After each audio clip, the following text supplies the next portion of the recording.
Copy, thank you.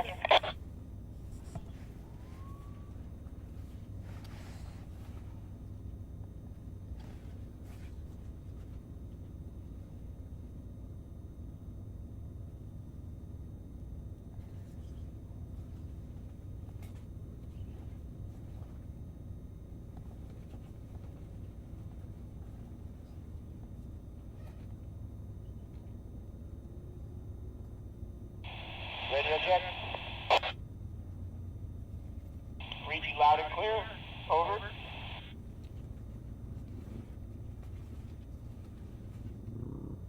Who is calling you for a radio check right now?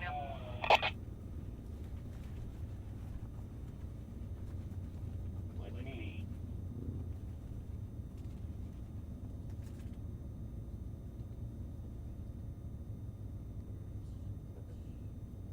Hit 100, operations, radio check, please.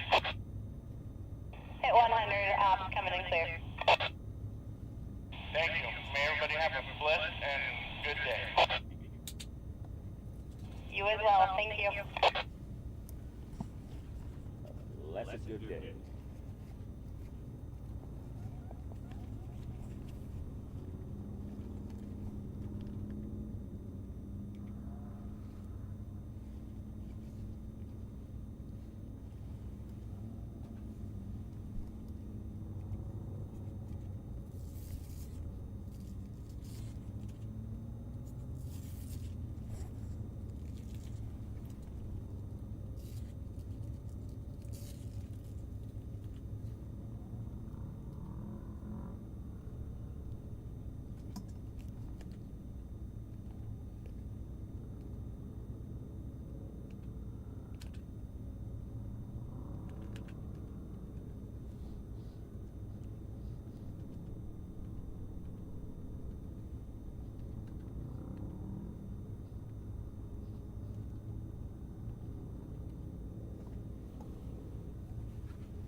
Testing 1, 2, 3.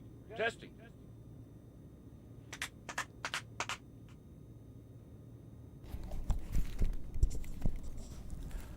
All right, I'm live. If anybody has joined me yet, I'll be surprised. However, the race has started, actually, and although we're waiting for the main portion of the race to start, the Class 9s are actually on the race course. They started at about 7:15 or so. There are 4 Class 9s on the course as we speak. And you are joining Desert Rider at Desert Rider's Desert Racing Pit Stop. I am live from Weed Heights, outside Yerington, Nevada, for the 2024 version of VORRA's Stomping Grounds 300. I just got everything all set up, and I decided to go ahead and start broadcasting. I've been having some issues, such as last night. Yesterday afternoon, and I'll talk about this more later when I have more folks on, but I did interviews on Tech Line, and everything was going great. I was having a great time getting great interviews. I turned around, and I had been checking everything periodically, but I turned around, and the OBS software had crashed on me, froze up on me, so I had to restart. And when I restarted, it restarted the whole recording process on YouTube. So I lost all of that morning stuff, or all the interviews and stuff that I'd lost. It was about 6 o'clock or so when it happened. So apologize for the live stream recording of Tech.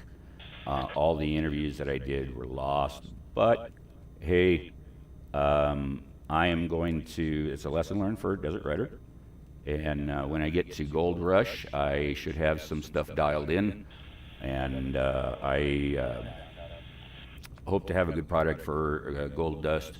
And I hope that if you're watching this race, that provides you a good product today as well. I've got the 2 cameras up and ready to go. Right now I have them pointing at race mile 1, 2, and parts of 3 as they're going up the Sue Mason Pass. At the start of the course, and then once everybody has gone off the starting line, I'll change my second camera to cover here at the corner, and hopefully, I don't think by the time we get everybody launched that the first Class 9 will come through here, but you never know. Those desert donkeys, they just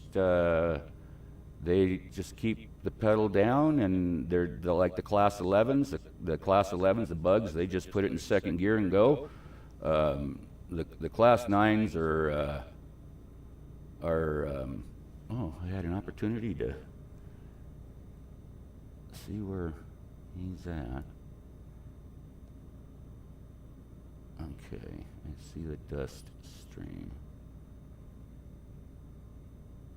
Okay, there's the dust. Okay.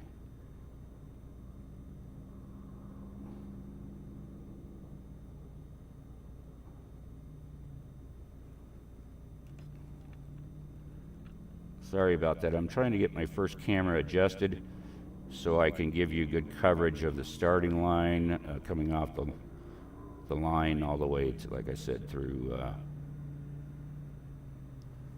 And since it looks like Brock and Betsy are on their way up to Mason Pass, a good opportunity for me to take a look at that. So I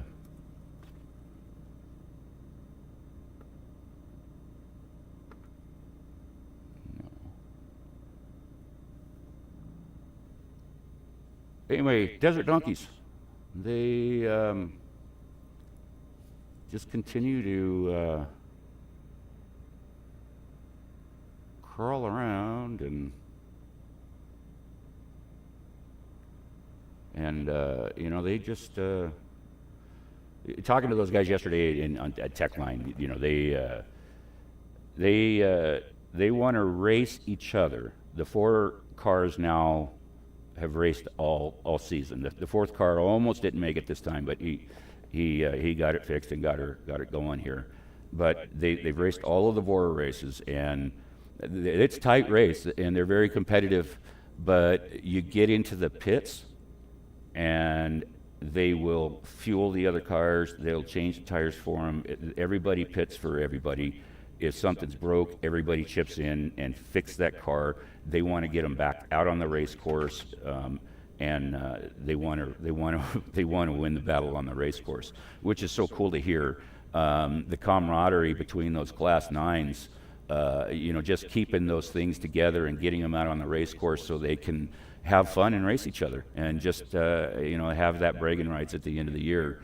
Ashley and Grant Robinson have been racing that Class 9 here at VORRA by themselves for a few years. You know, they didn't have any competition or anything like that for quite some time here, and now we've got 9 Town, which is 4 cars, like I said, and hopefully we can start encouraging some others to come out here. It's kind of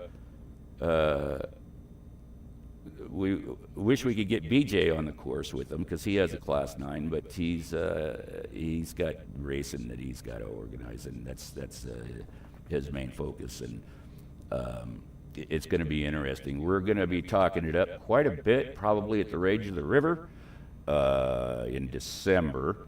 There'll be a bunch of Class 9s there, and I'll be chirping in with them. I'm sure BJ is as well. You know, come out to VORRA and race our Class 9. Come out to 9 Town and meet the rest of 9 Town and so forth. So, well, crap. There goes another truck.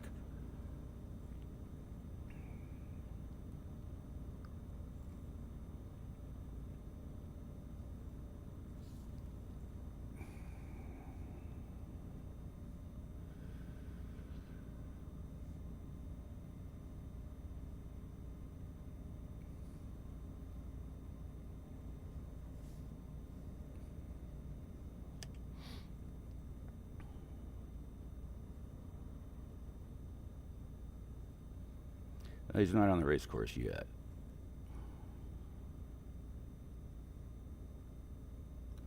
But he will be in about 200 yards.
All right, thank you for tuning in to Desert Riders Desert Racing Pit Stop on this beautiful Saturday morning, September 14th, 2024, for VORRA's Stomping Ground 300 live from Yerington, Nevada. We are in Weed Heights, overlooking the RV park here, and I am sitting at race mile 54. I have a visual of 53.9 all the way to just about the finish line. Is what you're looking at. Start line is right around the corner to the right there on that picture. And just before that, you can see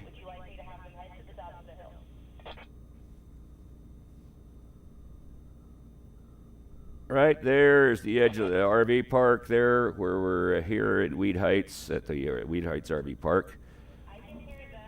And they'll be racing up this way, and then they'll be making a turn and heading up Sioux Mason Pass. And the race has officially started already. And by that, I mean that the Class 9 started at about 7:15 or so. BJ got with them and said, hey, do you guys want to start earlier, get you through a lot of it, clean without having to deal with people rushing up behind you. They all four jumped at it, and so they're on the course right now. I have not pulled up racetracks yet to see where they're at, but I will be pulling up racetracks. I'll try to display racetracks for you as well. But once we get this race underway, I'll be changing my second camera position, which is right there. That is looking up Sioux Mason Pass, and that's where Desert Rider usually is, right up just, let me pull up my other screen here so I can, the course is hot, so we've got our first, there goes our first car. So he's coming into our picture here.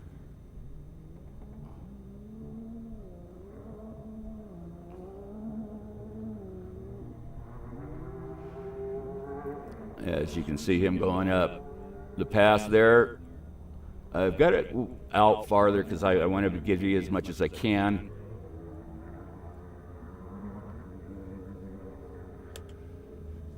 They're going to go off every minute.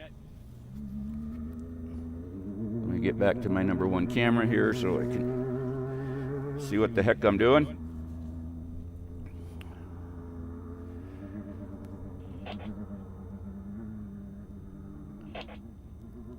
And the race is underway with the, I guess, official start of the Stomping Grounds 300. I lost him.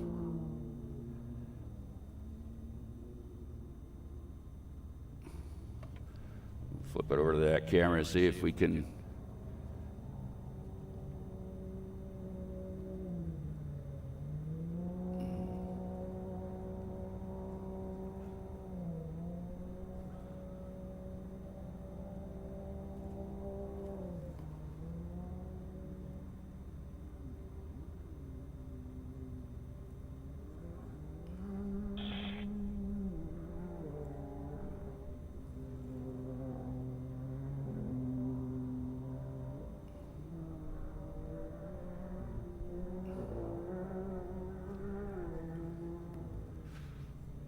I'm having a hard time with that distance.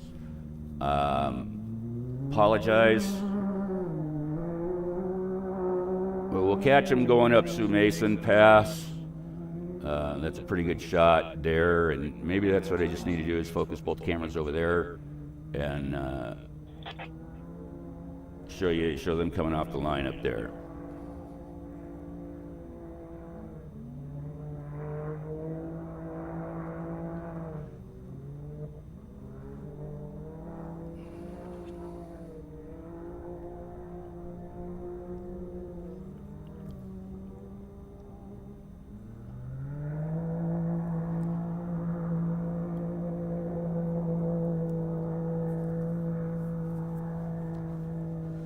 Again, bear with me as I get dialed in here.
Okay, I'm going to do another camera adjustment here. I'll be right back.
All right, Desert Rider here.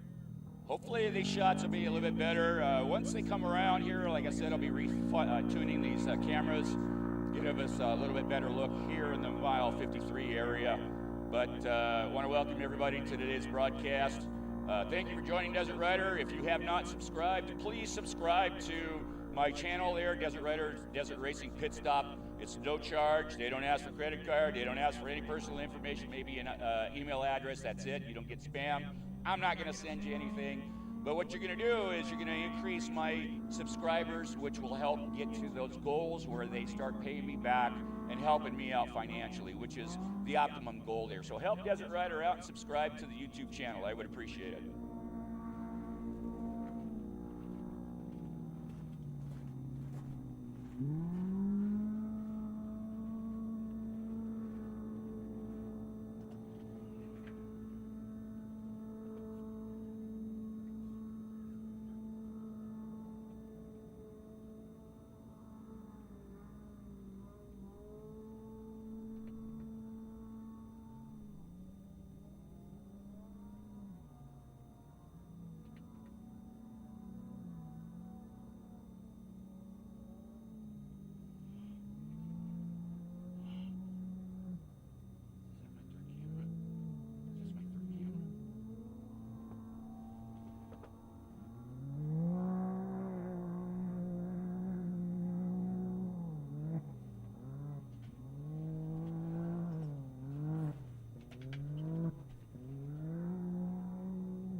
All right. I don't know if you got to hear that. I tried to step in front of the camera. I don't know if it turned out or not, but thank you for joining. Desert Rider, at Desert Raiders Desert Racing Pit Stop. I was just checking on some stuff here. Actually, today's a little bit different for me. I've got a lot going on, and I am trying something different with this right here. This is a cheap little 35 millimeter camera that has the ability to live stream. I can't figure out how to get rid of all the extra crap icons on there, but it's going to give me the view that I want, which is looking at that corner that is just before the actual race marker 54. That's the S-turn. It's at the tanks. The twin rusty tanks, as we refer to them as. And that's going to free up another camera. So this camera here, I will probably leave in that position there. And then camera number one here, this one here, I will be bringing that one closer in and changing that to viewing right down here in front of me as they're coming past the tanks here. Number 54, race mile 54, and we'll go from there. But we are underway for the 2023 VORRA Stomping Grounds 300, and just outside of Yerington. This is the west course, which goes up Sioux Mason Pass here that we're looking at. Crosses over into Smith Valley, goes all the way up, almost all the way up to Fort Churchill, which covers probably about 2 miles or so of what is typically the Vegas to Reno race section, as they come back down south, back into Smith Valley, and then hop over the mountains. I don't remember what that pass is to the south of us here at Sioux Mason.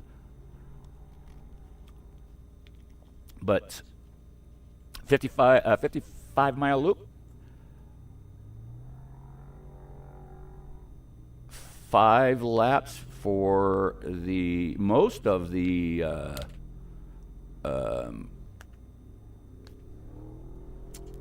cars. There goes Chris German, who's the defending champion. He did not have a very good time trial yesterday. He's usually right at the top, if not the pole sitter. But I was talking to him yesterday at Tech. Actually, the interview that I had with him at Tech was that he lost his brakes right on the other side of the mountain here, where I'm at, and so he was at race mile 2 or 3 of the 4 mile loop, when he lost his brakes, and he did 2/3 of the race course without any brakes, and he told me it was the first time his co-dog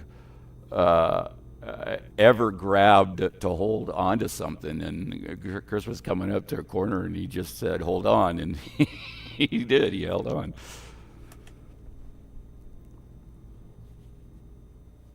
That looks like that is the MIT car, maybe.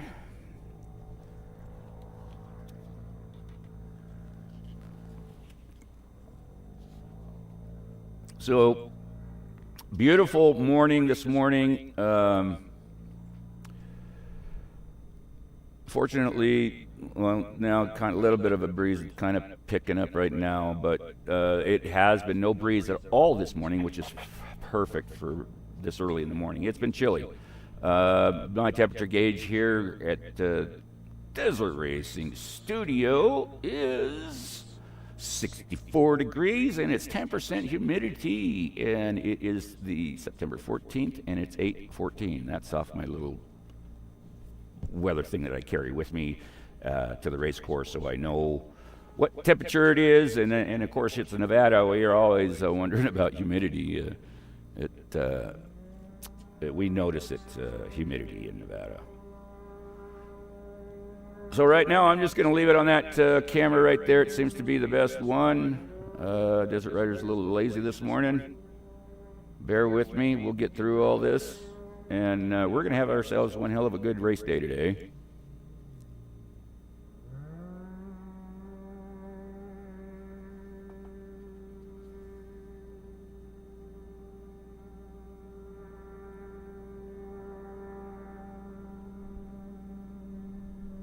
I want to thank everybody that gave me interviews yesterday. Like I said, I had issues, lost all of them on the live stream, and a lesson learned. I will be dealing with that when we get to the Gold Rush.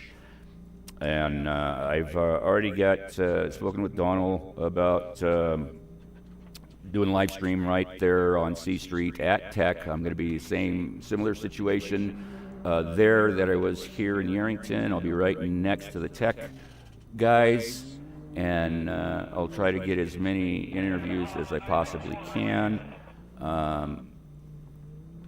and just talk about racing, desert racing in Nevada. That's what I'm all about.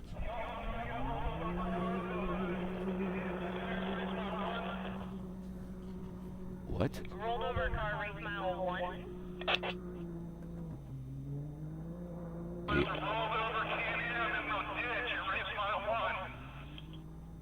Copy. Thank you.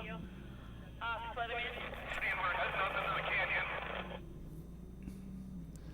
We have a rollover at race mile 1. Here comes. It's a rollover Can-Am. T912 is what it looks like on racing track. Can we have Jeff go get that? I'm going. Jeff left me a little while ago, but he's on his way there now.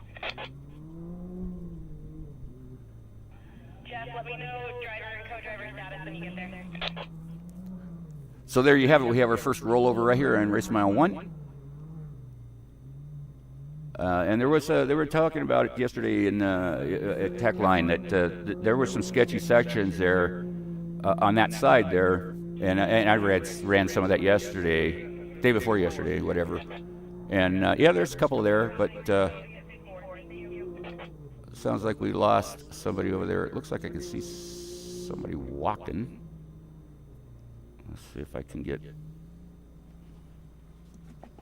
Let's see what's going on over there. Yeah, somebody walking out there. Well, Desert Rider needs another water bottle. I am in the desert. I need to hydrate, so I will be right back.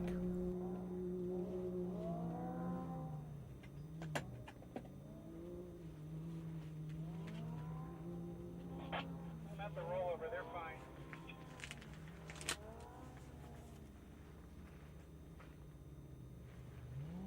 Copy, Jeff. Thank you. Driver, co-driver at the rollover. Okay, Jeff's on scene.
All right, so we found the rollover.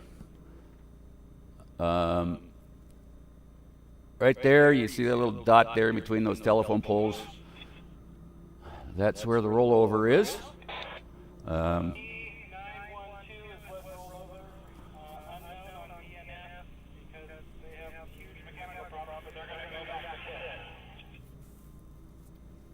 Copy. T912 was a rollover at rate mile 1. Unknown DNF at this time. They have huge mechanical. If you will, keep us apprised of the situation. You'll see them when he crashed to you. So there you have, might be our first casualty, but we'll see how that is. Let me get back to camera number 2. Sue Mason Pass. Thank you for joining Desert Rider this morning on this beautiful Saturday morning here in Northern Nevada. We don't have many warm days left up here. Desert Rider is feeling the chills.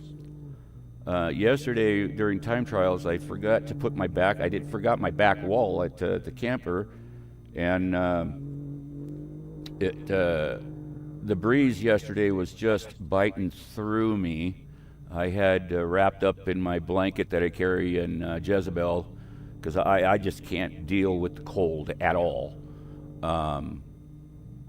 I have skin allergies on my legs that are really bad. I can't wear long pants or sweatpants or any of that kind of stuff, as it will just irritate the hell out of my skin, and it doesn't matter the soaps or anything. So that's why I wear shorts all the time, and that's why I cannot stay in Northern Nevada during the winter time. I'm starting to loosey-goosey. My camper is starting to stretch her wings a little bit, you know, as we're getting to these races, and I think she's getting anxious to get down south, and we've got a heck of a winter planned already. Thank you to everybody that has been supporting Desert Rider, those of you that are on right now. Thank you so much for joining me and supporting me as I try to bring you these desert races as best I can. It's exciting to me. I love doing these live streams, and I've had a heck of a summer doing different things this summer, trying to get my name out there, trying to get my website name out there, try to get my name out there, Desert Rider and DesertRider.com. I'll be going to Hump and Bump in Vegas, Vegas four-wheelers, Vegas Valley four-wheelers, I think is what they're called. Is putting on a 4-day event down at the Clark County Fairgrounds in November, and I was invited to go to that, and we'll be doing a lot of fun stuff there. So here comes the broken car, working his way back, it looks like, maybe.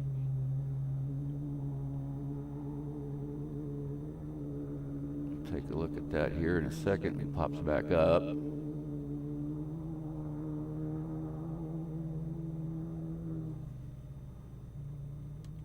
And there goes another UTV.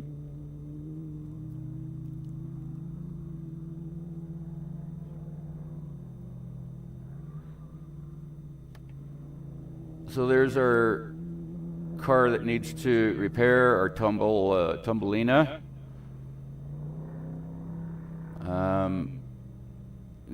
I like racing hard, but you got to pace yourself, man.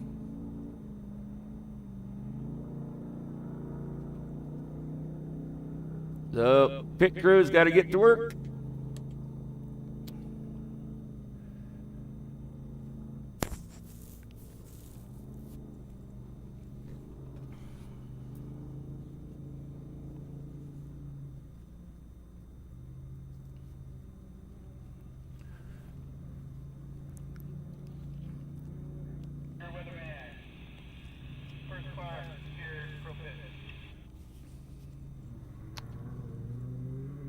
So that was a Class 9 in Pro Pit,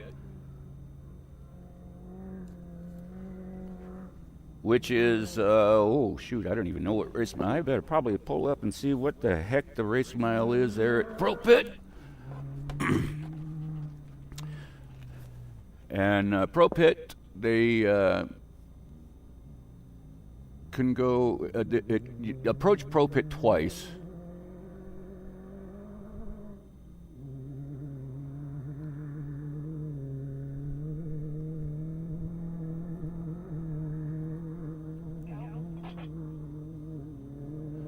So let me see, let me pull up racing tracks.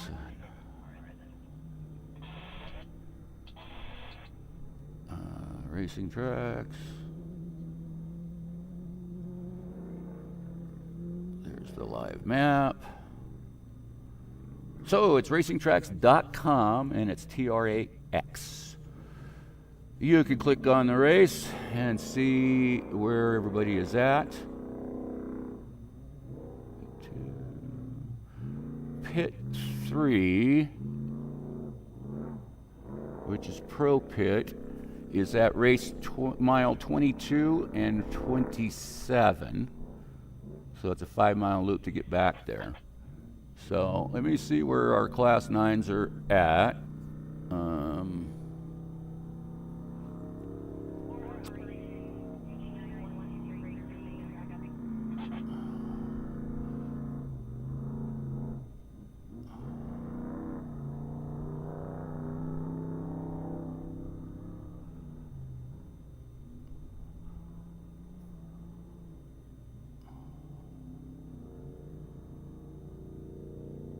So it looks like the 944 is the one that is.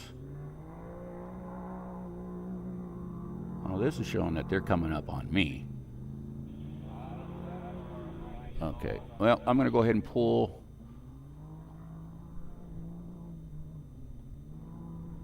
Have them show all the racers.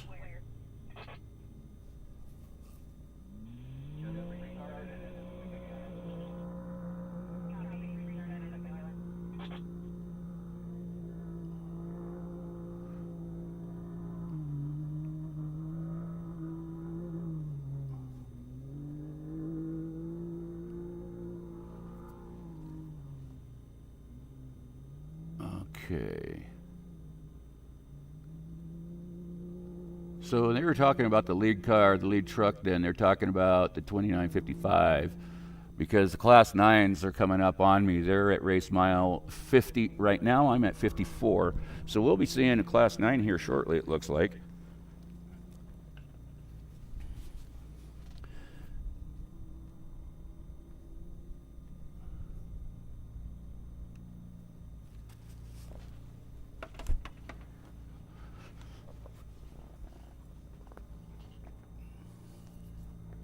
So once again, welcome to Desert Riders Desert Racing Pit Stop. Thank you for joining and watching today's race with Desert Rider.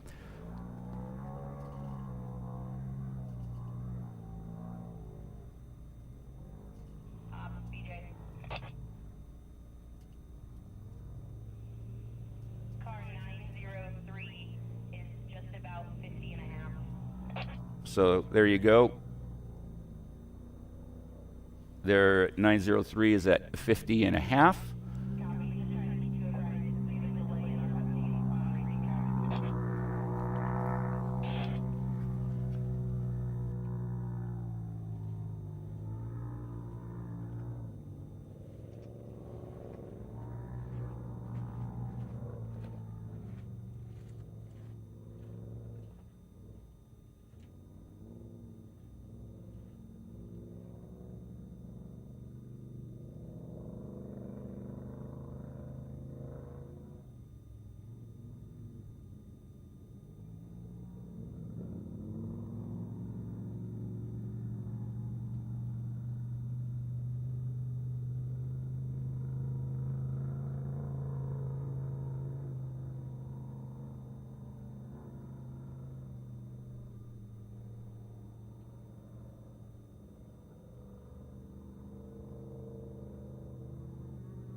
Well, I'm looking up Sioux Mason Pass up where I would normally be sitting, and it is just covered in dust up there.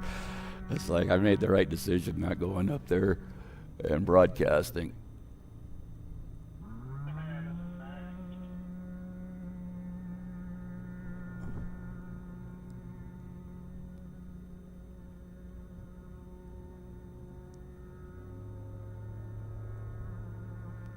Yeah, there's somebody up there at the very there's a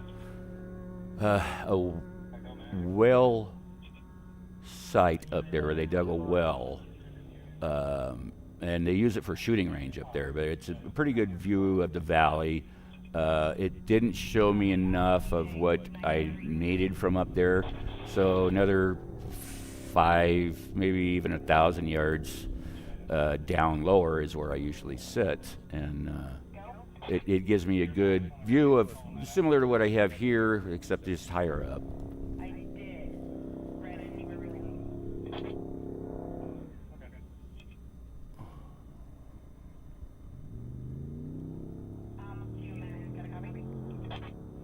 So I think I'm going to make another adjustment here. I'll be right back.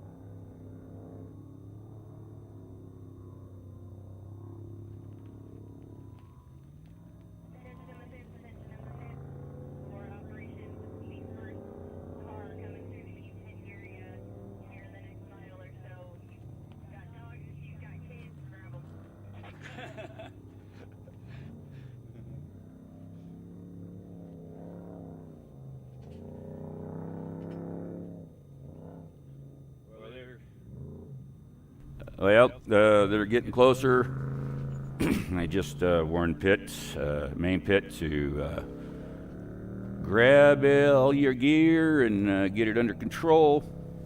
Kids, dogs, pit bikes, humans. We have a Class 9 that's about to join us here.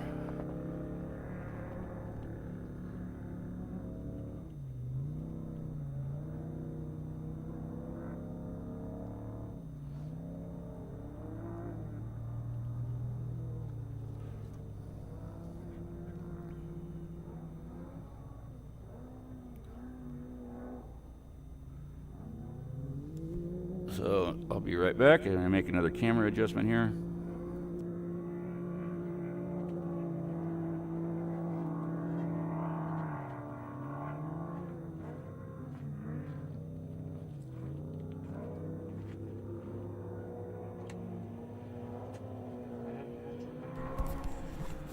So here we go, our first Class 9 coming through.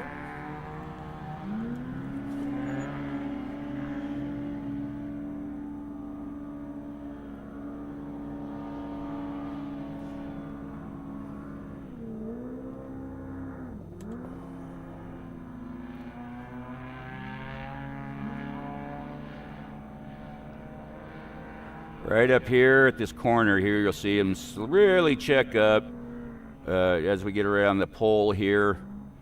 Right about there. I need to move this camera because it's right at the checkup there.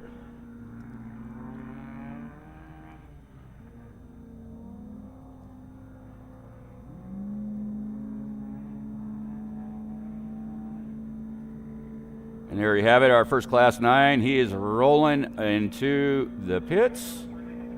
Looking good.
Again, here's our second Class 9.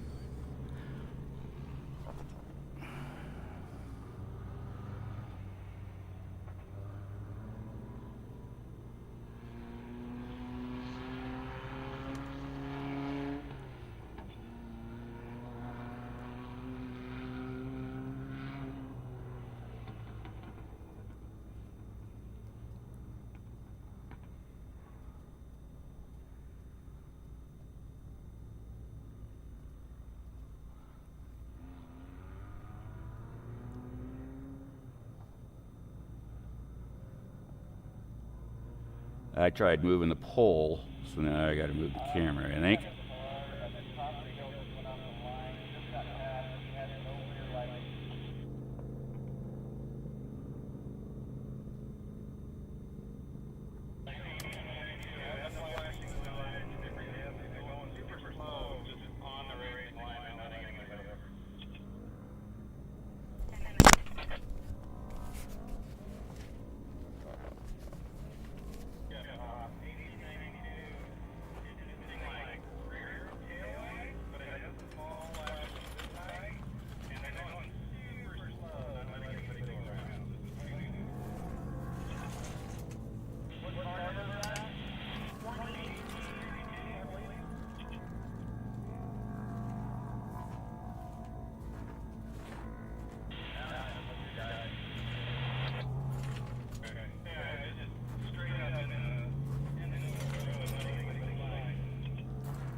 All right, I think I got some cameras situated now to where I can actually manage here, so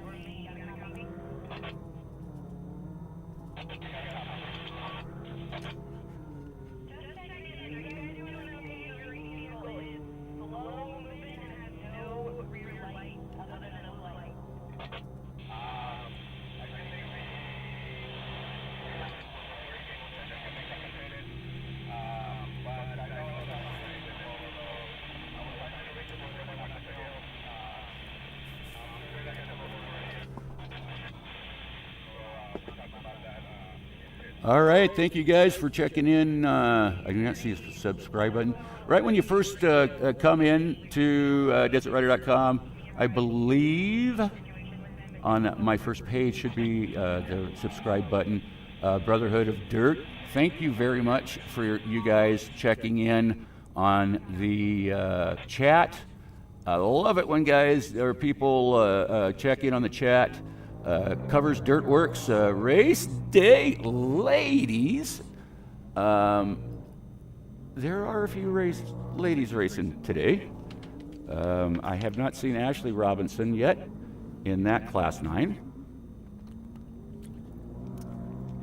Thank you for joining Desert Rider at Desert Rider's Desert Racing Pit Stop for the Stomping Grounds 300.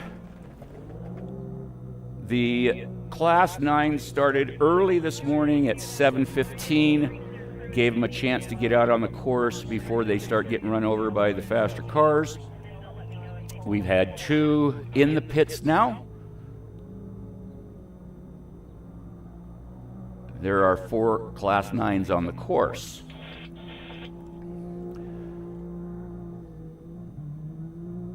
It's a beautiful day. It's now up to 70 degrees.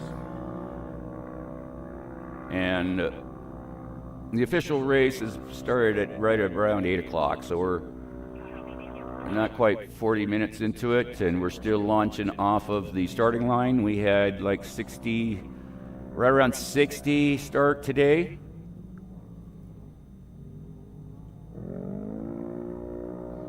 And thank you for all of the 60 teams that have come out here to race. We're trying to build this sport up as best we can. Get VORRA racing back up to right around 100 participants. That'd be awesome.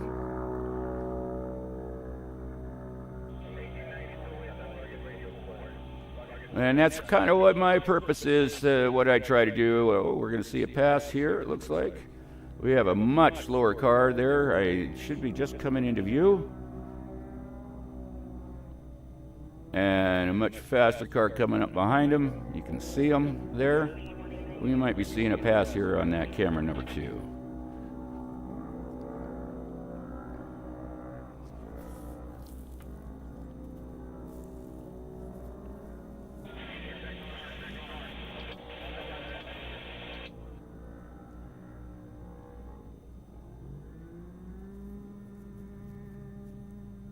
Now, going up Sue Mason Pass there, that's a pretty steep climb. You don't realize how steep it is until you get it right about there where they're at. I don't know if I can't see quite clearly enough as to whether they've just gone past where Desert Rider usually is sitting up there. And as I said, I'm thankful that I didn't choose to sit up there. It's just dust up there in the Sue Mason Canyon, all the way up to the top. To where Weatherman is, up at the top of the hill.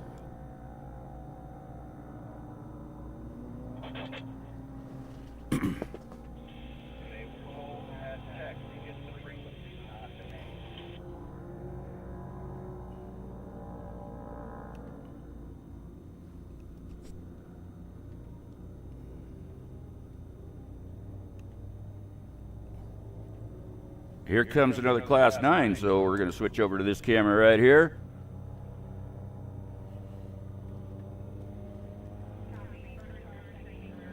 Oh, both of them are there. So we have Ashley Robinson trailing.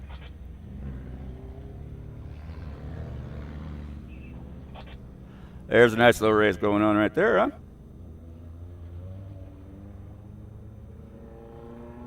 That's an excellent look of those 2 cars coming through the S corner here at the top of the hill, the tanks.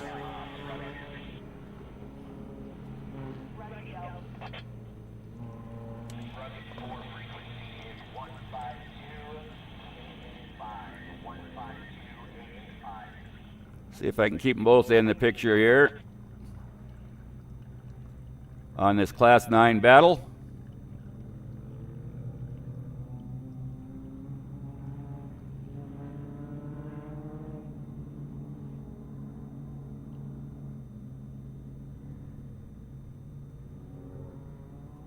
Boy, I love to see that. Look how that close they are. So it looks like all 4 Class 9s are in being into the pit here. First lap, they're going to be doing 4 laps. So now that we're at the slower cars, they're doing launches every somebody just jumped on the course up there. They're launching every 30 minutes, or 30 seconds. 30 minutes. Wow, it's still early and Desert Riders, yeah, losing it already. Yeah, here we go, man, here we go. All right, let's see if I can pull up some information here.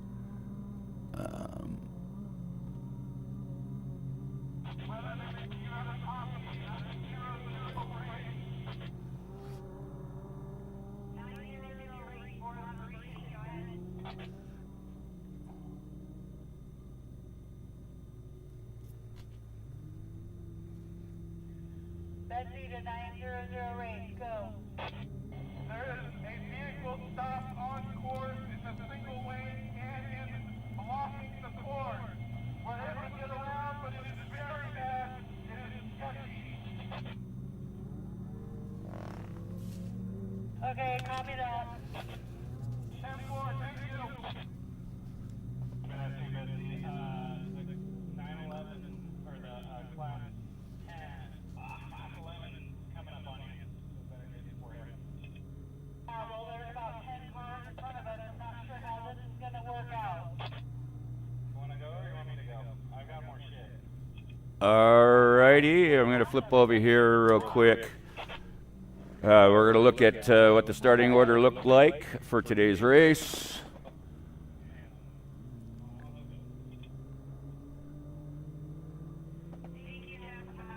There's the first page of that. I'll leave it there for a second or two. All right, maybe a minute.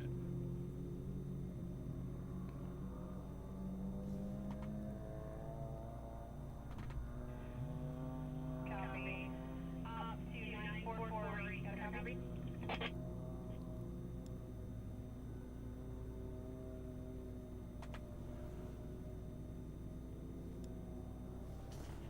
So we're gonna go to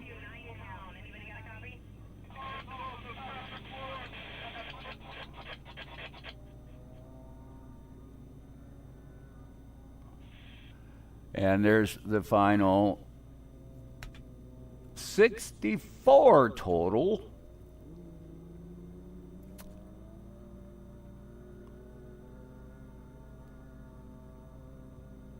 And there again, there's our Class 9s. Eric Steger, Travis Weir, Troy Robinson, and McLean McBride. Troy was the one I interviewed yesterday, but it looked like Mom was getting in, or Grandma was getting in. Ashley, it looked like Ashley was driving today. I don't know who Kodog was, so the first lap anyway. So Troy will probably do, they were talking about that they're jumping around and they're going to see who felt up to it.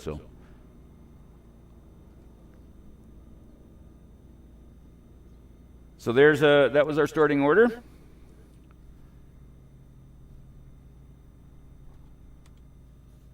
And just a beautiful day.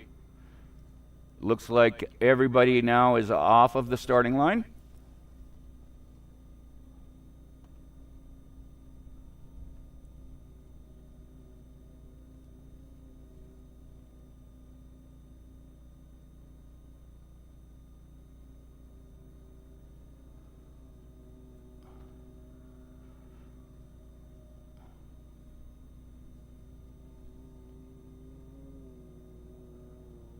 What the heck is going on here?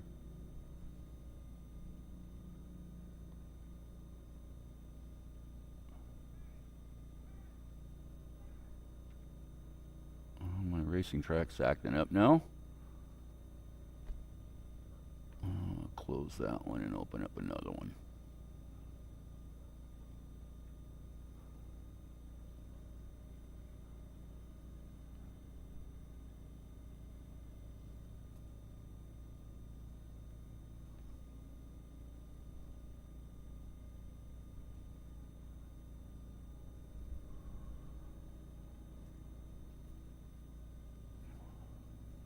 There we go.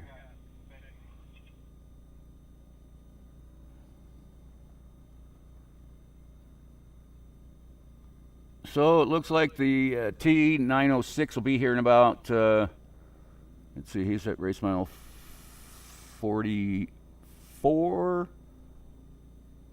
maybe about 10 minutes he'll be here. I'll flip that camera over to there. We'll take it up from there.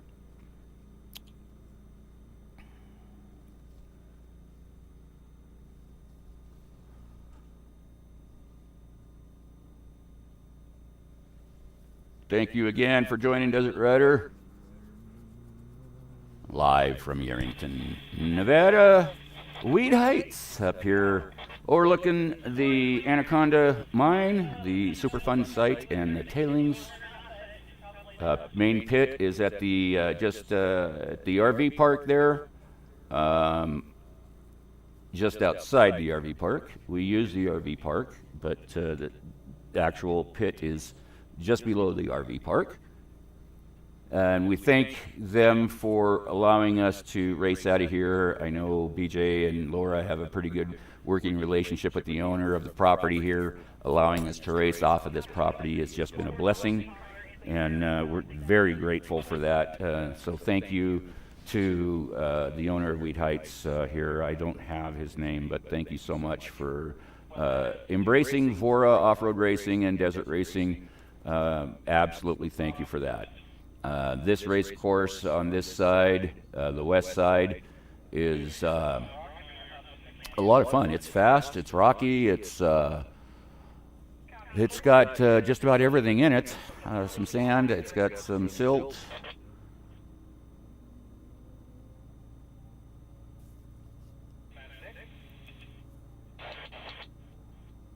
So flip this over to camera 2. We got Class 9 going up the canyon. It looks like maybe it's Eric Steiger.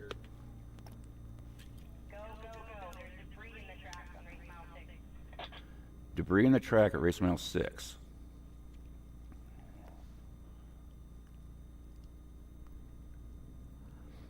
As you can see how that Class 9 works some of those obstacles. Slow down. There's not a lot of suspension in those. There may be a little bit more suspension than in a Class 11 bug. But that is old school desert racing right there. Those Class 9s, those desert donkeys, they're fun. Fun group of people to work with and talk to, and wish them all 4 teams the best of luck. There was like 5 points between second and first overall standings. So we have a race within a race here for a championship.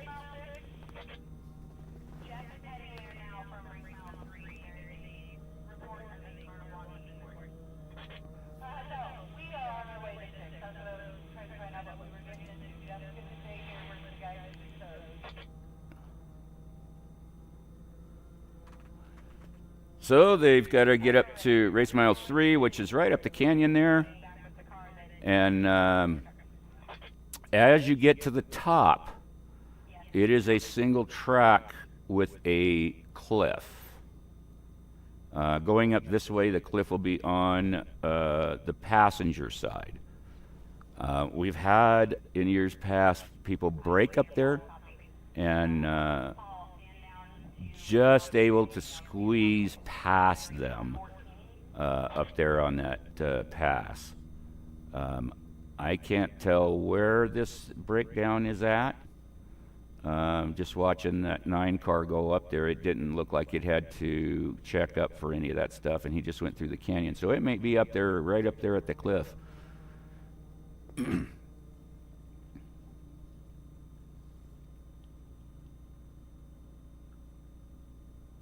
So it's been a good couple of days here in Yerington. Yesterday was a lot of fun. We did time trials. That's the youth race, and then the time trials. That's on live online on Desert Riders Desert Racing Pit Stop.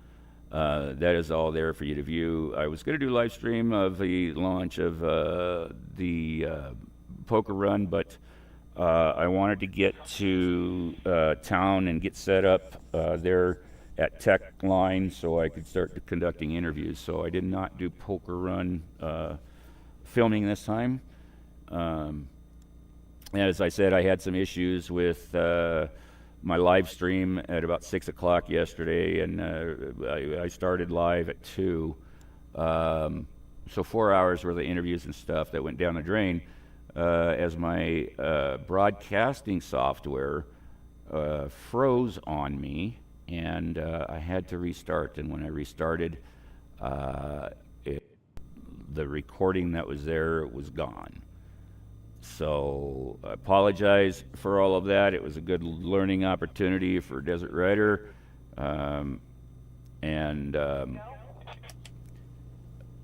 When I get to the Gold Rush next month, I should be that much one step more dialed in.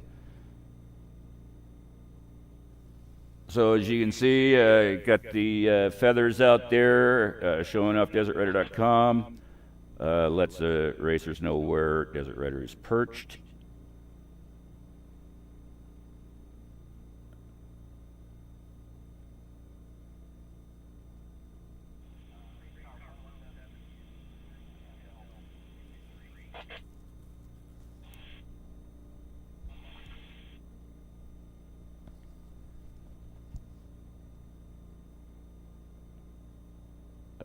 It sounds like we got something in the canyon. I can't really tell because I got my headset on and then I get the generator running in there, but I kind of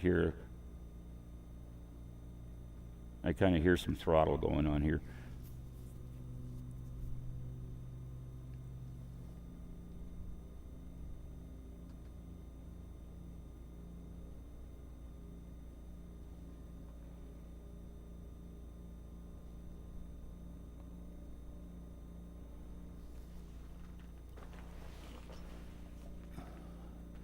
Yeah, I see some dust over the hill there, so they're getting that much closer to me.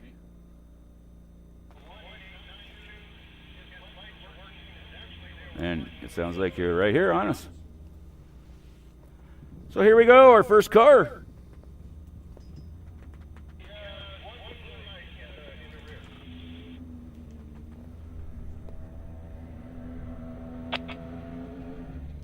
Desert Rider to ops, our first car through Desert Rider 54.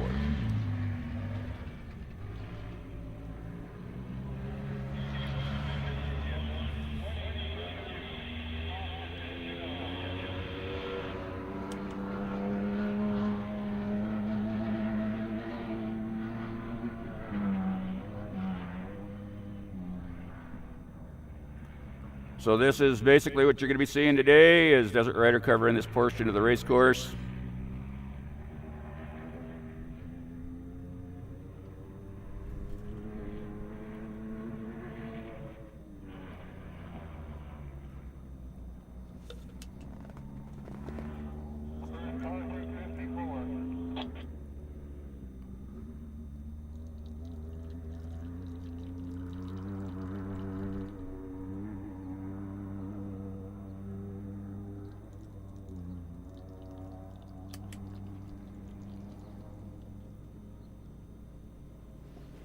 And I hear our second car coming up.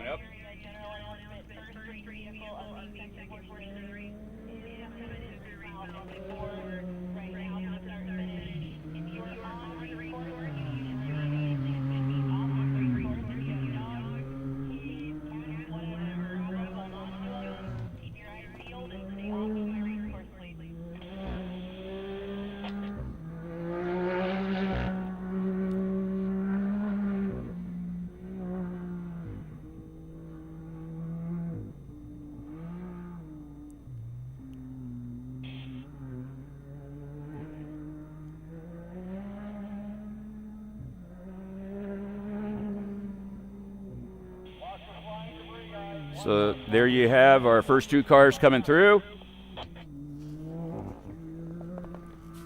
And that's a 60-minute lap.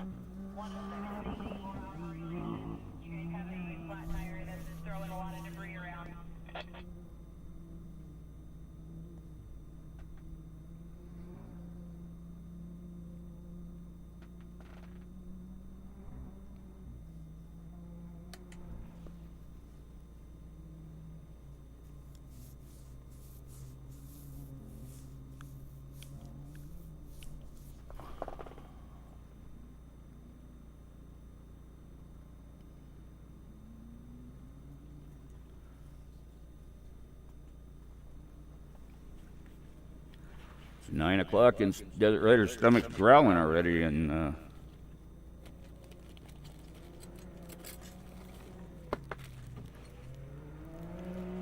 here we go.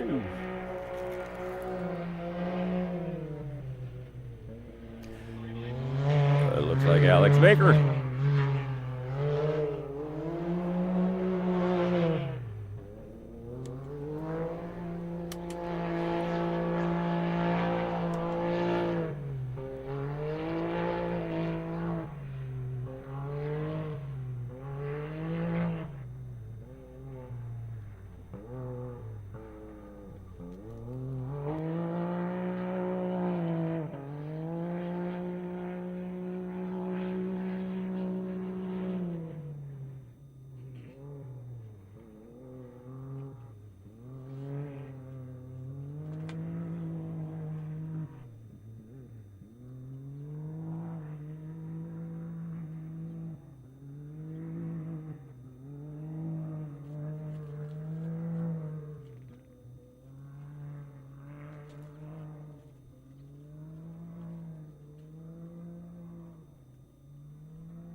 Tim Fitzpatrick, everybody.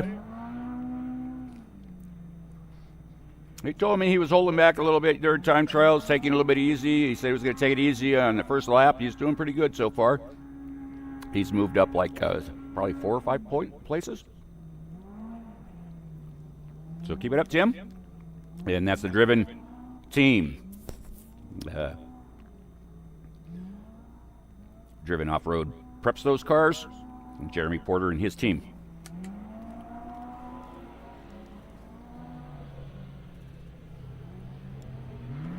And that is Rob Parsons.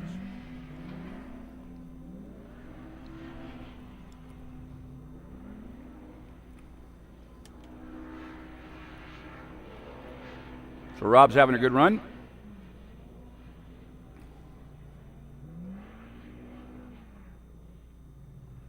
I should be writing these down, but I got too much stuff going on here at once.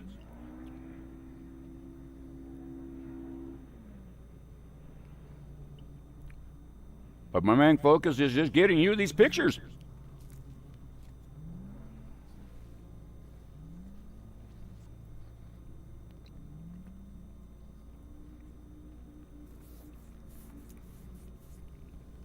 So those 3 cars that came through were pretty much 60 seconds apart, which is interesting. Both those cars, I think, were climbing through the pack.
Leaders going back up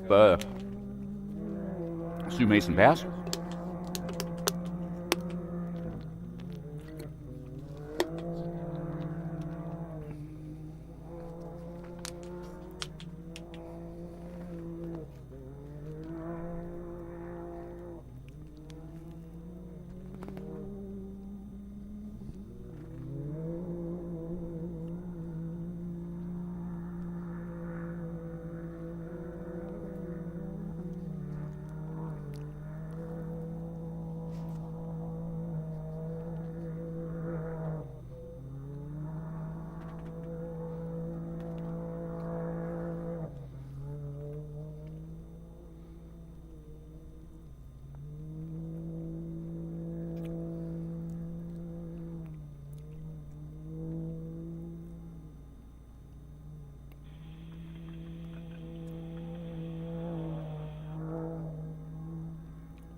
Zach Kissman, ladies and gentlemen, he is on a roll. He started, I think, 6th overall.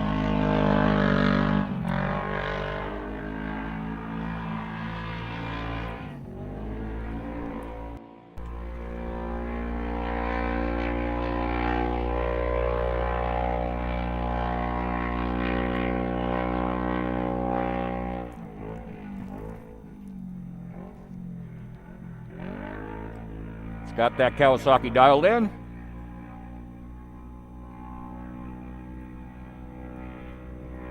And he's hauling ass, as they say.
I can hear you. Go ahead.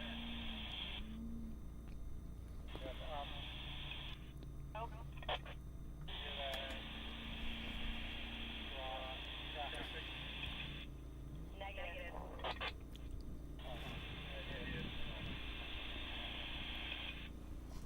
Copy. Operation to GFI Nevada. Got a copy?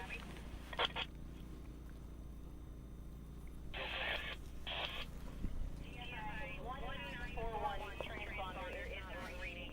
Can you try relocating it if it is? Yeah, quick.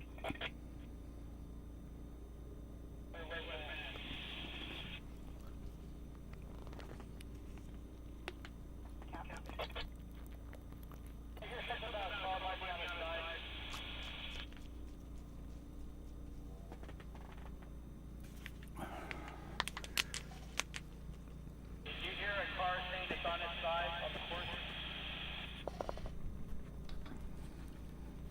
I have not heard back.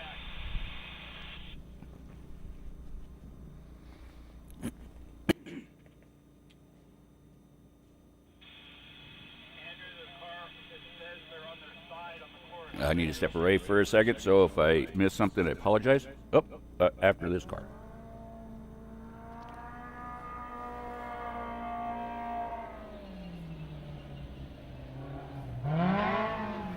That looks like Steven Radke, maybe. Kid's racing well.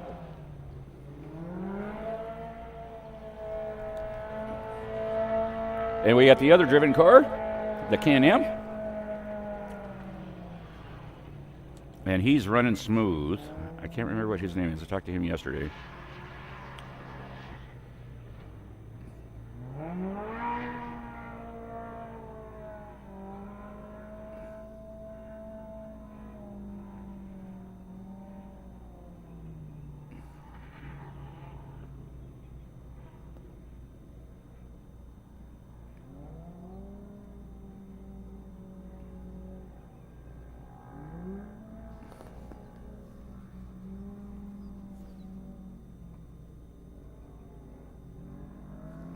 All right.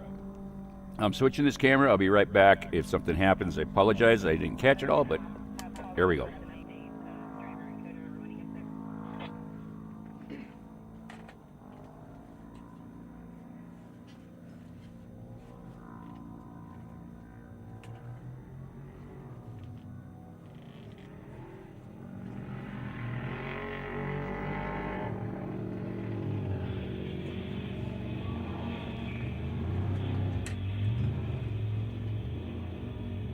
There's Chris German. He is generally the person to beat. He did not have a good time trial. He broke a clip on the brake pedal and it went to the floor. He was only a third of the way through the race course. And he admitted himself it was dicey. It was dicey a few times, he said.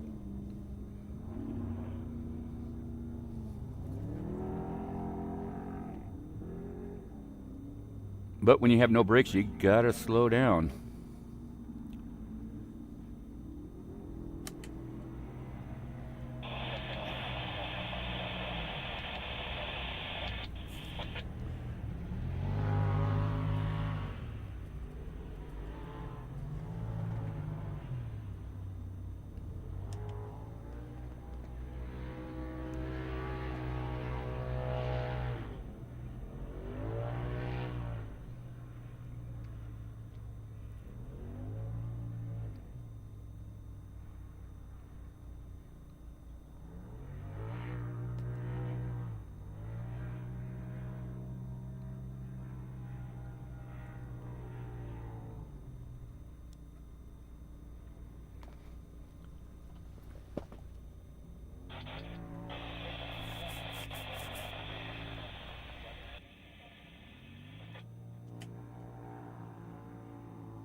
Race team 26, we're up. Go ahead.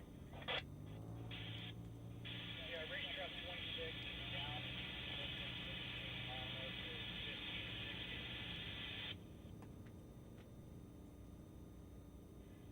Copy. Weatherman. Race vehicle 26 is down between 15 and 16 in need of recovery assets.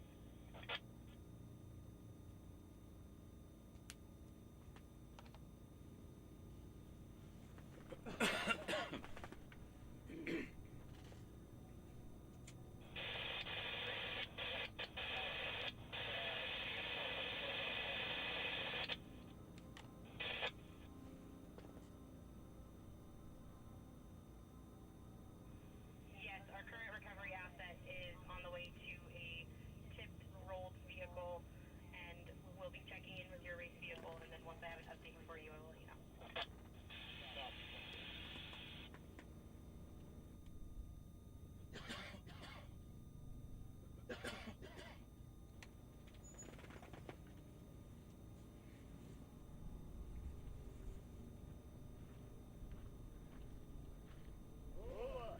Hey, Hey, you got a prime seat here.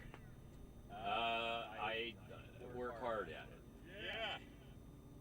Right on. I just parked down below there because I didn't know where the hell went, so I had to walk up here and lo and behold. Yeah, you found the spot where I'm broadcasting from. Yeah. I'm broadcasting live. Right on. Who do you got a podcast? YouTube channel. Cool. It's. I'll have to look it up. Hang on a second.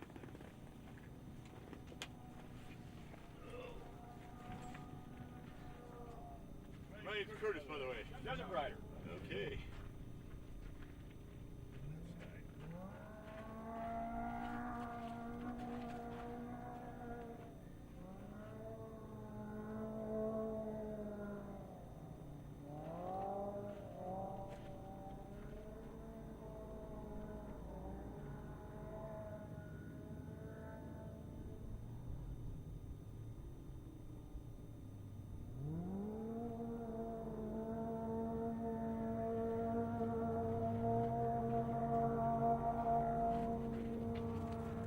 Yeah, hey, thanks a lot, man. My website, there's a banner at the very top. Uh-huh. Hang on a second.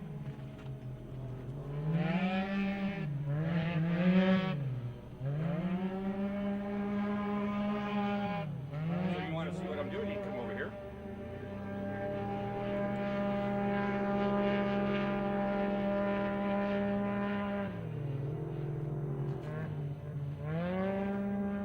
So this camera right here is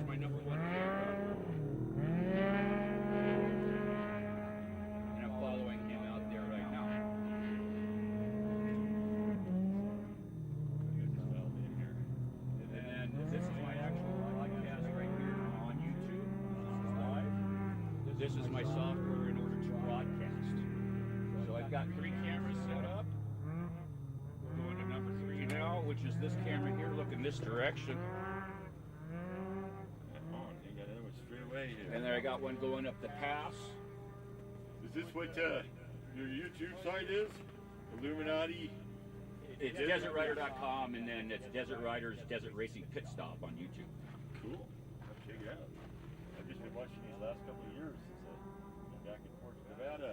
I've done this is like my 5th race I've live streamed this year, and I've got a few more yet this year. The next one will be Virginia City, the Gold Rush. Okay, I saw that one coming. Yep. And then I went saw the Vegas Reno. both of them. The one that these guys put on. Yeah. And then the one that comes last month. Yeah, Vegas Reno last month. Yeah, we went out by Fallon and watched it. Oh, did you? By the Top Gun. Yeah, just by the canyon about a mile out of the desert. Yep. Yeah, there's a little hot spring out there. Yep. Yeah, up there on that bluff. Yep. It's a good spot. I know what you're talking about. That's my stomping territory. Oh, really? Oh, yeah. Yeah, that's a cool area out there. Kind of got to go on, but I got to get it side by side, man. There's just way too much to see out there. Yes, you're absolutely right.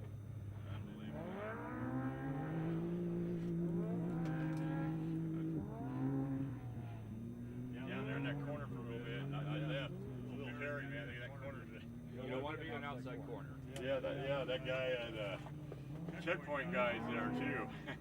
He's like, yeah, I know. I got the spot right here by the truck. So. See, one looked like it just felt lost coming through there. So if it's gonna happen, it's gonna happen the first. We already had a rollover in the first mile. Oh, really? Yeah, right. See where the telephone poles are? All the way down there? Just at where the race course is at the telephone poles, we had a rollover. It was like maybe the 10th, maybe the 15th car out. No kidding. Yep. This course, and I've been all over the place in Jeeps up here. You know, coming over the top and stuff, it could be hard on tires. This course isn't too bad on these tires. No, this course isn't too bad on them. Comparative to the other courses. This one's not bad. The east side is a little bit worse than this. Hawthorne is even worse. Okay. Where's the east course at? I saw that just... Where the Y is, Okay. that's where the pits are. All right. I saw that they ran another Yerington race earlier in the year, and they said it was the east course. And I Yeah, wasn't, that's Farmy Park is RV Park is, or Farmy Off-Road Park is where they launch from now, which is owned by the city of Yerington. Okay. So, but VORRA Racing, Laura, and BJ manage that now. They've got the managing on it. Well, it's cool that Yerington recognizes the value in having these races. We do about $1 million every year between the 2 races, an economy boost for them.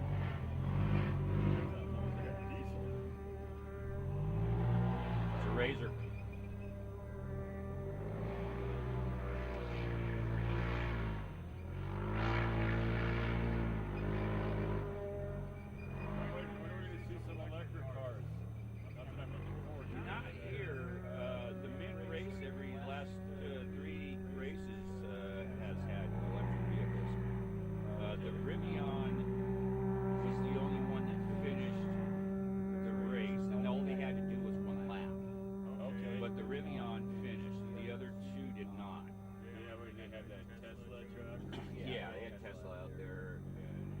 Teslas out there that goes.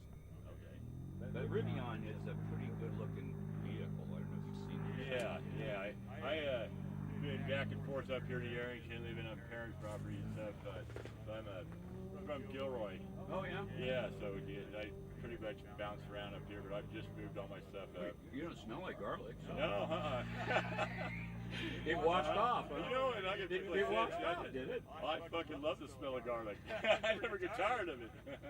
Well, you grew up with it, right? Yeah, but you know what? Now there's a lot of garlic here. Yeah, there is. There's growing a lot of garlic here too, but Yeah, I actually grew up in Southern California in Ojai. Oh, in Ojai, yeah. Yeah. That's just got a couple buddies of mine that are desert racers.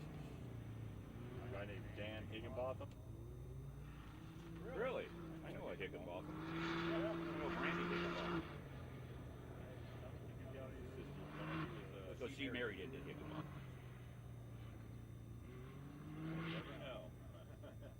Not a popular name, right? I hear it more than my last name. Yeah. Yeah, my last name's Baker. Baker with 2 K's. Oh. It's just Dutch Baker. Yeah, I can't believe that they run this road. When you get up over the top there, it's just pretty small, pretty narrow. Yeah, at the cliff. Yeah. Maybe somebody stopped up there already. Is there? There was. Yeah, that's about a mile of it that is pretty area. That is our wounded warrior right there. There is our wounded warrior.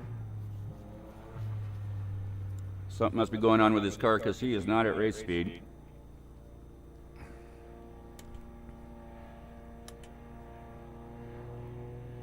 Hopefully they'll get that situation straightened out for him.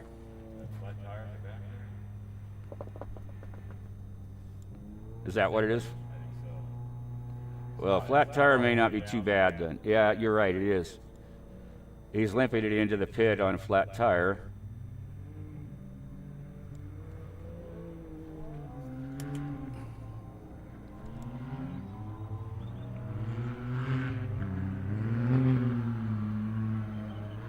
So Timothy Hall, our wounded warrior, is going to get caught here as he's fighting a flat tire trying to get into the pits.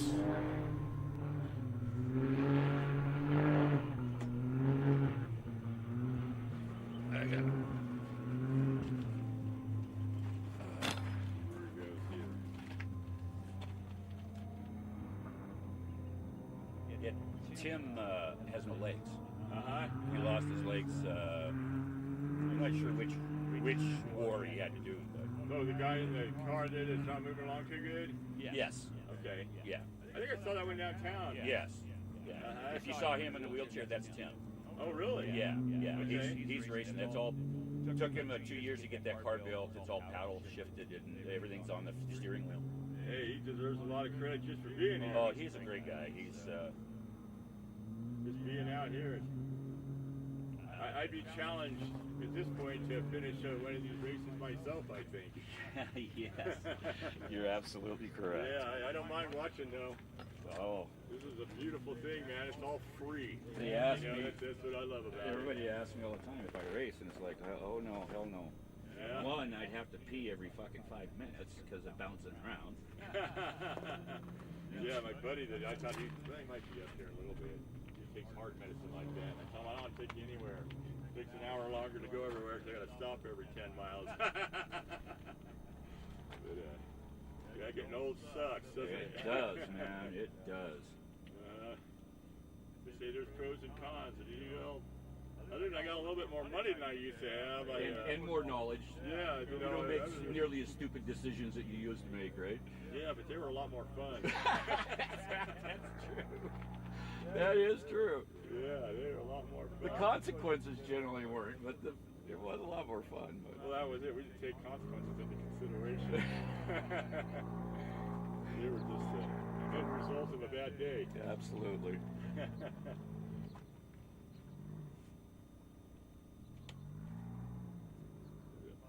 laps. How far do they go down the valley? Do they make it almost all the way down to the Carson River? Almost. They make it down to, what's the road?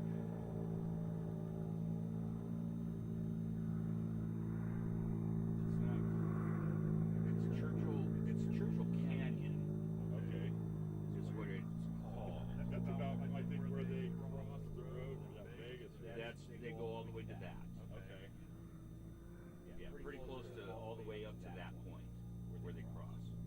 Yeah, I was going to go check that out this year, but I ended up going to the tried-and-true spot out there. Well, it's the thing about Vegas Reno is it's so late in the evening that the trucks get here. You don't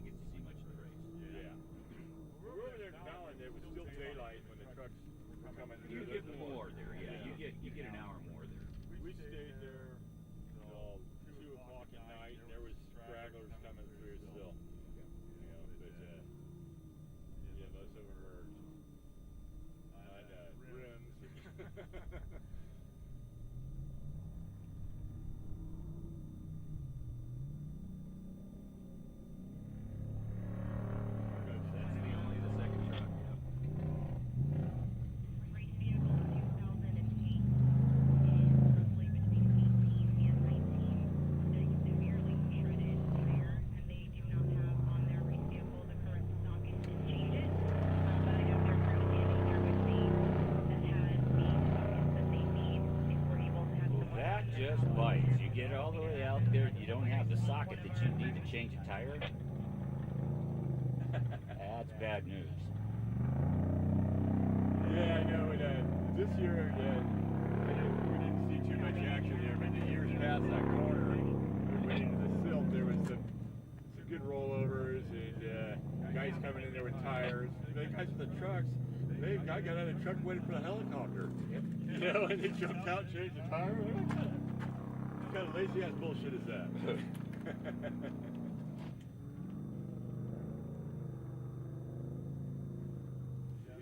I'm surprised that they've been using drones.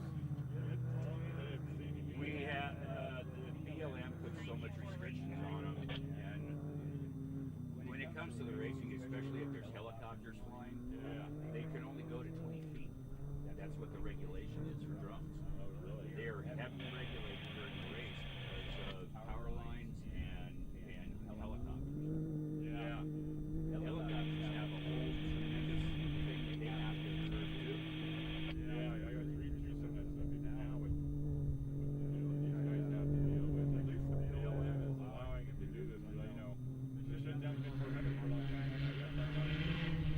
Get rid of it, you know? That's our pro pick car.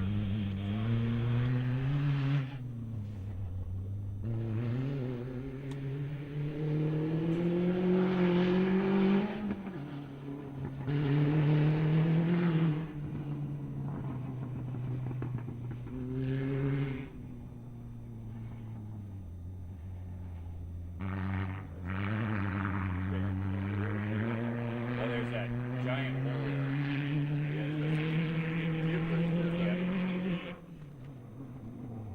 Well, there was one right here where he's crossing over there. Yeah. There was another really bad one right there where the two roads meet. That they ran that grader through there to clean it up because it was really bad. That one there, it's about a 3-foot drop and about 3 foot wide. You can see it, even if anything's to be able to take that ravine, it's that car right there. It slams him pretty good. Yep. Yeah, it does. The VORRA thing's kind of taken off, isn't it? VORRA's been going since the 70s. Has it been around that long? Next year is a big anniversary year for VORRA. Okay. Well, since BJ and Laura took it over and revitalized the last 8 years, I think now, or whatever it's been. That's why it's coming back up again. I'm trying to actively help recruit racers to these races. Well, it seems affordable. It is. We refer to it as budget racing.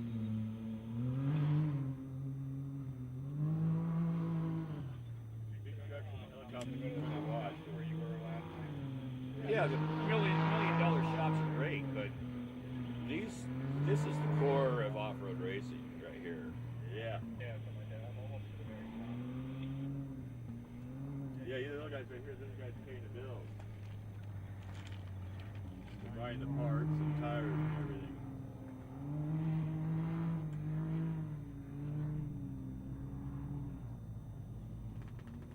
I'm gonna get this here. They're gonna be coming through here pretty good now.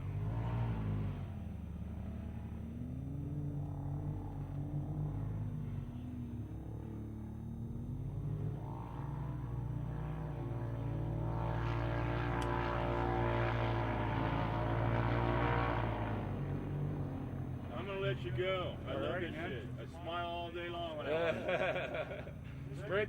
Spread the word around, would you? I'll probably wander back through here again. Not a problem, not a problem. Yeah.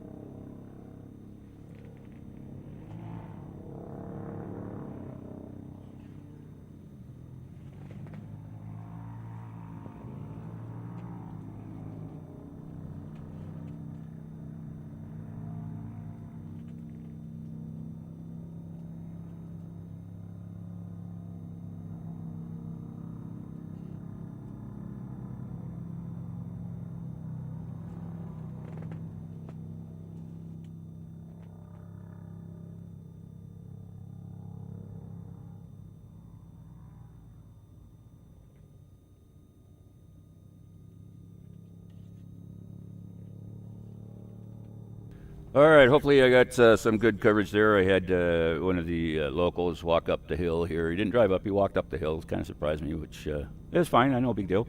But we chatted for a bit, and I showed him my studio and what I was doing. And of course, he asked, I asked him to spread the word, gave him some stickers and that stuff. Spread the word on off-road racing and desert riders coverage. Especially today at the Stomping Grounds 300.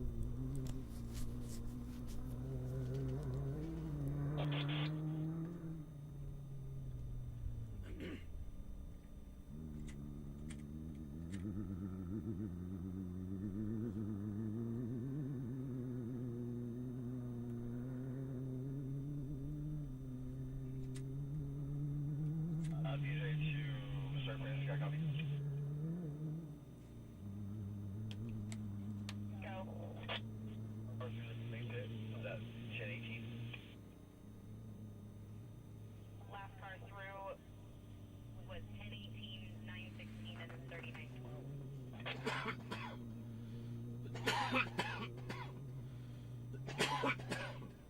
I'm going backwards on course back to maintain with this car. Copy. You're looking clear from up here right now, so I'll let you know.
All right, we got some racing going on here, ladies and gentlemen. There's one. There's two.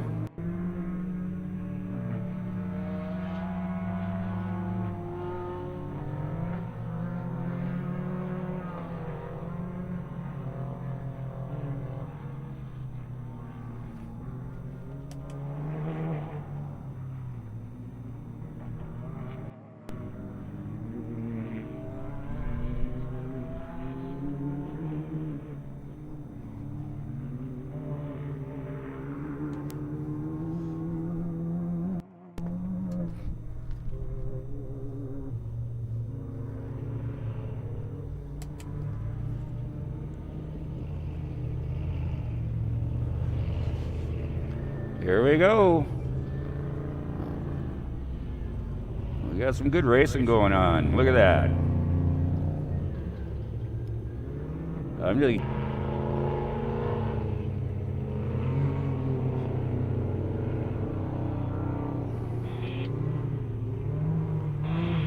They are racing in the dust, as they say.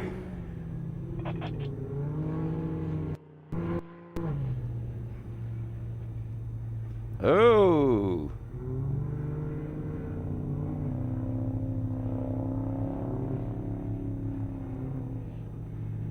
Look out, look out. He got pulled out just in front of Randy Adams. That'll make Randy happy.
We should be expecting our leader within the next 20 minutes, 25 minutes or so.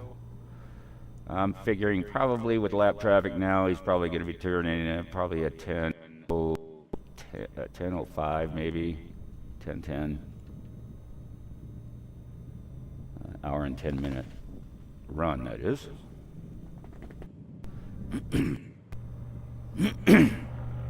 John Holtzman and his wife Jody. Thank you, John. John's shouting out the Desert Rider. Thank you, buddy. Desert Rider. And I turn around, yeah. And he goes, John Holtzman, I follow you. And I was like, dude.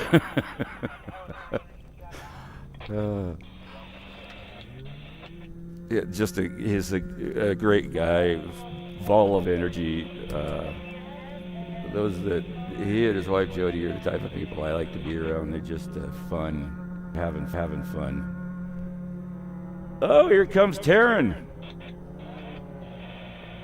Our 15-year-old beauty queen is on first lap. Her and her sister doing the youth race yesterday, and I interviewed them yesterday. And she's so shy. She's I don't know how old she is. Taryn's 15, but I got a few words out of Shay. And I was telling her dad that I actually got a few words out of her. It was pretty good. But that is Taryn McCullough.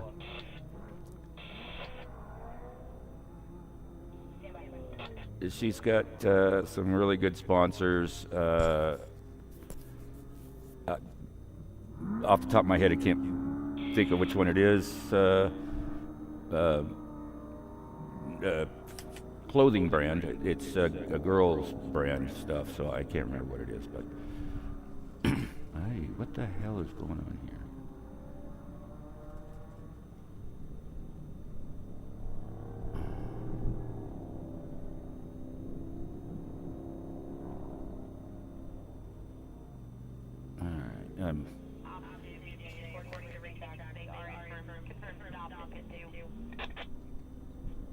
Okay.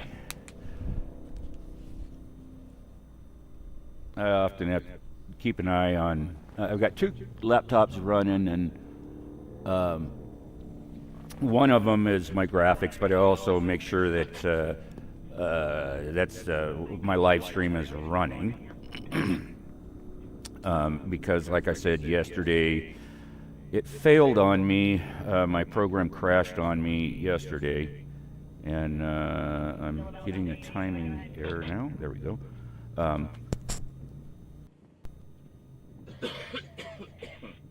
Excuse me. We're getting timing now, it looks like, but some latency going on here with this.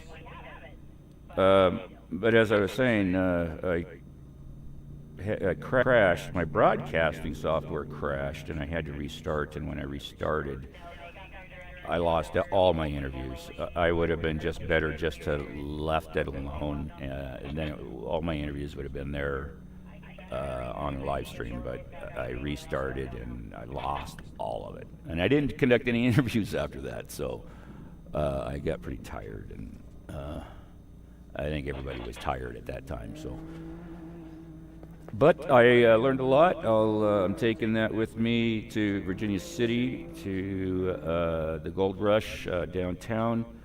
I've already spoken with Legacy Racing and got their approval to be right at Tech Line.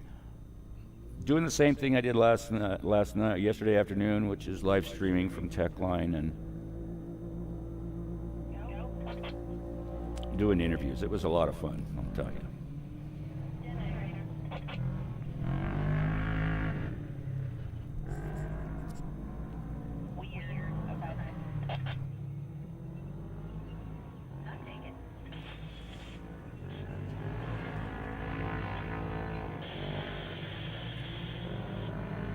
So as you can see now, they're coming in bunches, and they're usually the classes that are bunched together.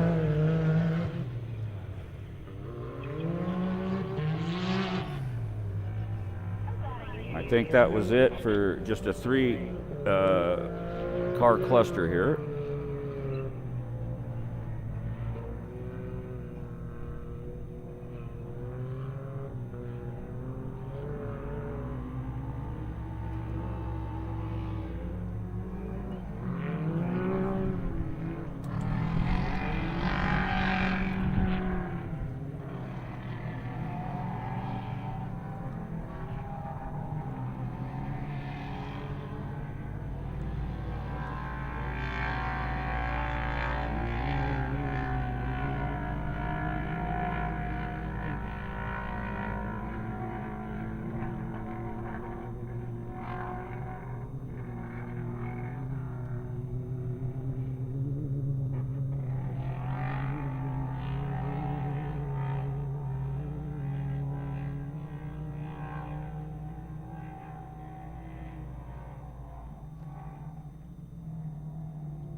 Okay, I'm gonna do a little bit of camera work here. I'll be right back.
That is the Battleborn Veterans Racing Team there.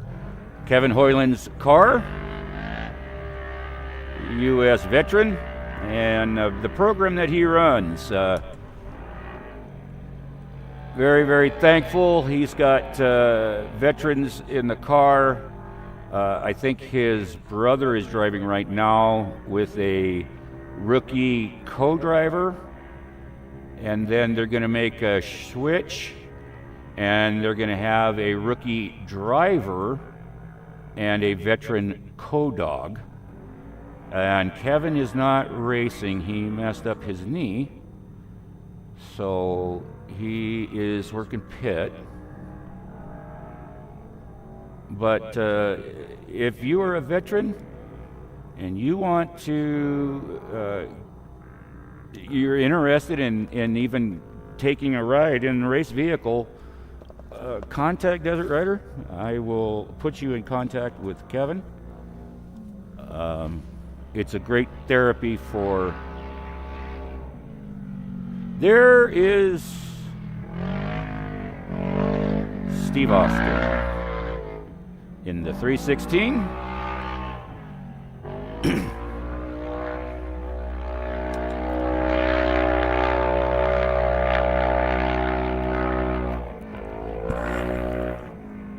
Just had a chance to just say hi to him yesterday at Techland. I didn't get a chance to interview him or talk to him. I did talk to Zach, his teammate, and his the guy that sets up that car for Steve. He has found a new competition that doesn't require him to be body slammed by an individual. Now if he slams, it's himself. But he has not tumbled. He's had some issues, but oh yeah, he did tumble. I take that back. I think he did tumble. But he has embraced this sport wholeheartedly. He is working hard at it. If you haven't seen any of his Instagram posts, he was calling out co-dog Tony, who is Zach's co-dog. This is his first year co-dog. He's done like 5 or 6 races now with Zach, and Zach has been running, I think, 5 to 6 miles a day, training to keep in shape. This is a sport that takes a lot of abuse, and Stone Cold was just finished his workout in his gym, and shout out to to Zach and another crew member in the GFI garage, and called out Tony and told Tony he better get himself into the gym. There's no excuse. And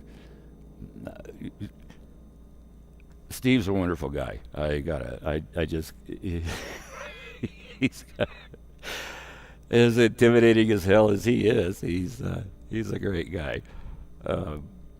But Tony, I didn't get a chance to talk to Tony about it yesterday during tech because I didn't see the video until last night, and I should have went into the pit this morning. I was anxious to get up here and get started because the Class 9s were on the race course, and I needed to get up and running, and all the issues that I've had with broadcast yesterday. I wanted to make sure. I spent last night updating my laptops. They were in another update again yesterday afternoon, and that's why I think it froze up. And oh man, these friggin' updates are killing me. Every time I go live stream, I'll bring up my laptop 24 hours before and let it go. I'll leave it on overnight, the whole bit, and inevitably, as soon as I pull up for a live stream, I got some damn update that needs to be done, and life goes on, right?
I think that's one of our Canadian entries.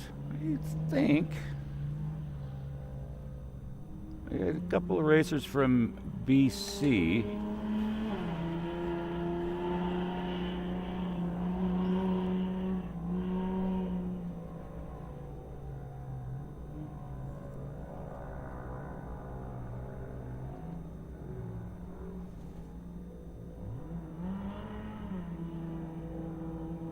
Yeah, I wouldn't take any chance of that damn dip there either. That dip there is about 3 feet deep and about 3 feet wide, and it's nasty. It wasn't too bad yesterday before time trials, but after time trials and poker run, when I came in this morning, it drastically changed from yesterday before time trials.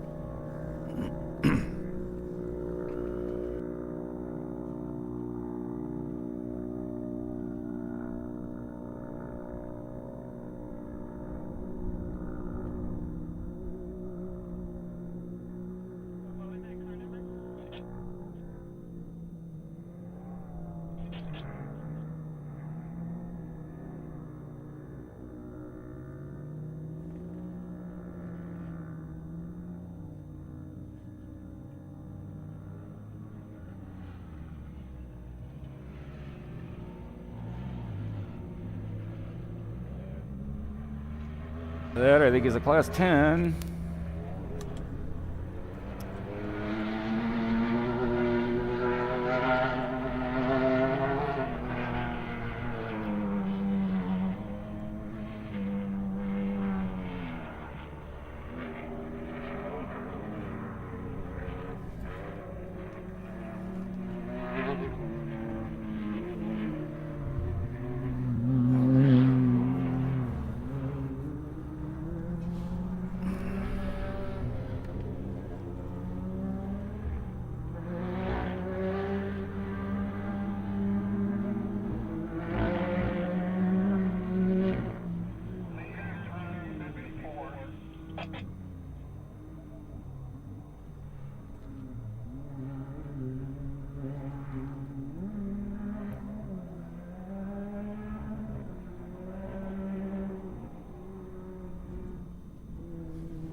That looks like class 9 coming through a second time. It is.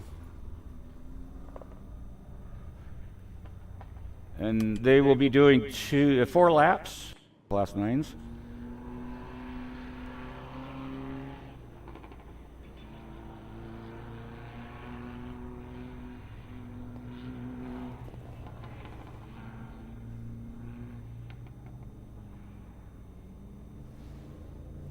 Oh.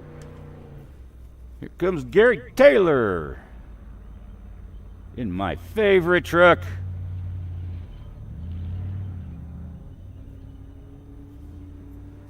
I love that old Dodge. It was good to see Gary. This is the first race that they've been able to get out to. They've had one hell of a year. And there is Tim Fitzpatrick. I have no idea who's leading this race yet. I will here in a bit. But we're going to find out since there's Tim Fitzpatrick.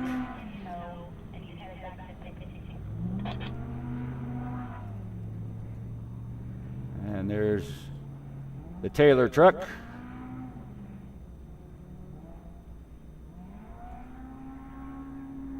It's always good to see the Taylor family racing. Coming out of Oregon, they have the truck going, and they've got a Class 11. They're the only Class 11 bug out here. Teaching the kids right, growing them up right. They love that bug.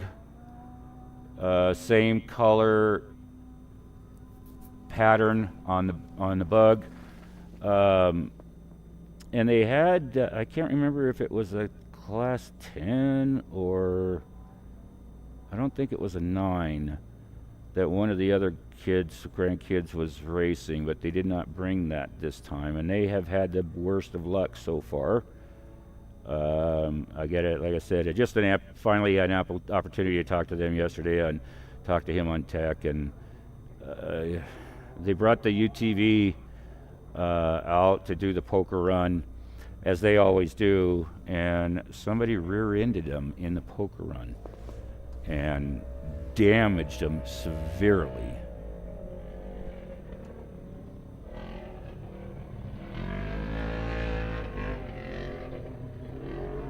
And he was pretty upset, and rightfully so. You don't, how do you crash that hard running up on somebody in a poker run when speed limit is 35 miles an hour and you're in dust? I mean, come on, be smart.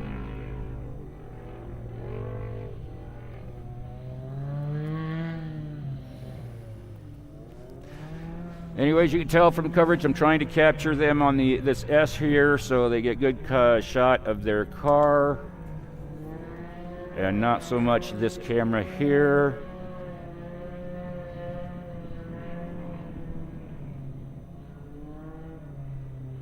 But I at least want to have each vehicle the ability to pull up their video and look at their car going through the S here.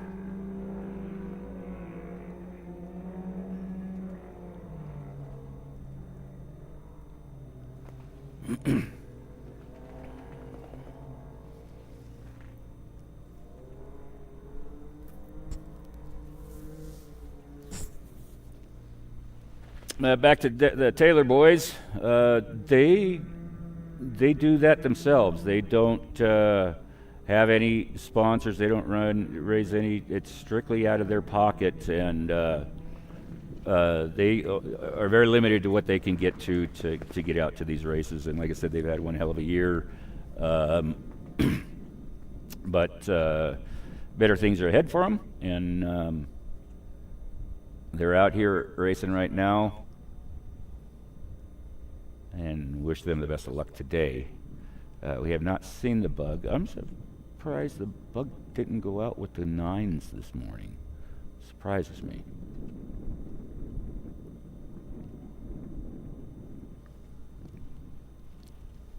Anyway, that little bit of breeze that we were expecting today is here, as it's blowing from the northeast. And I can see Tim Fitzpatrick has made it through the pit and is on his way up Sioux Mason Pass.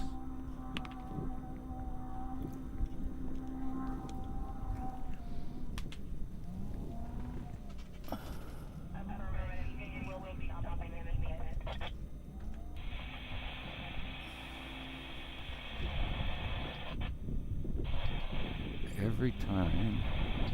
Dang it.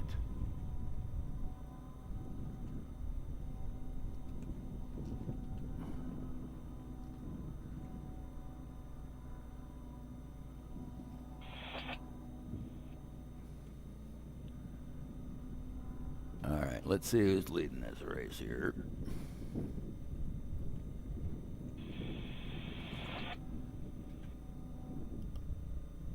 All right. I only see one green that is on the course. And right now, that is Tim Fitzpatrick. Nope. Bud Wahlberg And the 2955 is out on the course. I believe, it doesn't look like Tim's. Oh, wait, Tim's transponder. So Tim is,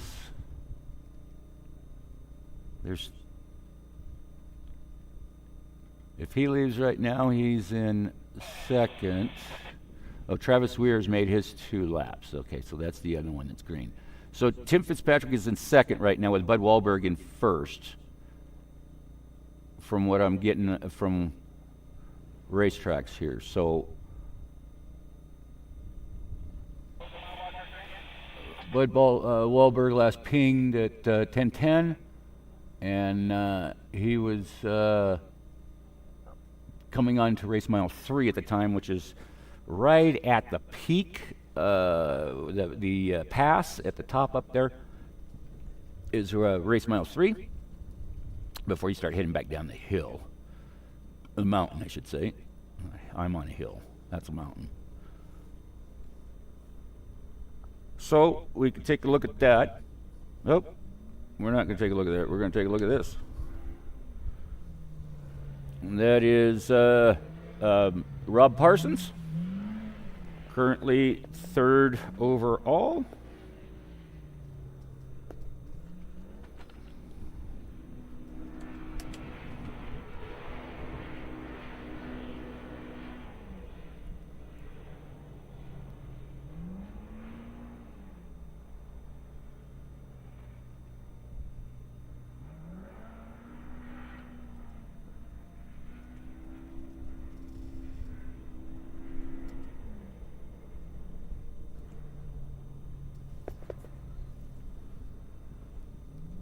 So Rob's having a good run.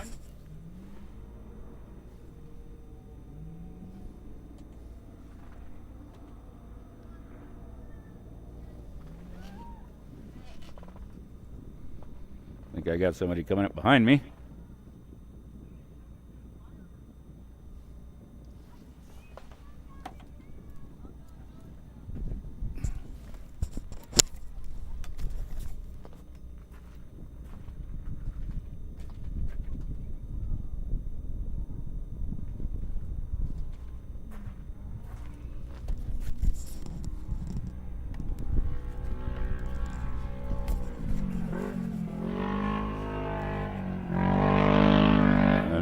Exactly.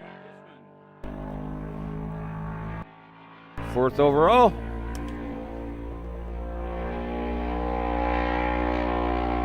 In that GFI Team Kawasaki. He's the one that works on Steve Austin's car. Team GFI.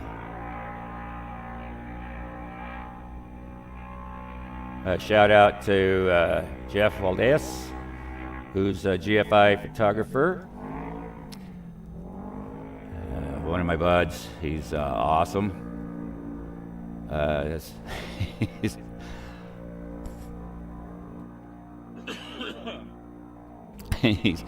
He makes sure that he gets footage or at least pictures of me.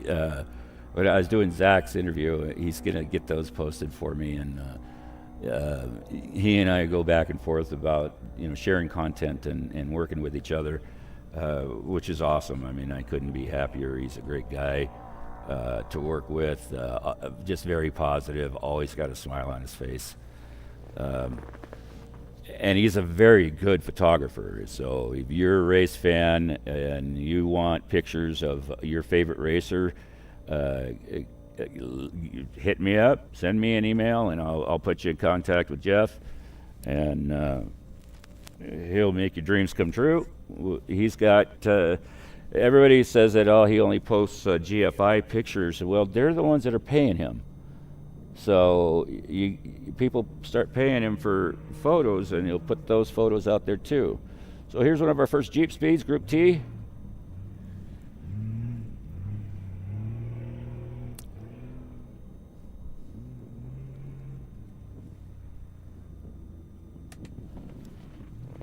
So I shout him out as much as I can, support him as much as I can, as he does me as well.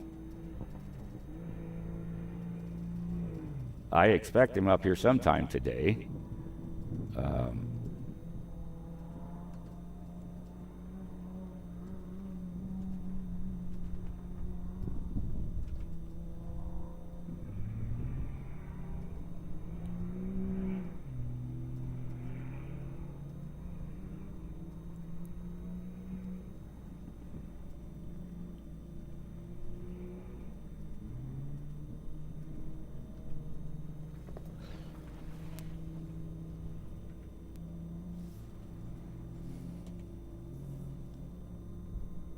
Looks like the driven Can-Am.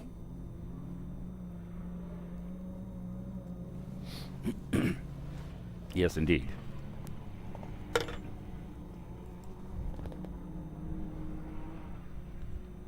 Another Jeremy Porter build. He sets that car up after every race, as well as Tim Fitzpatrick's car. So let's take a quick gander at who.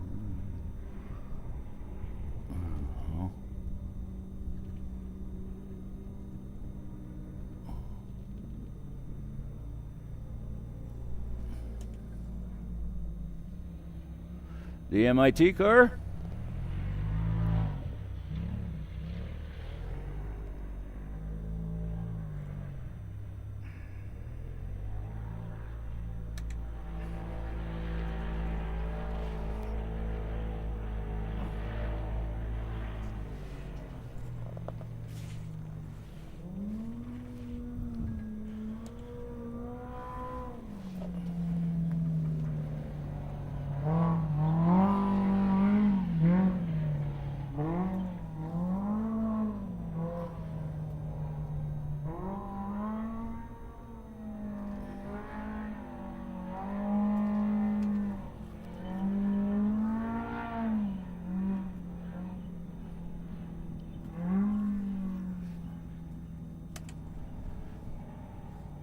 Sorry, I was checking on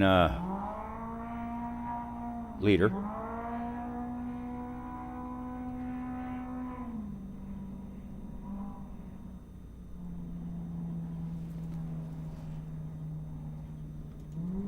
So according to Racing Tracks,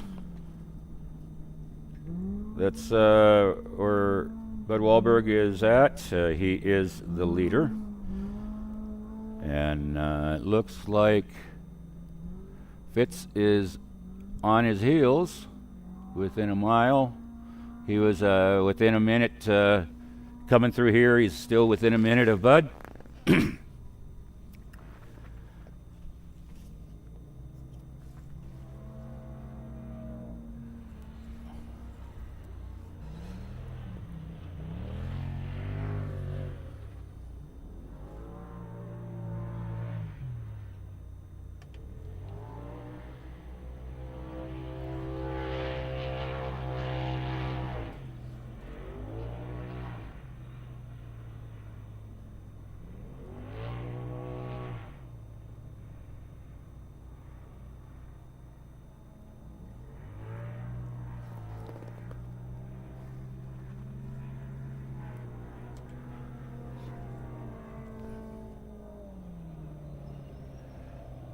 That's the Battle-Worn car, Don Redgate. I mean, Don Redgate. That's Dad.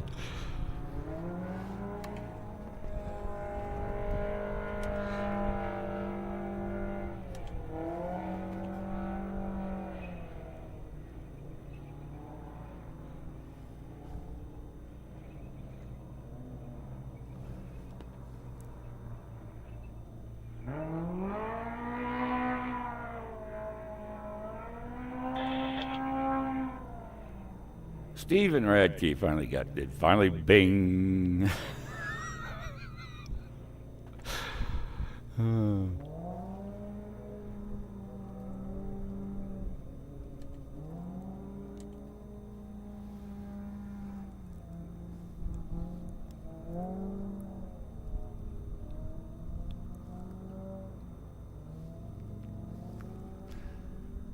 Looks like we got another Class 9 coming up the way here.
I am going to get up and walk around a bit, stretch my legs.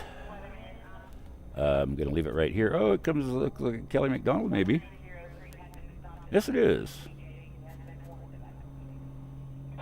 He took a tumble in that Jeep at the last race. Look at the back end of that. See, it's kind of smashed in there, Eric. He was trying to make his Olympic debut in gymnastics, and he took quite a tumble. Back flips are never good. Front flips are never good in off-road racing. I'll be right back.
we do have a tight race going on there. As you can see, it depends on how they update the times that they update. But when you have three at this lap, green bubbles. It's lap. They're out on lap 3.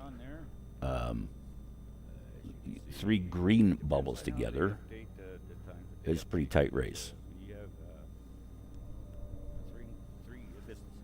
This lap, green bubbles. This lap, they're out on lap 3. 3 green bubbles. A little bit of a lull here. Get us back over to camera number 2.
I'll be stepping back again. I gotta go grab another water.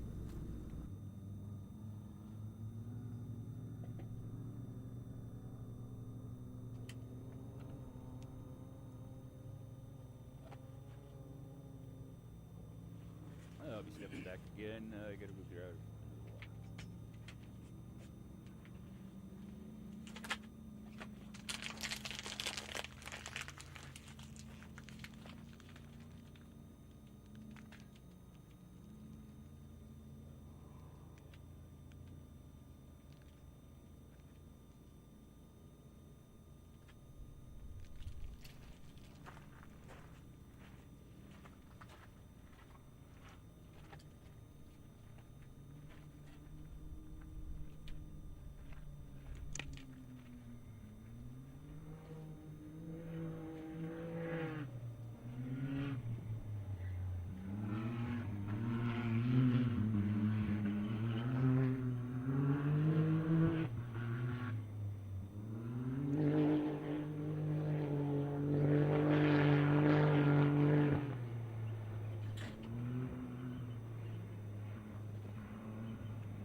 813 is declared DNF at Main.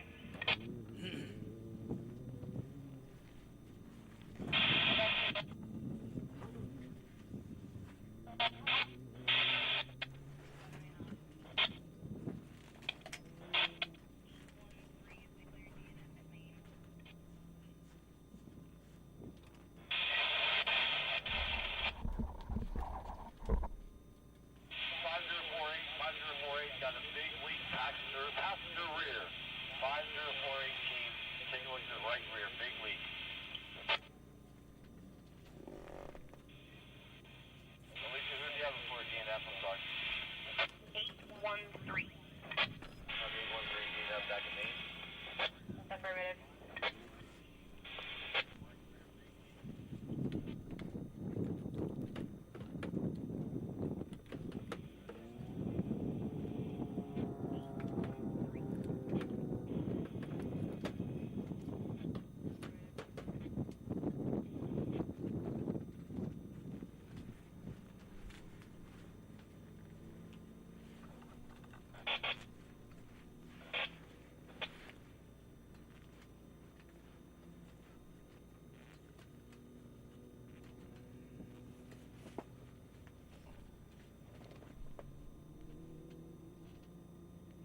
Copy. Being towed out to reach mile 40, vehicle 78 DNF, and then they'll have their own recovery.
BJ up. Yep. Did you copy 78 is also a DNF?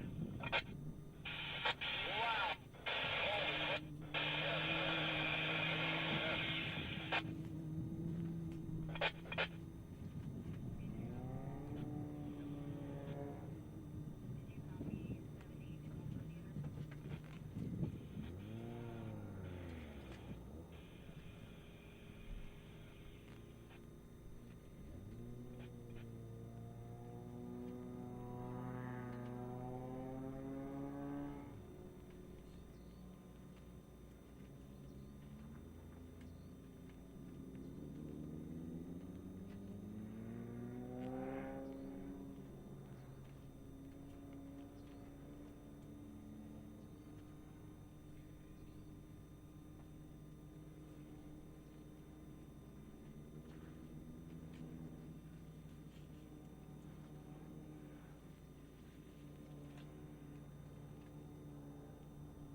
see the weatherman?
Desert Rider!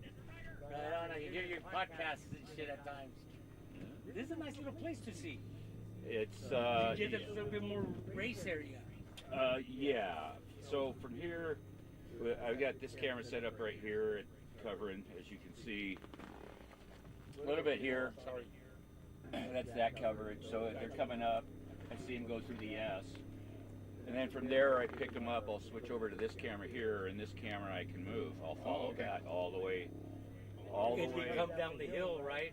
Well, I'll follow them all the way to the start finish. Gotcha. Over here, right? Unless another car's coming up. My focus is this right here. Gotcha. Because that's a close shot of the car. It shows the drivers, sponsors, and all of that stuff. Awesome. So what I'm watching here is racetrack. This is actually our leader right here, Okay. Ryan Reed. Yes. He's the one that's leading us right now. There's the second place guy right there. Gotcha. So we're over here. So he'll be here in about a half hour. Yeah, he's on the backside of the course. He's just starting to come up the other side of this mountain. Okay. Dang, you got it set up. Love it.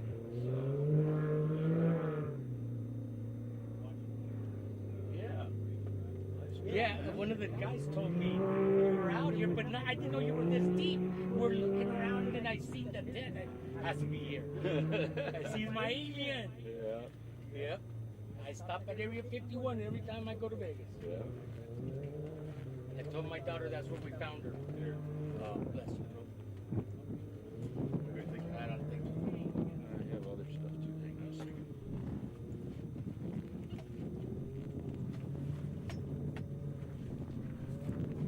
I'm stuck there. A lot of cords. Oh, when I tell people that I set up a production studio, They think they're nuts, huh? I think it's badass, man.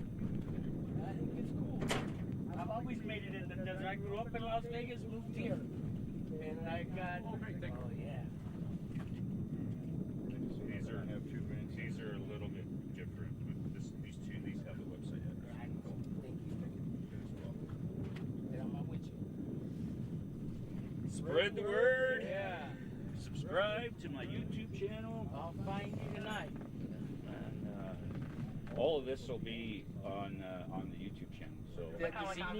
yeah, well, it's live right now. So Okay, so yeah. as soon as I'm done broadcasting, it automatically posts it. Gotcha. So then, about 6 o'clock, it was dying down. Had maybe half a dozen cars left. Yeah. And I've been monitoring because I usually on this one I have my live feed on, which is right here, right now. Gotcha. Here, right now. To make sure that I haven't dropped. I was froze up. Oh. So So it's while like, you were live feed, it Yeah. froze on you. well, between about 5:30 and 6, somewhere in Yeah. there is where it froze up.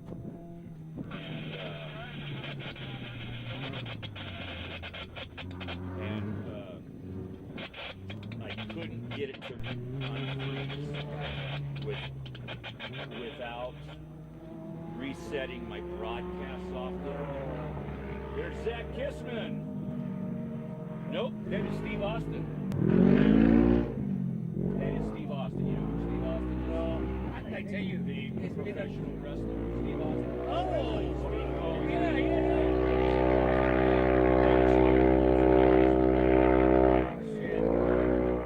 The last time I was out here, it was Sam Berry. He races a class one single seater. He did have a class 1. Yeah, I don't know what it. Now that's been like 10 years ago. My wife died 7, and it's the first time I've been out since she died. He hasn't run this race in a long. This Yeah. event or the VORRA circuit in a long Yeah. 2 years ago. Didn't he win Vegas Reno? Yeah, he's won Vegas Reno, but 2 years ago he decided to step out of the single seat. Oh, He went to a spec 6100 truck. gotcha. So for the first time, he has a co-driver. Driver, no kidding. Yeah. And he's mediocre in the 6100 class. He's not as consistent yet. In the, like the class. That class 1 car. Dude, he was fast. He had that thing dialed. Well, and he raced by himself. Yeah. All the way It's- from Vegas here. It's Connor McMullen is right now is currently that way. Gotcha. He's one that does that, and he is fast. There's Taryn. That is a 15-year-old girl right there. Sweet. About to be passed by class 1. Yep. Now you can see the difference, watch. If they really get on it. So watch this third one here.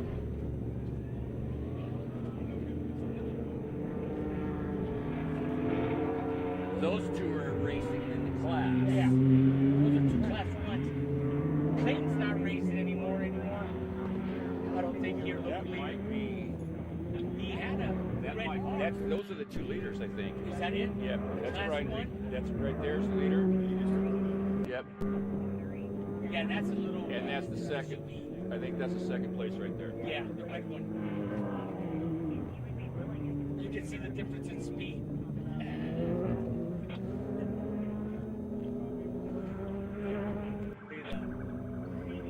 Yep. That's who they were. Yeah, 1 and 2. Leadership. Okay. Well, 1 anyway, not 1 and 2. Okay, gotcha. 2 is back here still. So that was the first one was Brian Reed.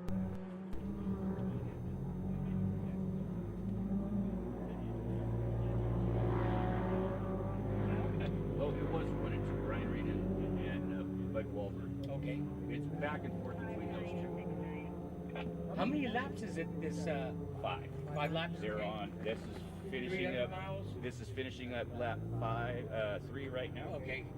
They'll be going out on 4. The course is 55. 55 miles. So just shy, right around 275. Gotcha. I don't know why they didn't take it to the 6th lap. To make 300. Yeah, Or a little bit well, over 3. Originally he was going to run the 2 races.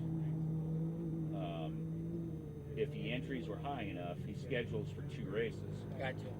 He has to have over 60 and go with the 2 races. If not, they combine it into 1. Gotcha.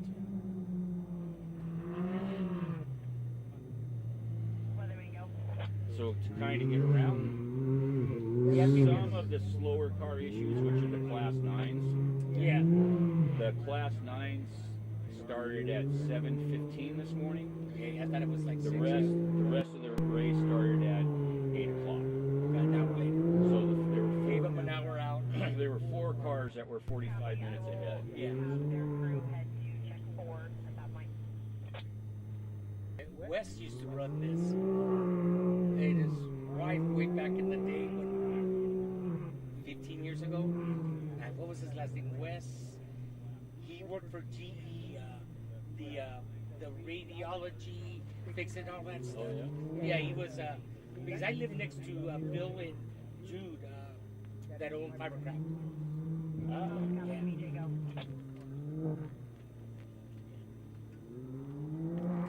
Copy.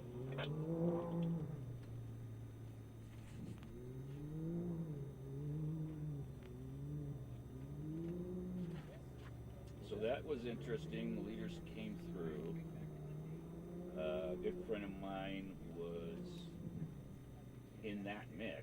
Yeah. There were 1, 2, and 3. He was stopped on the course, and I don't know if he got started yet.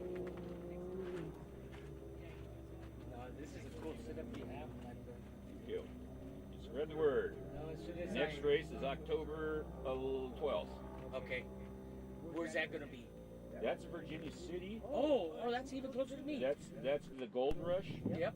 So the Gold Rush that weekend, Thursday is time trials at the Dayton Fairgrounds. Okay. Friday is the tech line on Virginia C City. Street. Okay. On C Street. Right.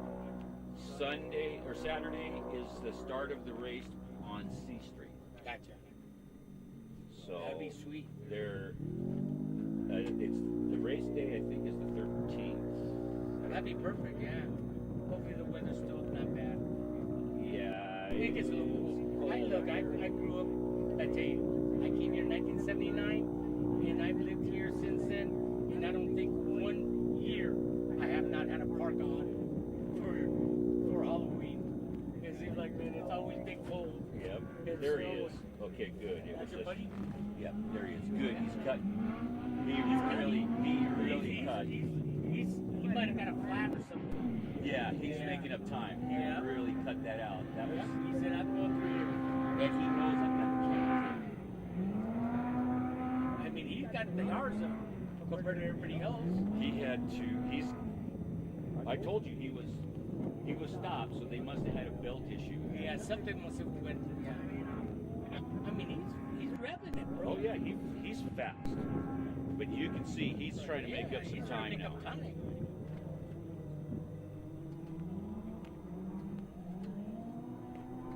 He got that fucking. Oh, he's gonna get a fucking earful from me. Yeah. Oh, he's gonna get an earful from me. They've made it through here 3 times now, and he has not once whistled at me. Oh. And he whistled at Jerry down there at the road crossing. Yeah. Oh man, he's gonna get fucking hearing it from me. I'm telling you what. I'll be in their pit right after this race. He's gonna get it from me. Oh shit. He's got 2 more laps to make it up to me. That's the 3rd lap he's Yeah. gone by. So the guy that won this last year in a 407 truck, he is always the man to beat on the pole and in the race. Gotcha. He was like 15th qualifier. The pin on his brake pedal broke, and he had no brakes from about here all the way around. So about 2/3 of the qualifying course, he didn't have any brakes. They got that fixed before his tech inspection. Right. He made 1 lap. I haven't seen him since. Holy shit. He should be on his 3rd lap. He Yeah. hasn't made a 2nd one around. And that truck is fast. It's a '76 step side. Uh-huh. Beautiful white truck, you know. Yeah. And that Chevy engine just Screams. Oh man, it just roars. About time for another good friend of mine to come around, and that's in a 51 Dodge pickup. God, I used to come out here. So right where he's at there, that little, he's gonna go right behind that hill there. Yep. Right there. I am usually right on top of that hill right there. That's where you broadcast from? That's generally where I watch the race from, right there every year. However, we don't ever have northeast winds, so that's why I'm here. You can see the reason why I'm not up there. Well, when we came in, I told him, I said, I don't see no damn smoke or no nothing, Dust, yeah. no dust or nothing. And after a while there, we were almost to Walker River. And we're like, I'm messed up here. Let's flip back around. So we flipped back around, and then I seen the entrance over here and got on. And that's how we got here. And then we parked the truck and unloaded the bug, or this car, and then we were right at the edge here at the beginning, met another guy that told me about you. And then I just followed the track until I got it. Seen your black, easy. Yeah, that's it. Yeah, I had to come by and say hi. one guy that came all the way up here and was talking to me. He walked up here. He parked down below and he walked all the way up here and he was talking to me for a while. And then I had another guy with his two kids came up in a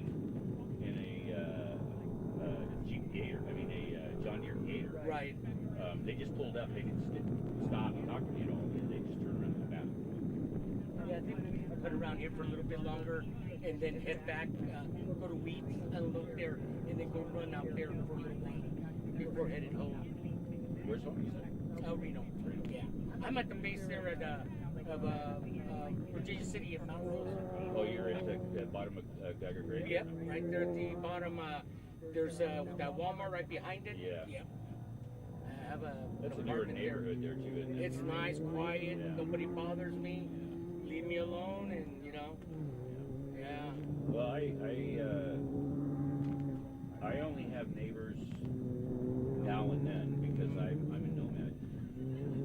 I live in I sold everything. I had a home in Carson City. I sold everything, but my truck, my Jeep that was in the process of having the engine rebuilt, and that's pretty much it. I bought the side-by-side and the camper and the trailer and all that stuff, and that's it.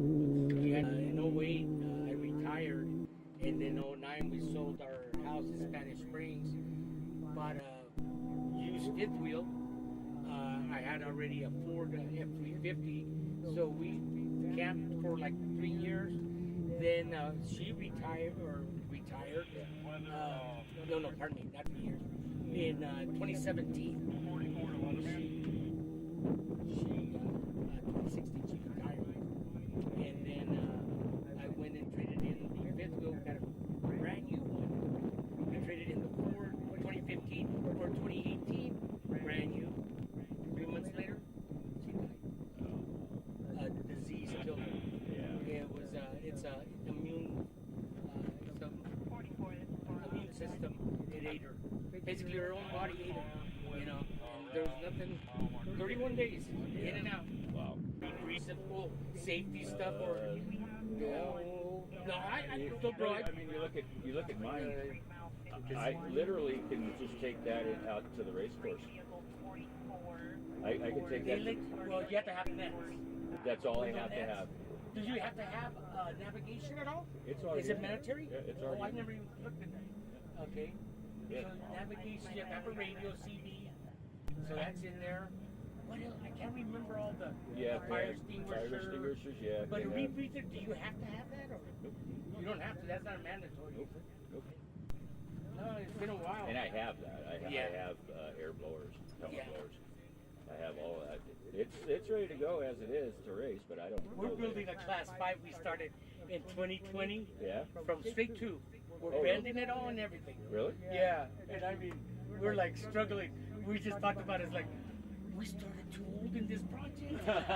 It's like I worked an hour and I'm tired. You're never too old. Working an hour and being tired, I get that. I have arthritis real bad, and sometimes that's all I can do is an hour. Yeah, mine got real bad a while back, though. They just put me on prednisone. I'm afraid that my next stop. They had to, because I couldn't even close my fingers. This hand is that way right now. Yeah. It swelled up real bad early summer, and it never has really gone away. Yeah, because it's not as bad as it was. Yeah, you see how mine are all turning. Yeah. That mine started like little by little. You can see that one right there. Yeah, and this one gets real bad. That There's one John. and this guy. There he is. He and his wife, John Holtzman, and his wife is a co-dog. Yeah. Co-pilot. He's yeah. That's cool. He ran into him yesterday at Tech Line and Facebook. He's following me on Facebook and stuff, and you know, he comes up to me and he goes, "Desert Rider," and I turn around, I'm looking at him, and he goes, "John Holtzman," and he goes, "I follow you on Facebook," and I was like, I just kind of started laughing. It took me back a little bit, you know.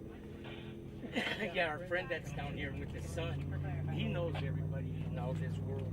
Where I just basically, when I got out of it, you know, when my wife passed away, a lot of people change. Yeah, they quickly change, man. In and out, in and out.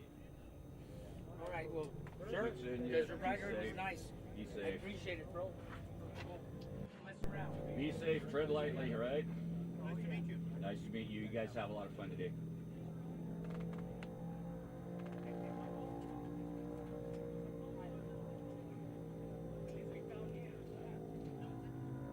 Okay, Desert Rider is back. Sorry about not following the leader through there as you come through in that green car. And right behind her were the leaders. And the leader took over at the corner there that I've been broadcasting there where that dip is. That's where he passed her. And right behind him, 10 seconds back, maybe 30 seconds back, I doubt not even 30 seconds back, was the second place. It was Brian Reed and Bud Wahlberg. I believe, I'm not quite sure who's in the lead. They're that close. So that's up to date on the race. I had some visitors show up here, some fans showing up here, which was podcast guy, the podcast guy. I said, well, you're talking about racing and my YouTube channel? Yeah, I'm the podcast guy. But a couple of older gentlemen up here in a Razor, having fun watching the race, enjoying my view up here that I'm with you. And here comes the driven car.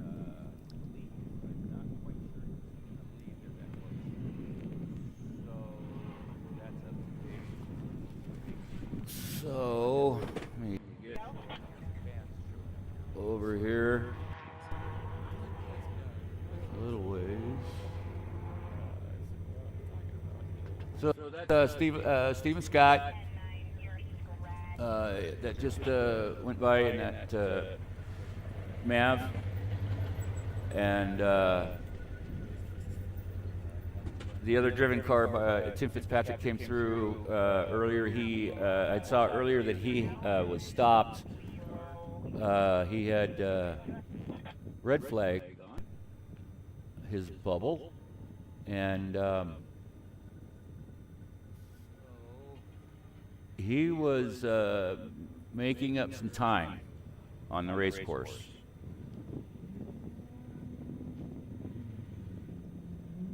So I'm back here. We're going to try and do what I'm supposed to be doing, which is following these cars around this race course. You can see right down there my visitors.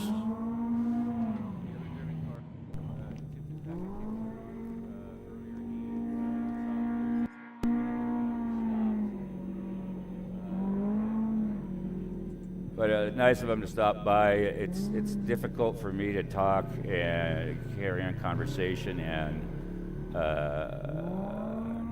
do this at the same time. So I prefer just to stop, chat, get it over with, get them out of here, so I can start bringing you some more of this footage.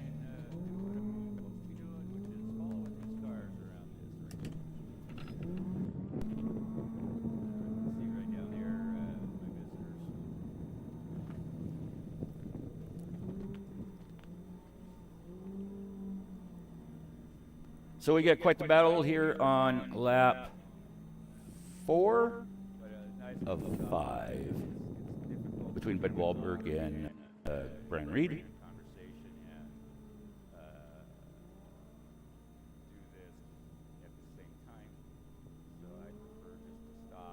It's been a great afternoon so far. Today,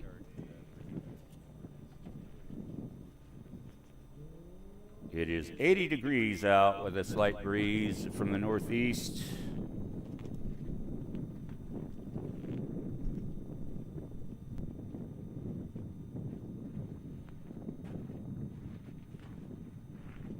So we get quite the battle here on lap 4 of 5.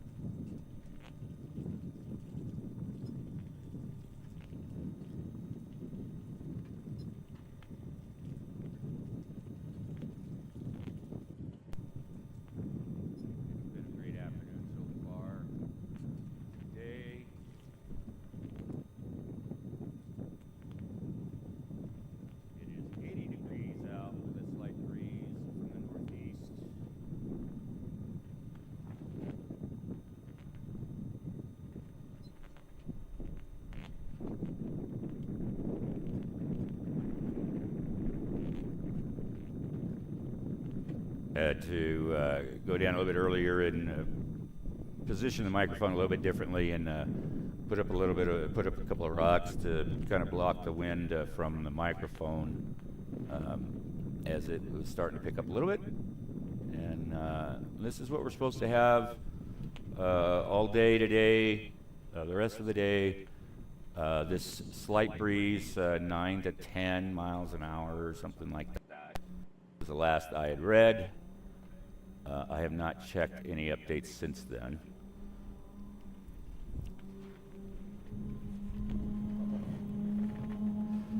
Since yesterday, I think, is the last time I checked updates.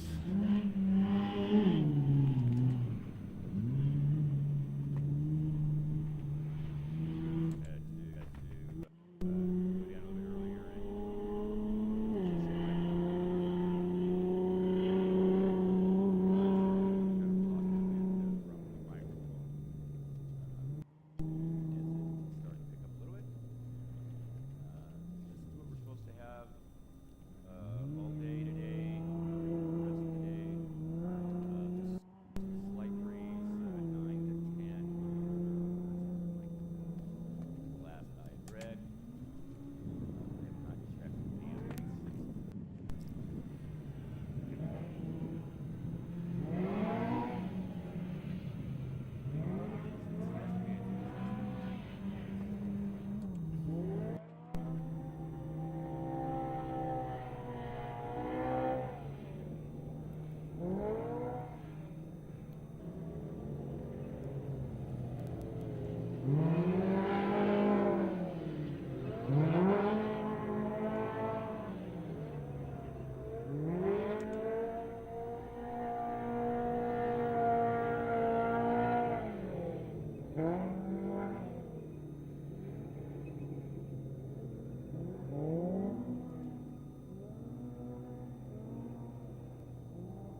Zach Kissman.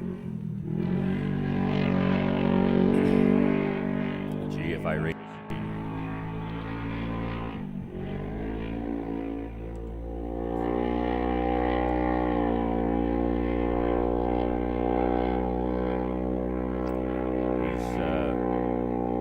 Zach's got another good run going today.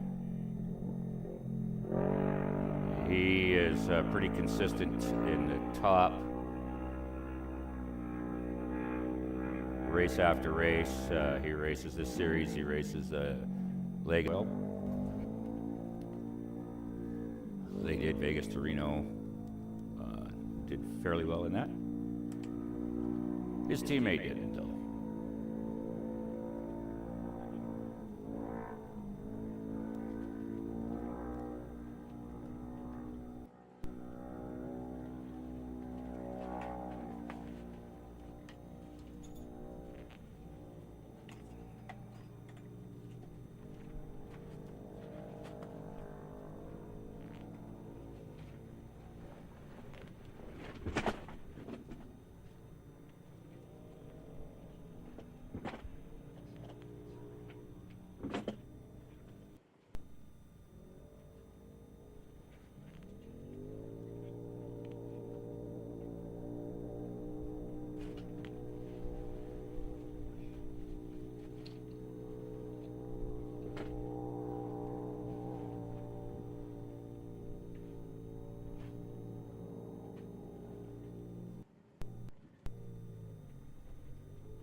Alrighty, had to do another adjustment here as the gets a little bit later in the afternoon.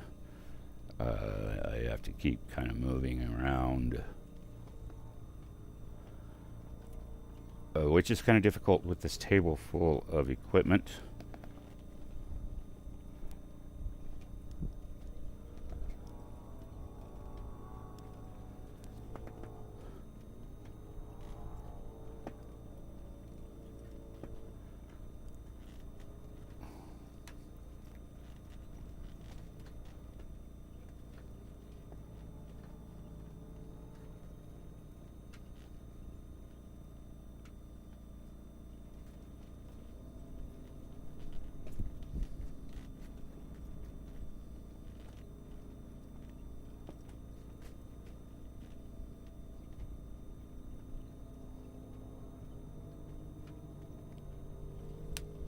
Got that camera adjusted now. I think my number 2 camera is fine.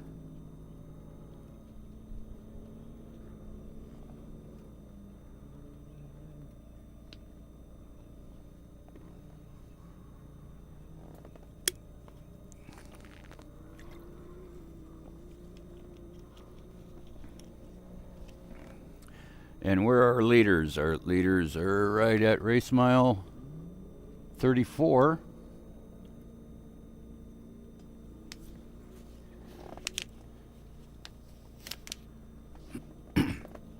And they are battling it out, I'll tell you what.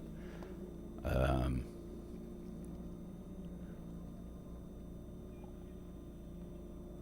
think it's Bud Wahlberg's at a Pro UTV. Scott. Who's that? Scott? No, that's not right.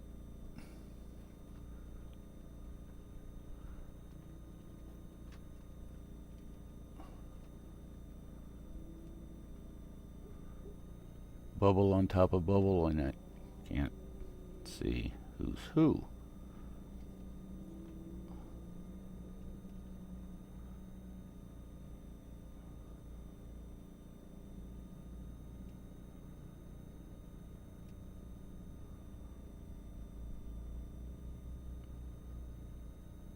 Alrighty, had to do another adjustment here as the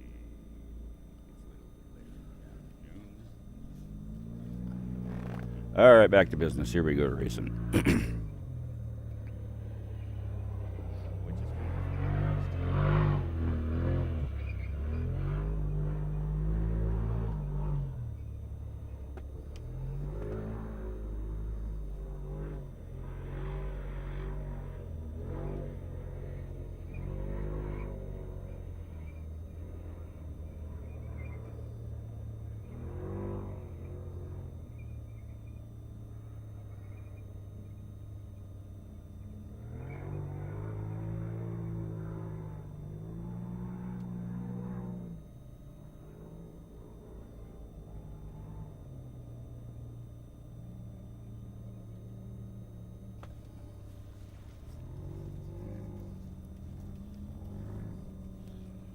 That camera adjusted now.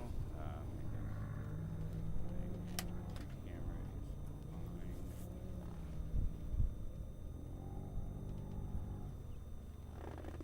fine. Okay, we are on lap 4 of 5.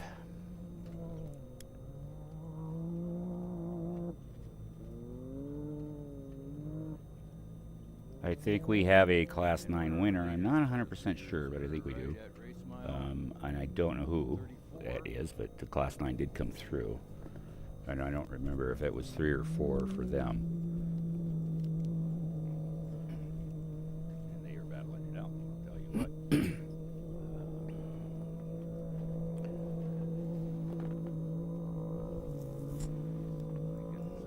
Bud Wahlberg's at a Pro UTV. Scott.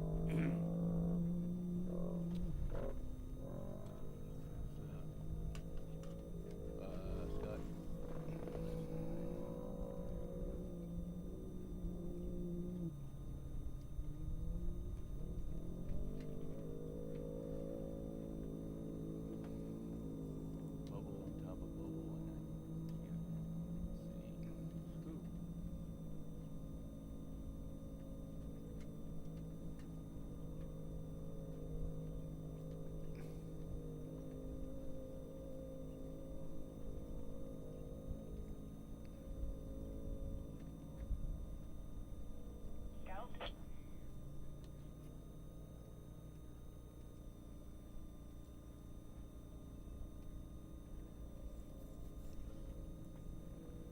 back to business. Here we go, racing.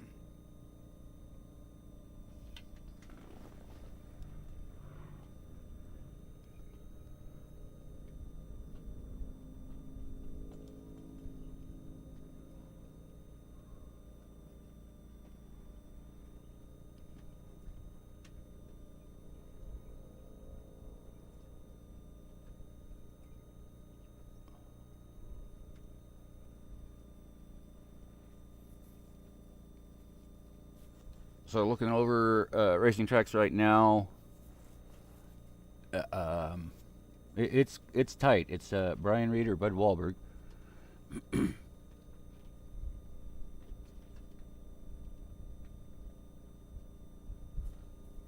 After 4, or on 4, I should say, with 1 to go.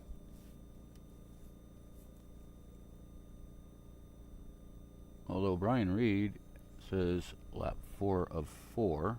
Okay, we are on lap 4 or 5. And Bud Wahlberg is on 4 of 5. We have a class. So that makes sense. I don't know who that is, but class might be first. I don't remember if it was 3 or 4 down.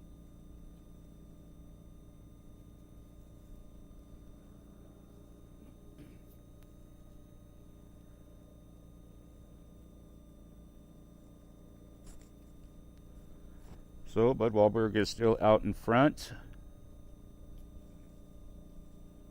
And I know Tim Fitzpatrick is trying to reel him in after whatever issue that they had on lap 3. Lap 3, they had an issue. But when Tim came through here, he was trying to make up some time.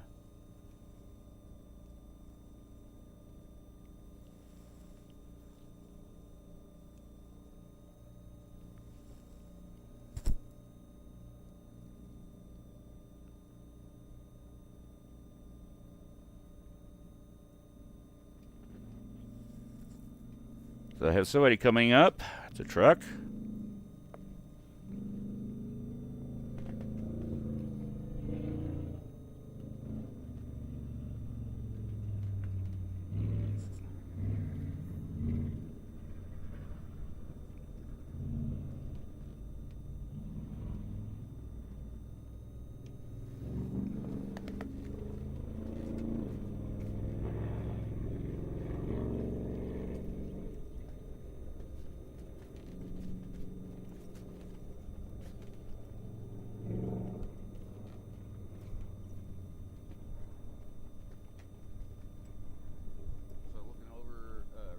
Right now, it's tight. It's Brian Reed or Bud Wahlberg.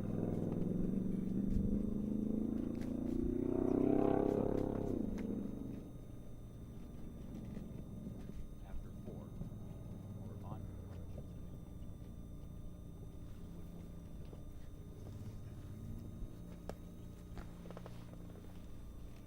Although Brian Reed is left 4.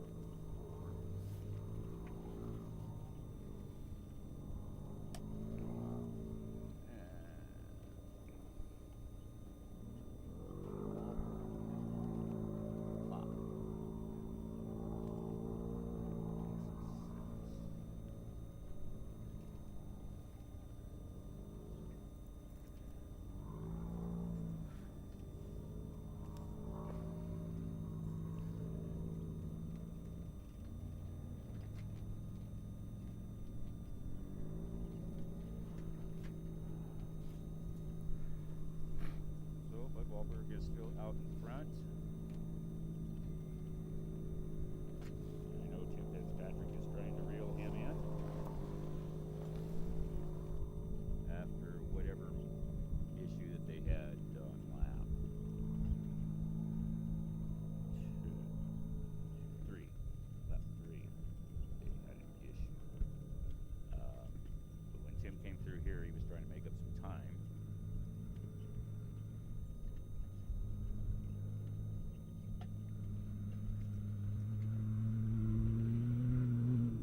And there's Robinson Racing. Nope, that's not. That's a Pro Pit car.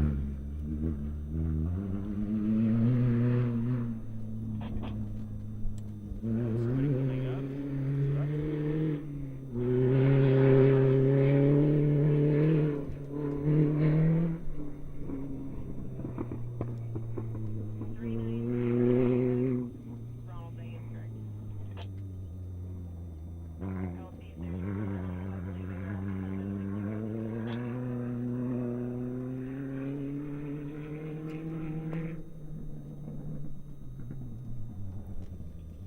VORRA option 2, driven off-road, got a copy?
Yeah, one of our Jeep speeders on his, I think, probably second.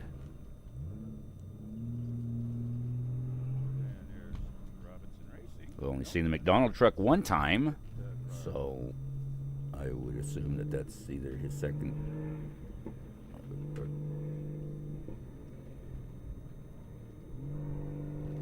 McDonald truck is easy for me to see. It's bright red Cherokee like that, with the pushed-in bumper. Here comes the Robinson family racing right now, and we're gonna follow them here.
just see on the tracker that Bud Wahlberg went red.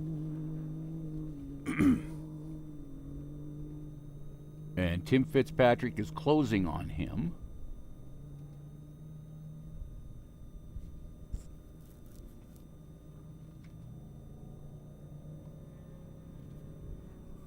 So we may have a new leader coming past us here in about less than 10 minutes.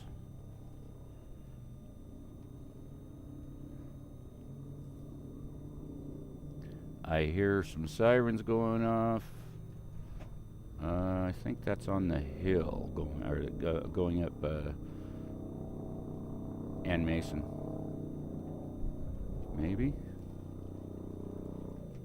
I see the dust coming towards me, just on the other side of this ridge and canyon here. I can see just the top of the other water tank over the other ridge. But it could be anybody's dust. So. But it looks like Tim has gone around him, but not 100% sure because 2955 is still red. So I'll be trying to pay a closest attention as I can to these numbers. Tim's car, I know right away.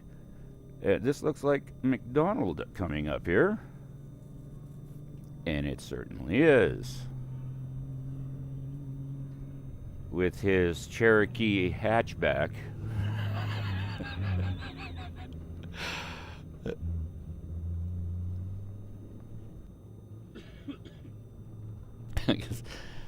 As I said earlier, he took a tumble last race. And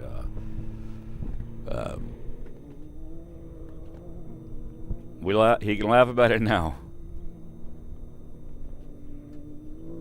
So I don't know if they're running Gold Rush or not, but the season's winding down for him. So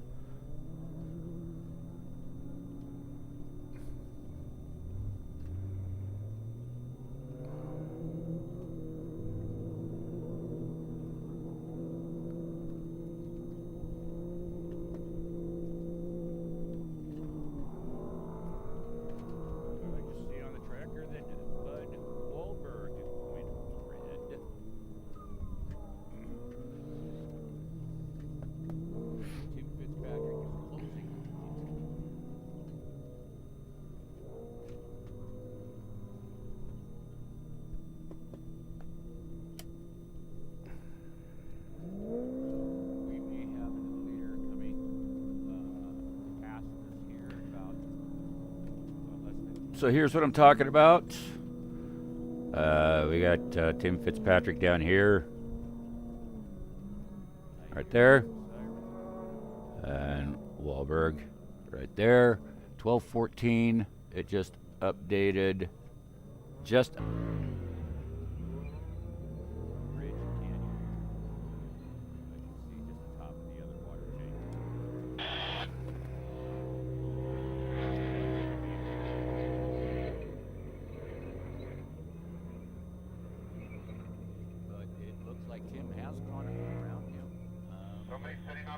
Check your mic.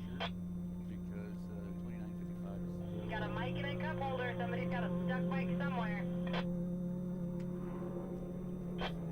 trying to pay the closest attention as I can to the numbers. Tim's car, I know right away. Yeah, this looks like McDonald coming up here. Yes. With his Cherokee hatchback.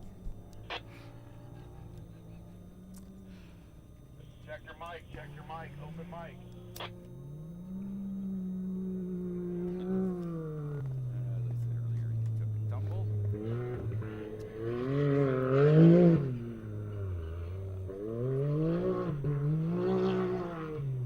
He can laugh about it now.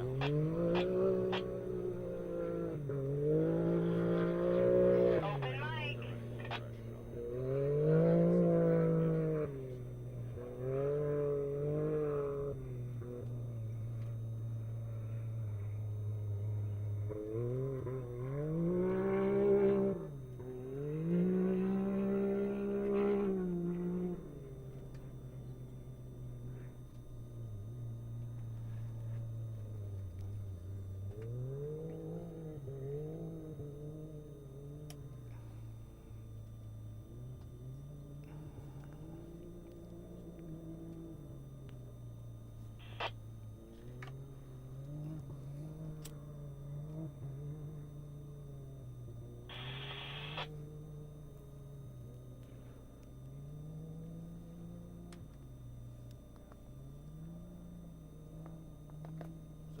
talking about.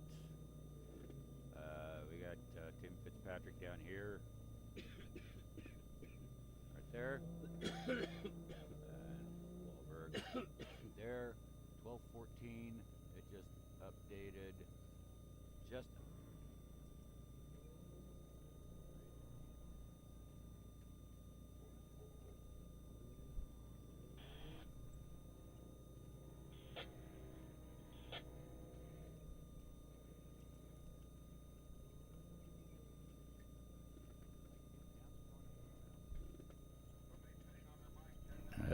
According to Racing Tracks, Tim should be here soon.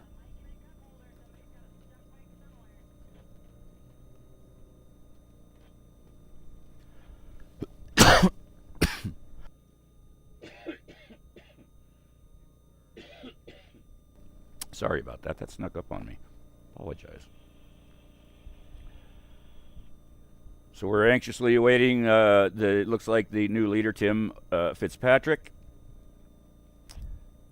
Coming up here to race mile 54. The last update, he was race mile 52, lap 4 of 5. And that was at 12:17 is when that updated, so.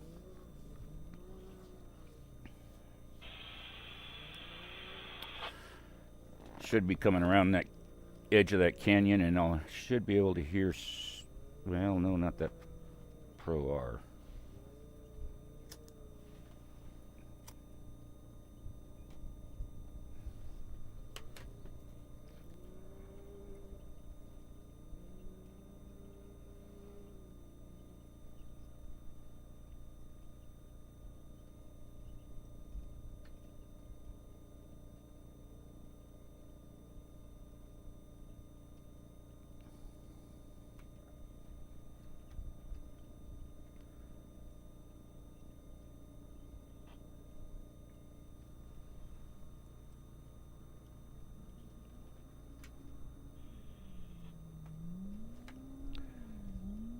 And right on cue, here he is, Tim Fitzpatrick.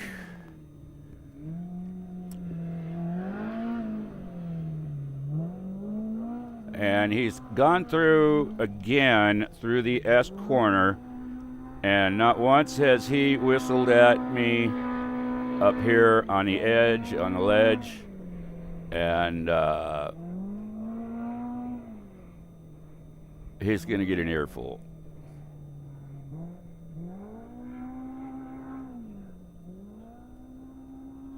I should probably get JP on the phone and say, get him on the radio and give him an ass chewing. You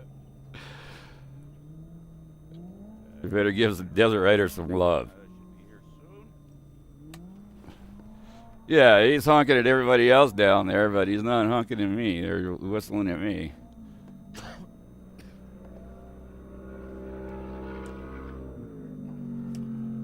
There's Zach Kissman. Or is that? No, that might be the big dog. That's the 316, I believe.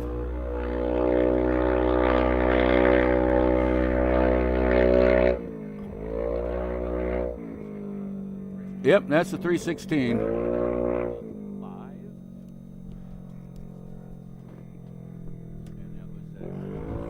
There's the big dog. Mr. Stone Cold Steve Austin, otherwise known as the Rattlesnake from Texas, according to Hulk Hogan.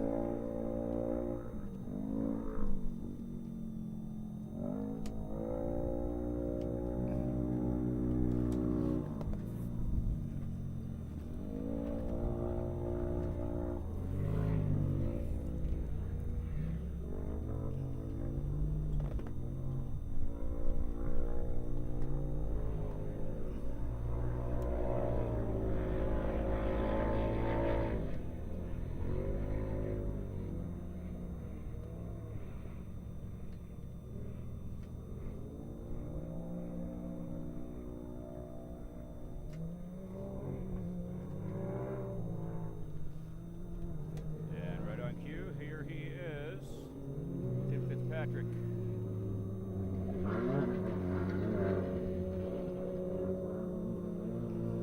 And he's gone through again through the S corner, and not once has he whistled at me up here on the edge of the ledge.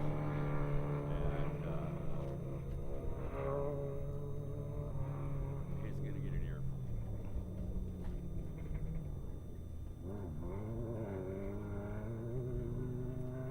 I should probably get JP on the phone and say, get him on the radio and give him an ass chew. Better give some desert riders some love. Yeah, he's honking at everybody else down there, but he's not honking at me or whistling at me.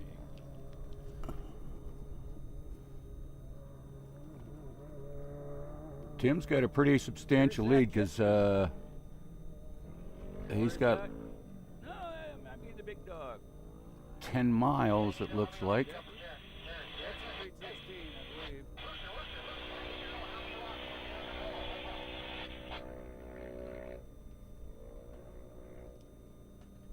Yep, that's the 316.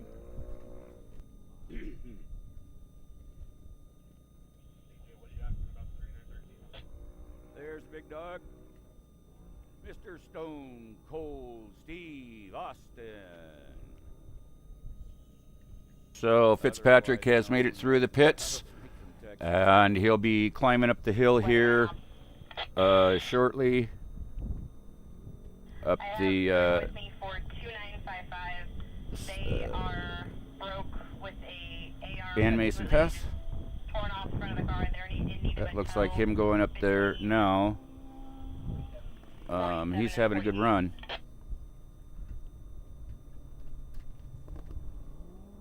Yes, they're okay.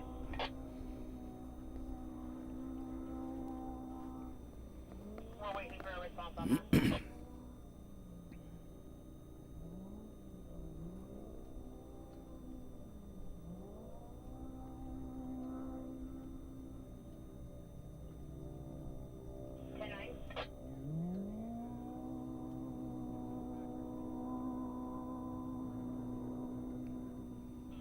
BJ, did you copy that? So Tim, looking good, sounding good, going up the mountain. Negative.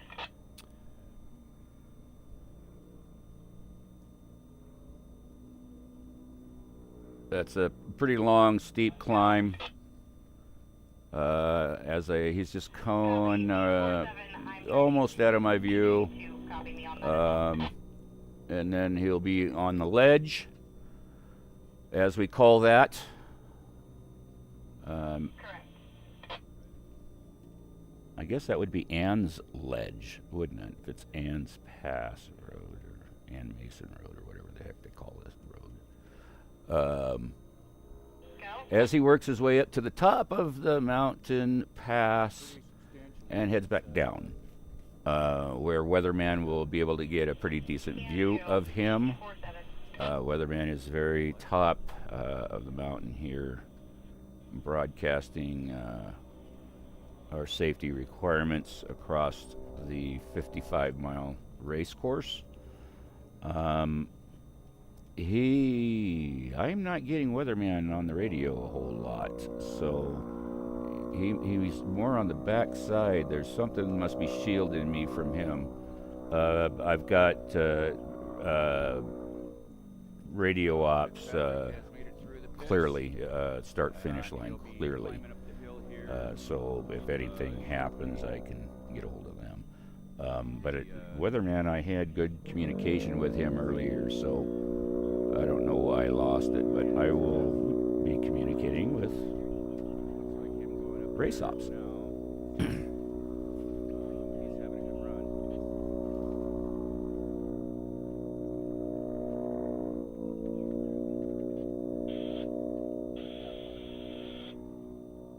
You can really hear how long that climb is. Apparently was hauling ass through the pits with no care in the world.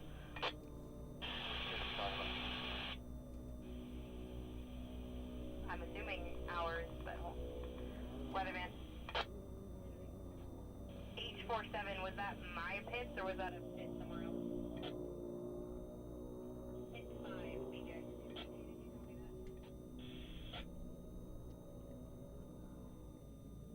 So Tim, looking good, sounding good, going up the mountain. So here at 12:30, it's very comfortable, 82 degrees. Still just a 10% humidity. That breeze is out of the northeast. It was only supposed to be up to about 10 miles an hour. I think it's about that. Beautiful day here. I still have my hoodie on as I'm sitting in the shade to keep my equipment cool and cameras cool and keep myself cool.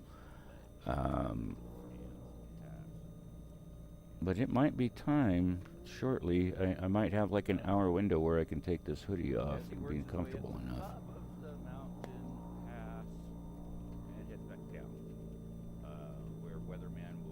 But so far right now, Desert Rider's hands are okay, which is always the biggest challenge with my arthritis and the arthritic hands that I have. They get cold very fast.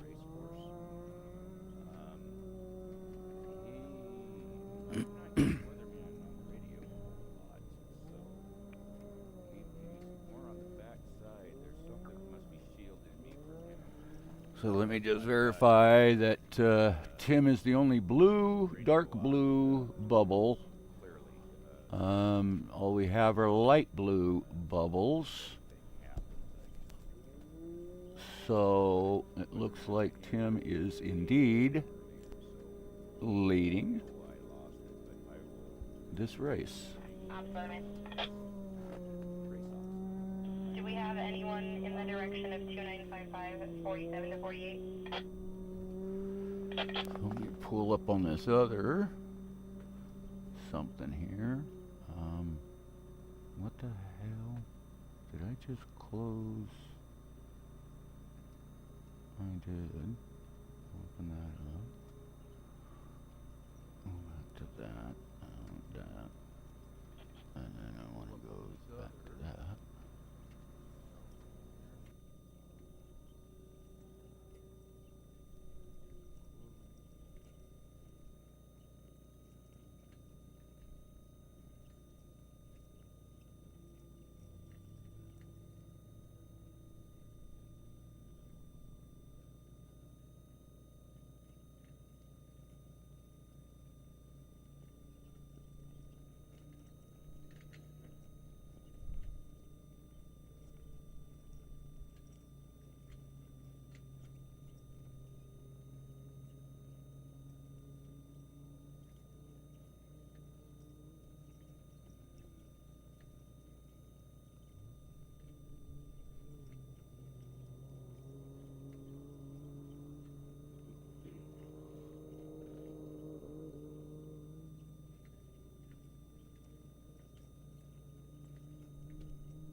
There's Rob Parsons.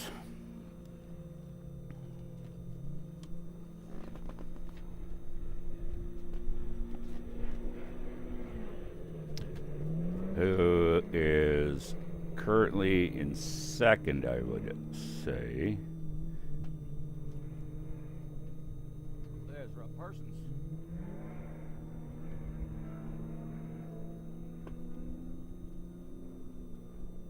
In both overall race and class.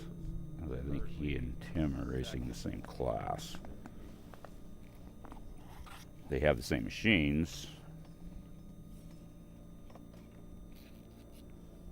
Pro R's. In both overall race and class.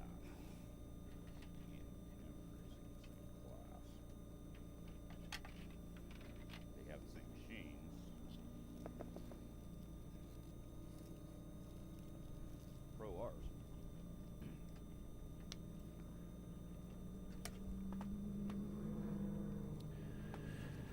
Brian Powell, ladies and gentlemen.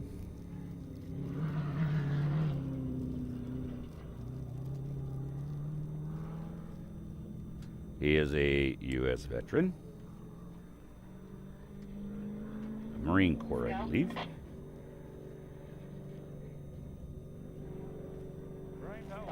I'd know that because he wears a hat, made of Marine veteran hat. He is a U.S. Marine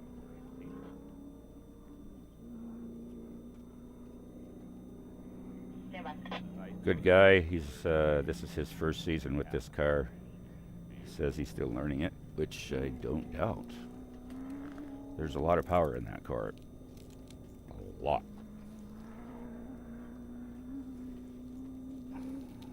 T922. Good guy. It was T922 and 5048. There's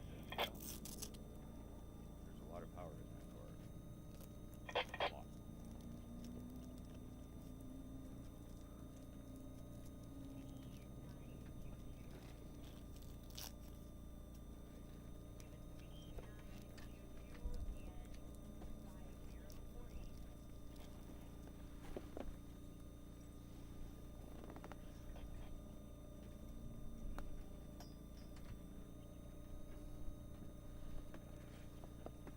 Weatherman up.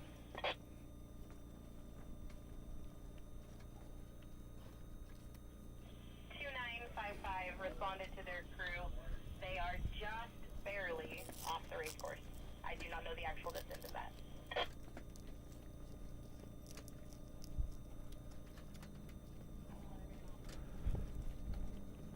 So that's Steve, and right there in the other driven car.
H47 has been addressed.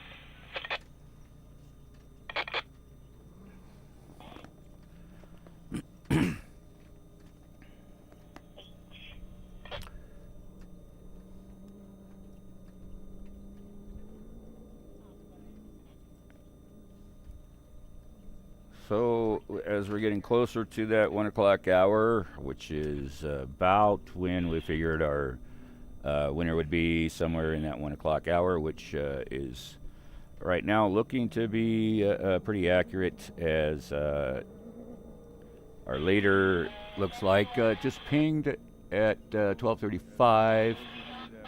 He's at race mile 10 on his last lap.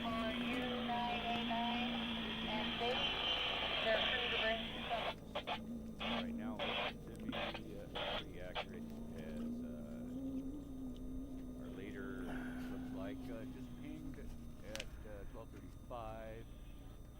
He's at race mile 10 on his last lap.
Terry McCullen's caught up in some traffic again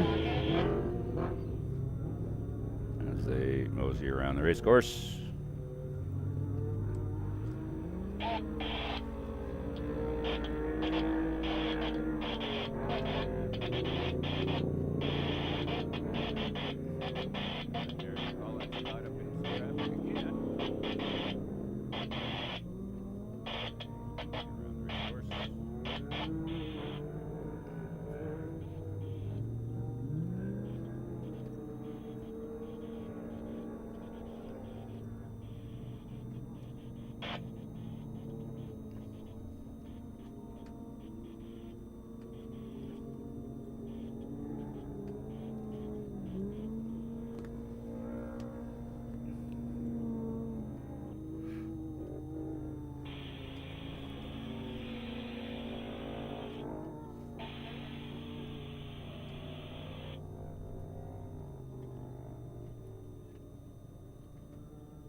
Go.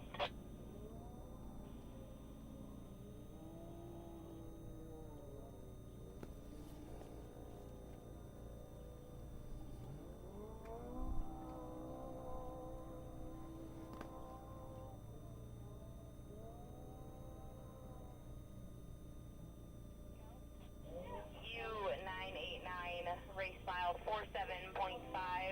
They're in need of a list of parts. Can you send that list to me?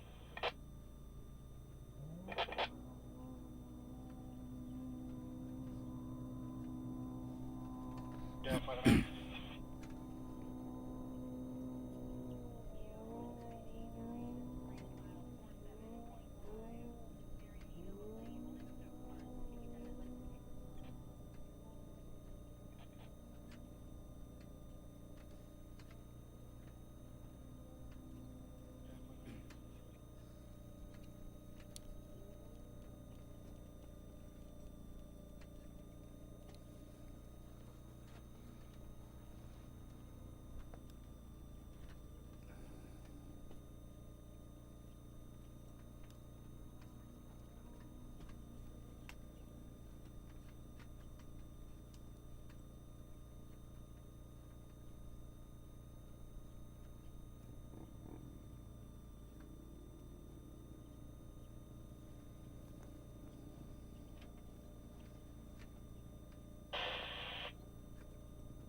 There's Stephen Radke.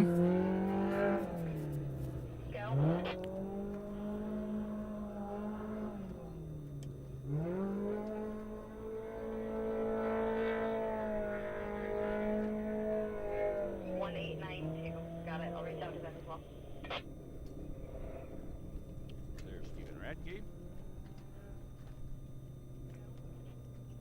For operations to U989, main or chase, got a copy?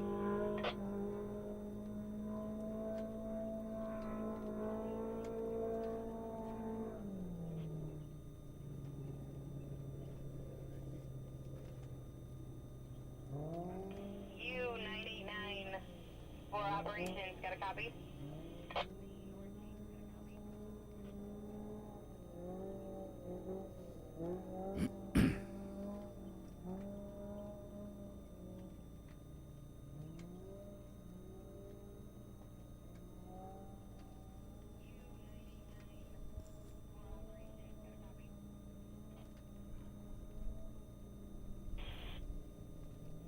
Weatherman, we have a copy. Is this U989? Yes. Fantastic. Your race vehicle is currently broke at race mile 47.5. 47.5. They're in need of you guys to bring out a rear axle, butt connectors, and a primary wire.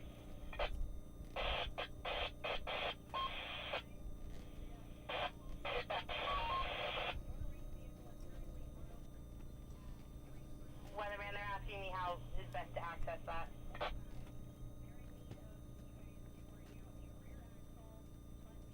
Copy. U989 main. Get it out to check 5, and we'll put it in a race car from there. Copy, thank you.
And there goes Zach Kissman.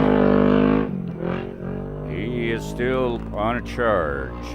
For operations, 892 main.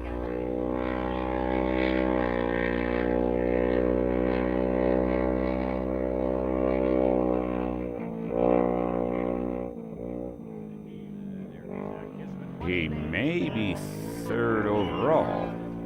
Notice that your race vehicle is heading back under their own power to the main. Find out here as soon as he Are they broke? crosses timing. Easy enough? I think it was Tim, Rob Parsons, and then I think it's Zach.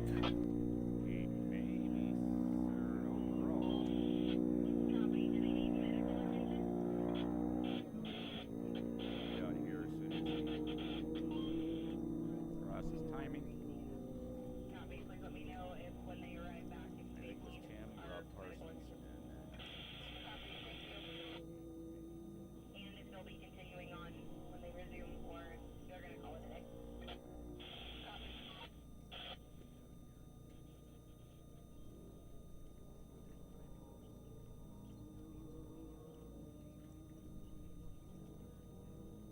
No, that is not correct. He's about fifth or so. First in class, but he's about fifth in overall. Tim has extended his lead. Looks like he's got, let's see, 18. No, that is not correct.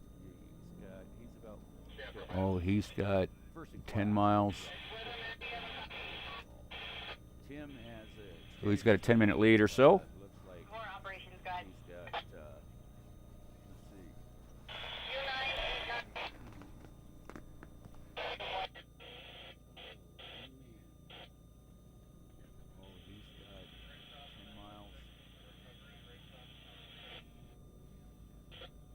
10-minute lead or so. 916, stand by for recovery. U989, it is primary wire. Some primary wires have been advised.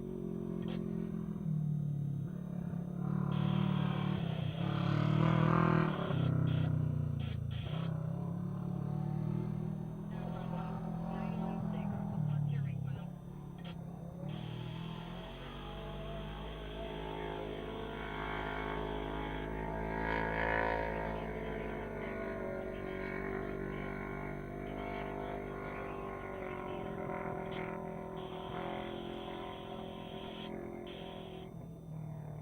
Copy, no lower A-arm.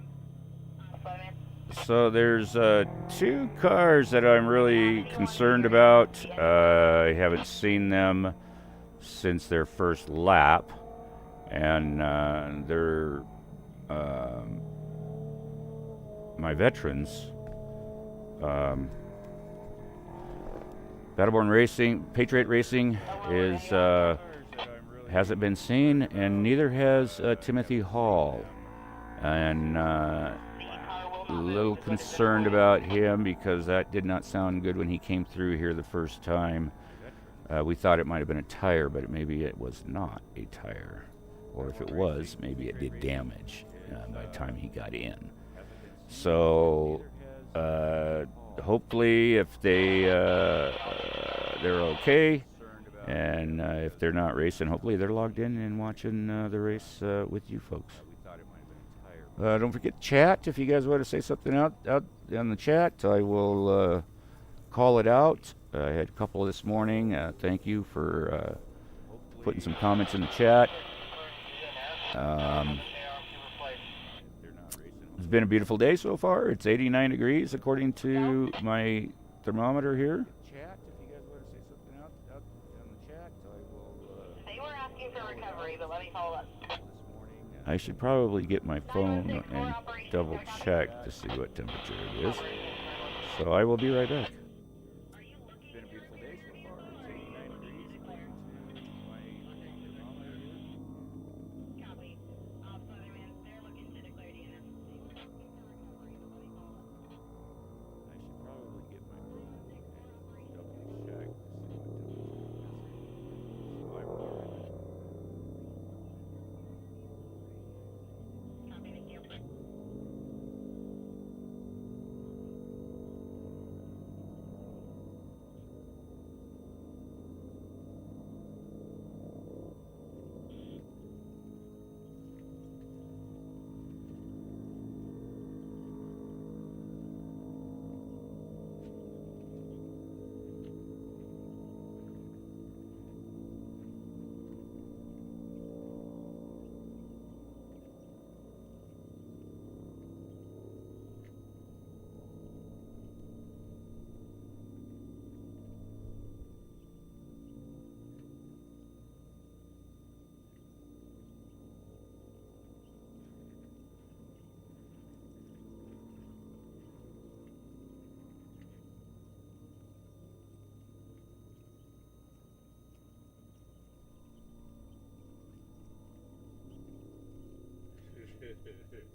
Okay, so the weather bug app says it's 79 degrees, but this thermometer up here on top of equipment says it's 90 degrees. So maybe it is 90 degrees under this canopy. I don't know. Okay, so the weather bug app says it's 79 degrees, but this thermometer up here on top of equipment says it's 90 degrees. So maybe it is 90 degrees under this canopy. I don't know.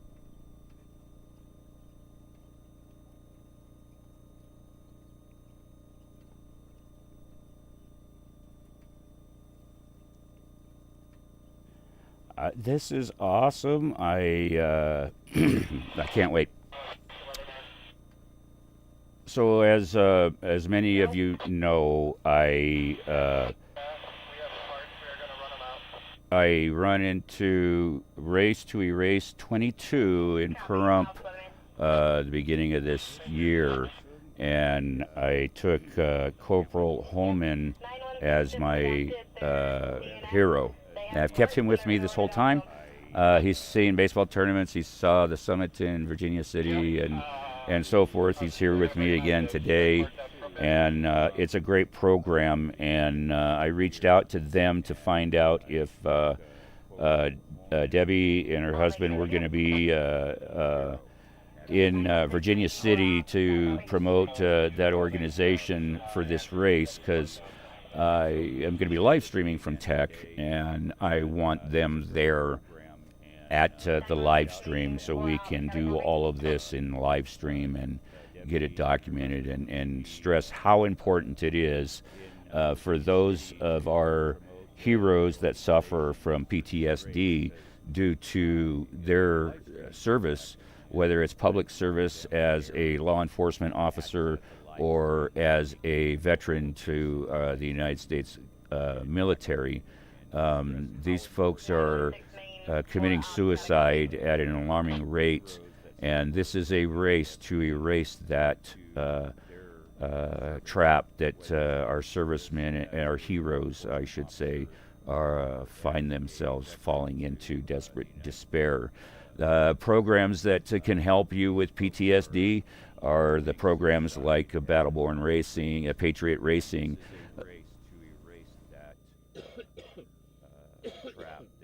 Excuse me, where they take brothers out on the race course during a race and put them in co-dog seat and give them that experience of racing and camaraderie and learning and finding the team that they had when they were in service, and helping them snap out of the PTSD that they're suffering, and help them with their recovery as they continue to battle that stuff. So that's great news. It's great to hear that Debbie Brugos will be there.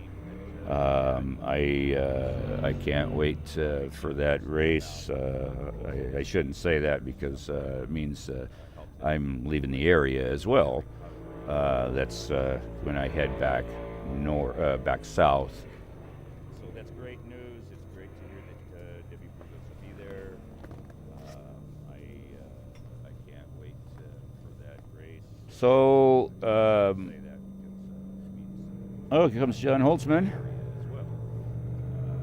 and his lovely wife.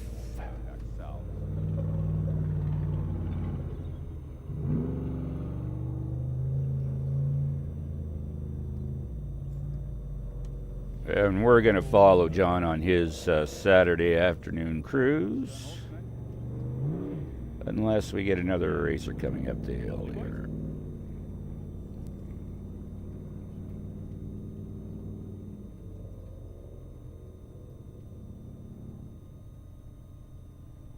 And we're going to follow John on his Saturday afternoon cruise, unless we get another racer coming up.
So it looks like Fitzpatrick has made it around Pro Pit, all the way at the farthest point north.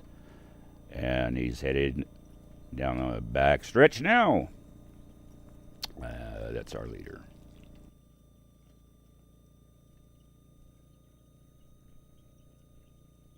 So it looks like Fitzpatrick has made it around Pro Pit, all the way at the farthest point north. And he's headed down the back stretch. Maybe I need to take Jezebel and park Jezebel down there so he sees Jezebel and make him friggin' honk at me.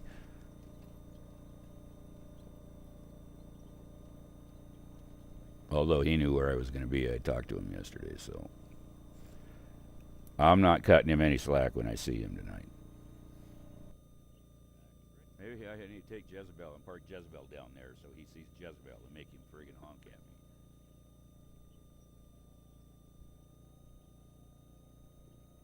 Although he knew where I was going to be. I talked to him yesterday, so I'm not cutting him any slack when I see him.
So our race leader is at just pinged through race mile 40, actually race mile 42. He just pinged at race mile 42.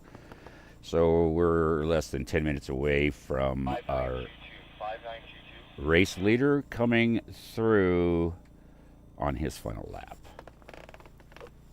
So our race leader is at just pinged through race mile 40, actually race mile 42. He just pinged at race mile 42. So we're less than 10 minutes away from our race leader coming through on his final lap. We can only move as quickly as the computer. Sorry, hold on.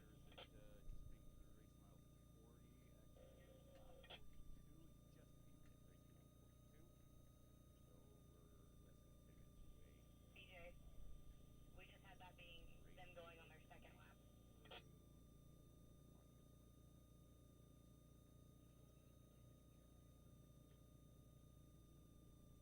Completing their second?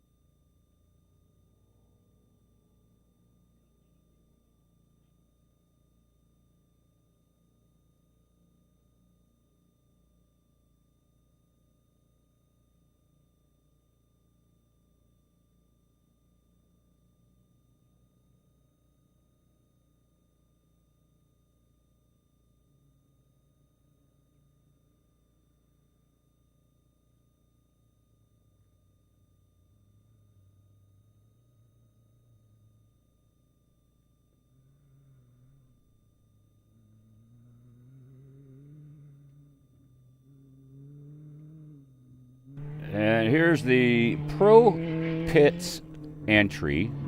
They run this car every race. Pro Pit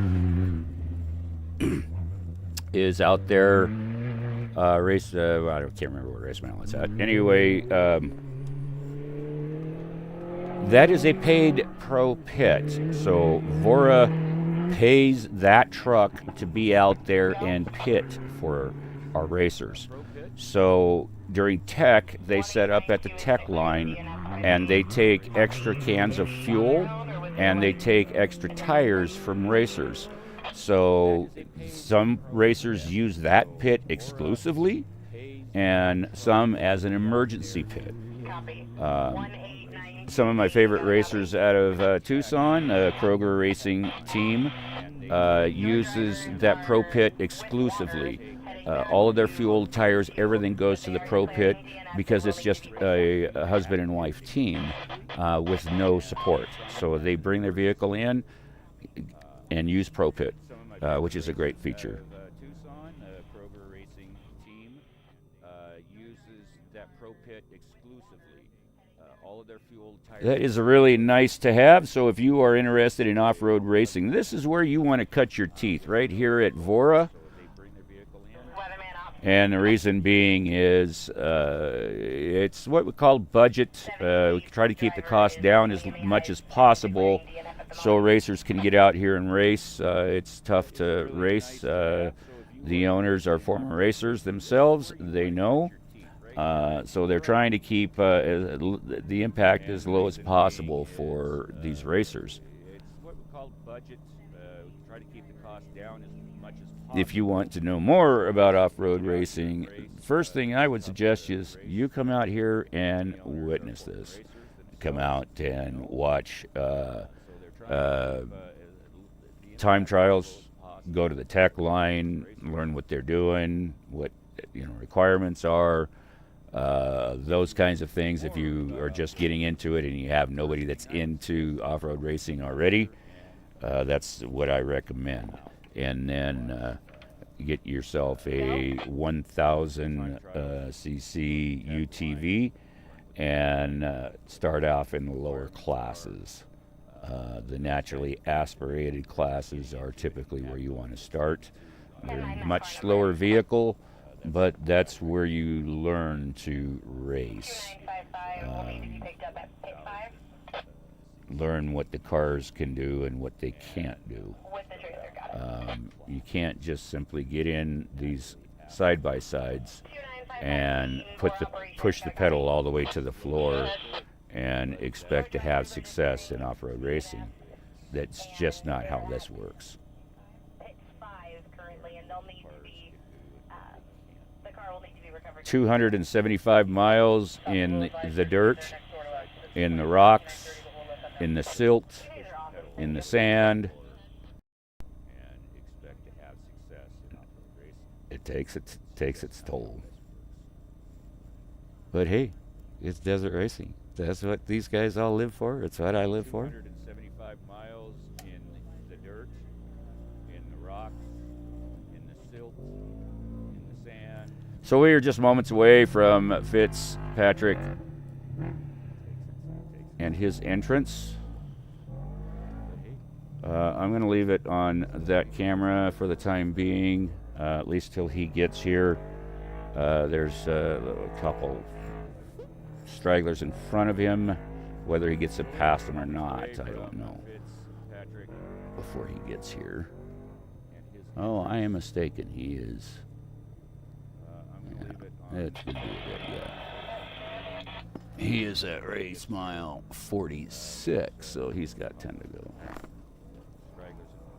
8 to go, I should say.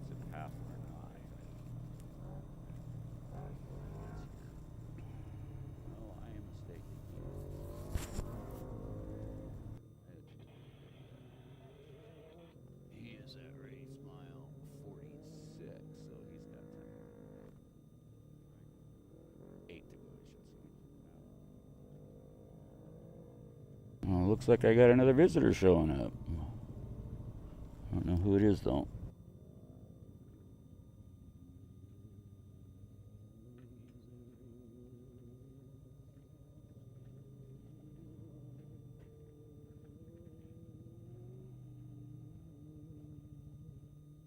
Well, looks like I got another visitor showing up. I don't know who it is, though.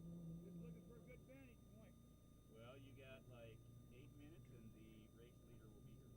Oh, there you go. My name's Rick Christian, by the way. Desert Rider. So, yeah, we got about 8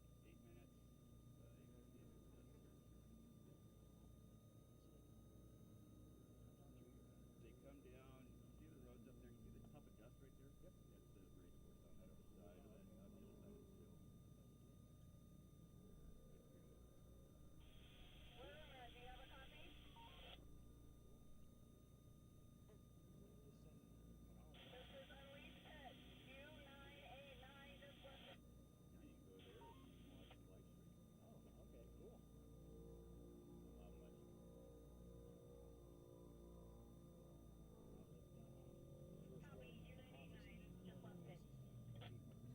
Oh, really? Yeah. Yeah, well, you've had to deal with it all weekend, so you might as well come up and enjoy it. Oh, absolutely, man. How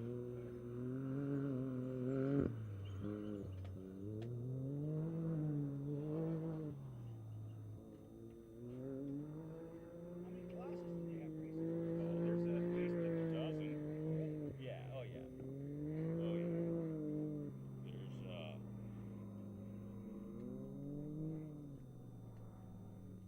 There's two unlimited trucks, there's class 1, there's 5 UTV classes. 5 or 6.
VORRA for that race. So VORRA will be helping him with the race, but it's a legacy race, but VORRA's helping. And then from there, I go. That's when I head south. I snowboard. So So from there, I head to Pahrump. There's a snow race in Pahrump in 2 weeks after the Gold Rush, and then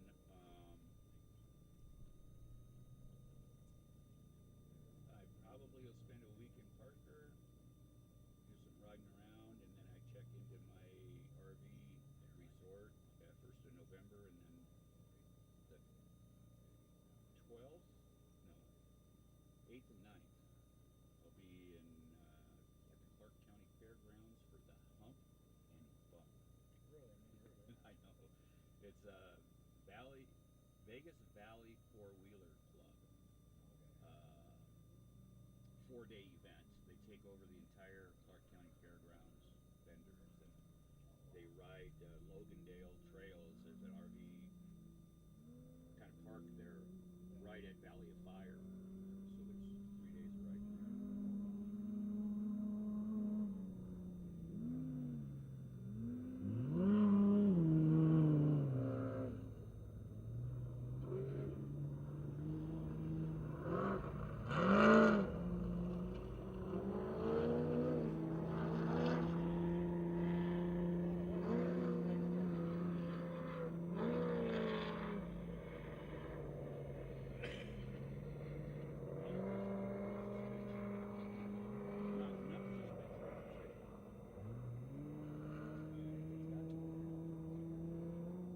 In these classes, yeah, in these slow regime speed classes.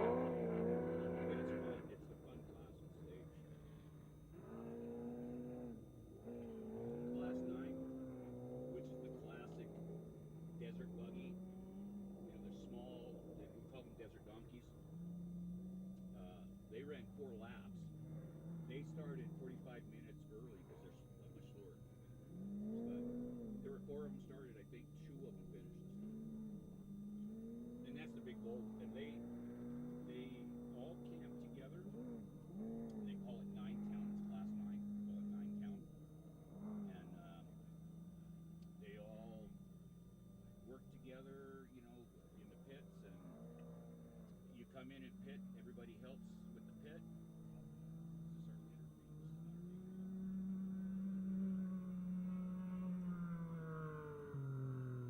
is not our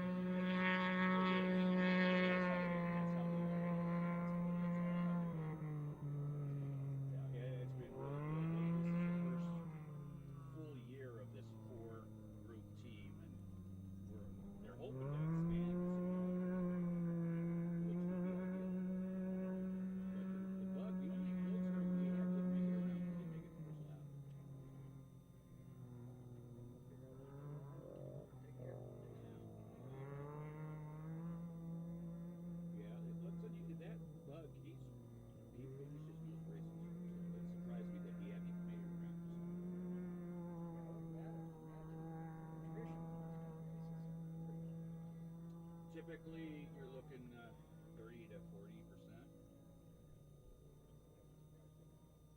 So today, see where the telephone poles are there? All the way down at the back there is where the race course comes up, which is first mile. Right there is where we had our first rollover on the first lap. You were all right. Everything was all right. They got them turned back over, and they went right back into the pit because they were pretty broken up. The car was broken up. They were. The car was broken up. Well, they were all right. Yeah. Well, I would imagine something. So they're talking attrition rate. Mile 1. Yeah, mile 1. That's it. So he's leader should be. That's his dust there.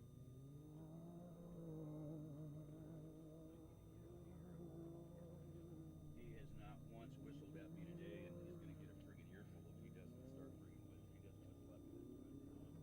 He's a friend of mine. Give him hell. Oh yeah. Might be him.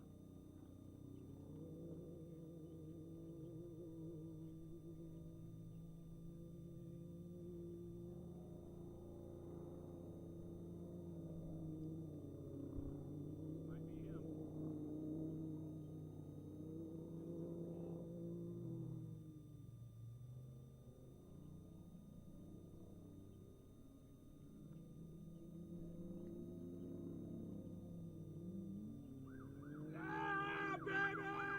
Yeah! Yeah!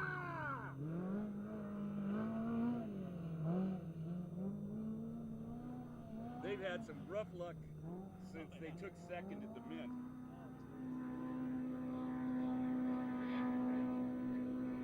What lap is this for him? This is final lap. It's lap 5. Oh, this is his final lap. Well, there you heard it, people. I think you heard it loud and clear on the microphone as Tim Fitzpatrick went by. I am so happy for that guy. They have had nothing but issues since I took second at the Mint. And they had a little bit of an issue today on the third lap. They went red bubble, which means they were stopped. Whatever it was, they got fixed. And when he came through here, he was on a mission trying to catch up the lost time that he had. So congratulations to Tim Fitzpatrick. It is a pretty dominant win for him, as the next car is maybe Rob Parsons is in second, and he is at race mile 44. He's 10 miles out, and behind him is Will Atkinson, and behind him Andrew Reitmeyer. So here we go. We got battles for the podium now. Who's going to take that next spot on the podium? Again, congratulations to Tim Fitzpatrick and that driven team. JP, make me proud, buddy. You did it. Good job, driven off-road racing. Who's going to take that next spot on the podium? Yes. How long have you been involved in this? Again, congratulations to Tim Fitzpatrick and that driven team. JP, make me proud, buddy. You did it. Good job, driven off-road racing. And I'd set trail cams up and try to give some, some spot shots and stuff to some of the racers and stuff, But when I was forced into retirement, I sold everything off. I became a nomad, and this is one of the things I've done is I've done adventures and put them on Facebook. And so I started my own website, put my adventures as a rider on there, and stepped up the game. I got Starlink, which is snowbirding back and forth is ideal. And then with the Starlink, I mean, it just laid itself out there for me.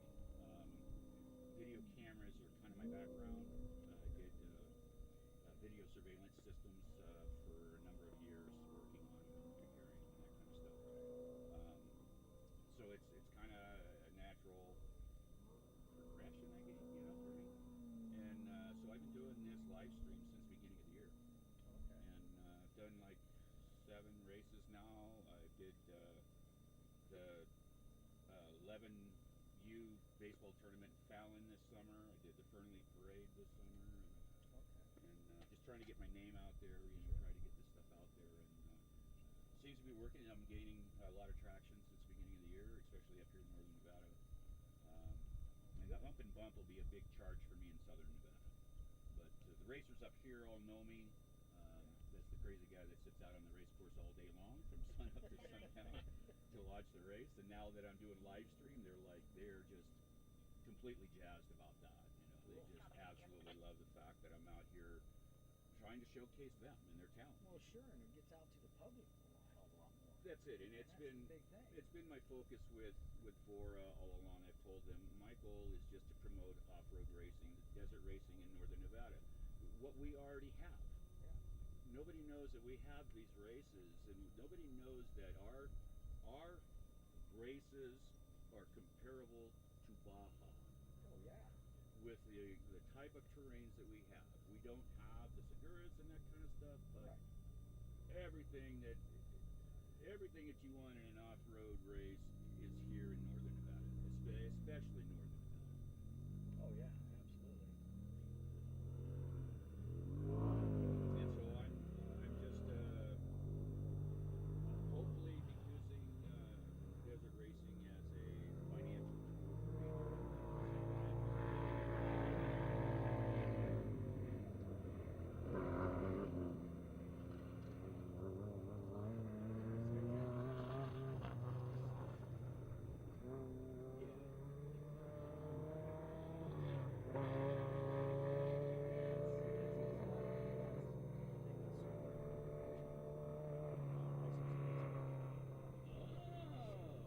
you get to see all kinds of country. It's just a small financial that's really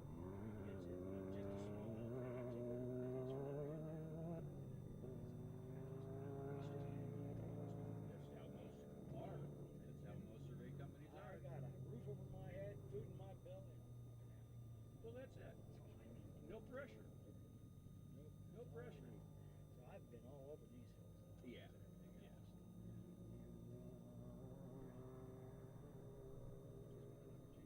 Be indoors if I have to. You know, I don't there's want you something. there- Get outdoors. I have to be outside. You know, winter times are bad depression for me. You know, Same here. that's why one of the reasons why I go down to VORRA. Besides, I have really bad skin irritations. I can't wear long pants. Okay. Can't deal with it anymore. So, but I still struggle with winters and even bullet, and it's a lack of light.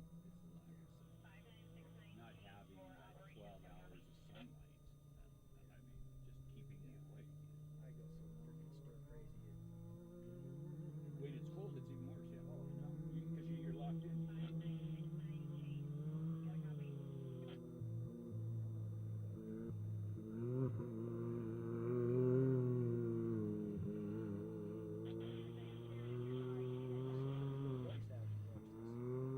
It is. It is.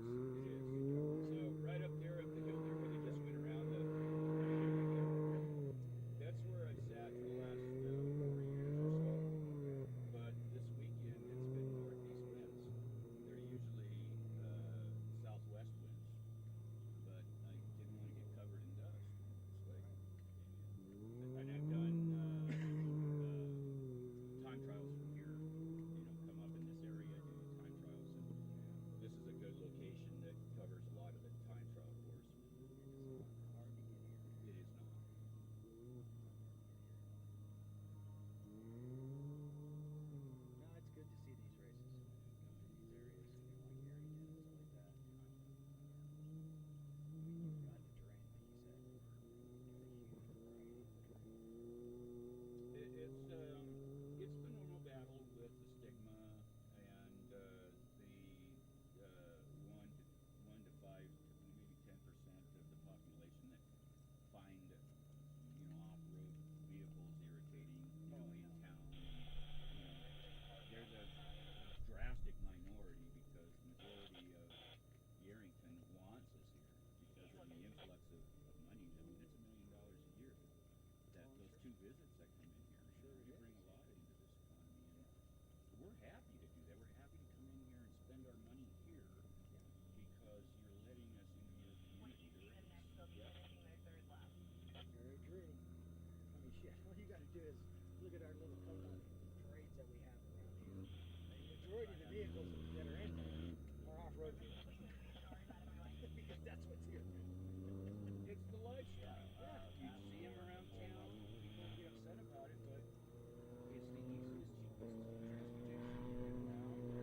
They're fun and they're safe. There's a Class 9 right there. 2 Class 9s, so they're still racing.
majority of it was the same. The new guys are they think it's rough and kind of technical. It's not. It's a very fast course.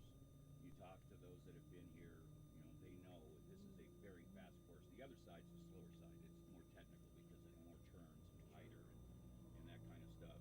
But this is really, really fast. What's really good about this particular race course is once you get up on top of the mountains, and you'll see the dust up here on this ridge up here, and again you see that ridge up there, and you've got the dust coming down. But right up on top up here, behind this mountain here, they come across the top there, and you look. That side is Smith Valley, and this side is Mason Valley, and you see all of it. Yeah, you see all of that up there, and that's the one thing that all of the new riders say is the views are just amazing. Yes, they are. Many times.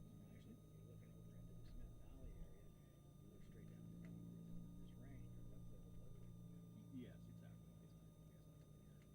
You look across the valley, you see the processing fine plant over there. Yeah. They process the wood. That thing's heavy in security. Is it? Oh, yeah. Is it fenced off? They usually A lot of them process- are. I mean, they usually process anywhere from Oh, they're active. 750 to 1 million a day. Oh, they're active. So yeah. Most of the ore comes out from down south. They bring it. Yeah. But, they can see anything and everything coming within 10 miles of them. Yeah. It's a real good security. Oh yeah. Okay, I'm going to get out of here. Alrighty, well, It's good been an meeting you, man. absolute pleasure talking with you. Yeah, check Learned a out the lot. website. Oh, I intend to. Subscribe to my YouTube channel would help me out. We will. Awesome, man. Guarantee it. Awesome. I look forward to you next Appreciate year. it, man. Oh yeah, I'll be here. All right, hey, you have a good one. Take care, man. Be safe.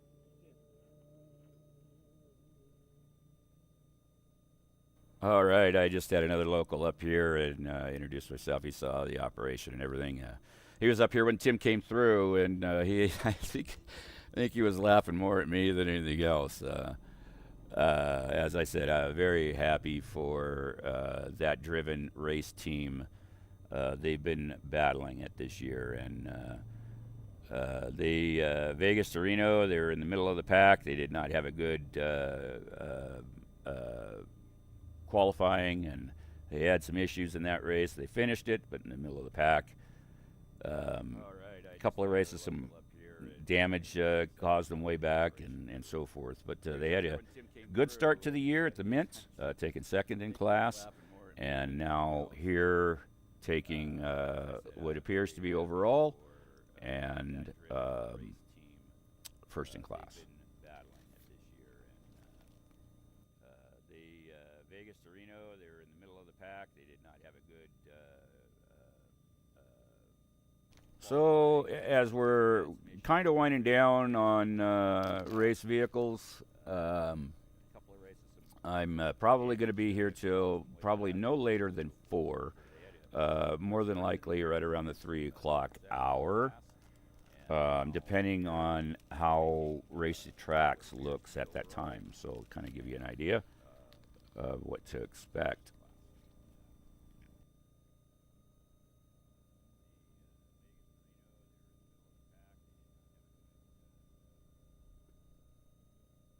So as we're kind of winding down on race vehicles, I'm probably going to be here till probably no later than 4. More than likely right around the 3 o'clock hour, depending on how race. Yep. And there's Zach Kissman with a good showing, and there's Rob Parsons right behind him. I think maybe that's the 316. Oh, but look at that. Steven Scott's right behind him.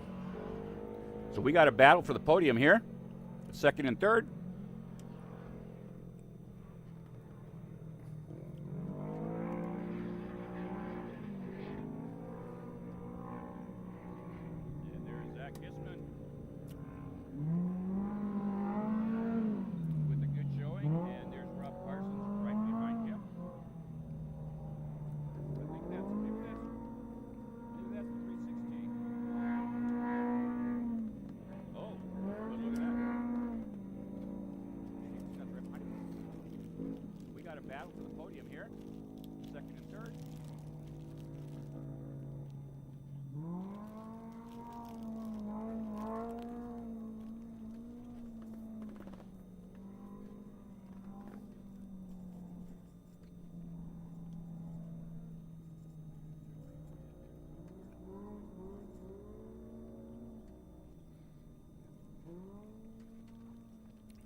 So that driven race team may have two cars on the podium. That second car, if that makes the podium, well, no matter what, that second car, the Can-Am, was upside down in Hawthorne, and obviously had been repaired. So that is a huge victory for Stephen Scott, I think it is. Let me double check here as well. Stephen Scott. That'll be a big one for him. Should he pull off the podium, as well as driven off-road racing Jeremy Porter. Was upside down in Hawthorne, and obviously had been repaired. So as it's gotten late in the day, I've gotten a little bit lazy, as you see, but I'm trying to have some little bit of lunch here, snack here. Stephen Scott. That'll be a big one for him. Should he pull off the podium, as well as driven off-road racing Jeremy Porter.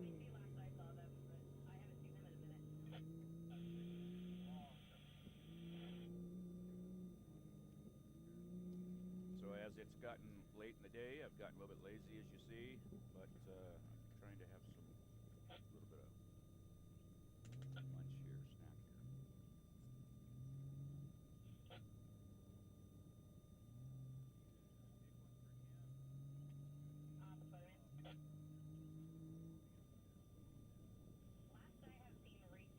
Last I have seen race vehicle 107 was 11:11 this morning. Do we have any updates on your side that I didn't get?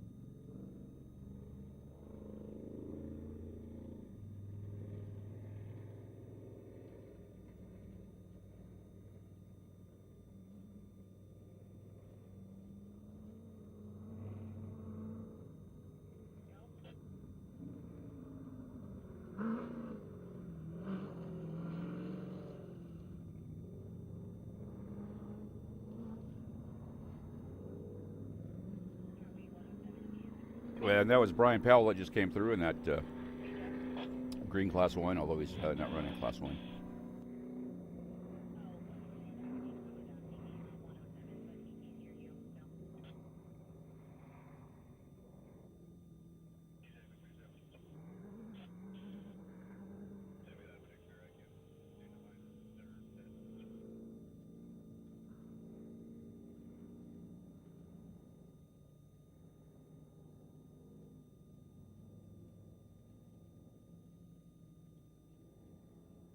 And that was Brian Powell that just came through in that green Class 1, although he's not running Class 1.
There's Zach Kissman.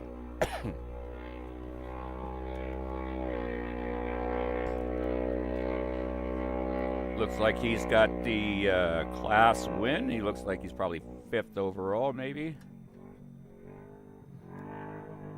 Another good showing for Zach.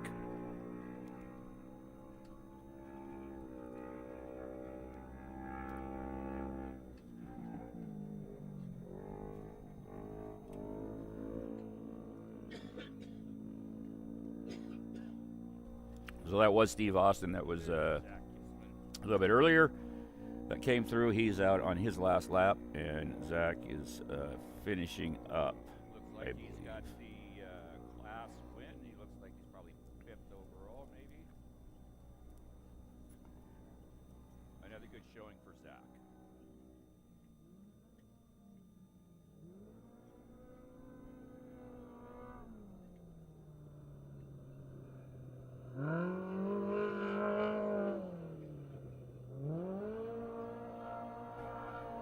And this is Stephen Radke.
If anyone on our recovery crews or any race vehicle has reported seeing T907 ATM speed jack, could they bring it over to me? The driver just reported that it bounced out of their car at some point, and they would like it back if it's found.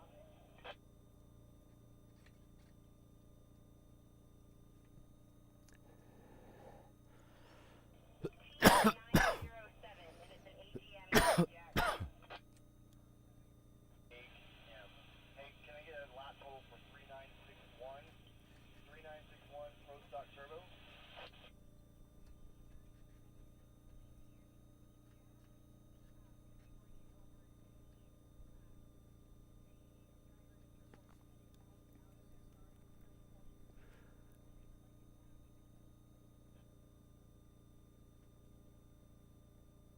Sorry, BJ, we have these last two that didn't read.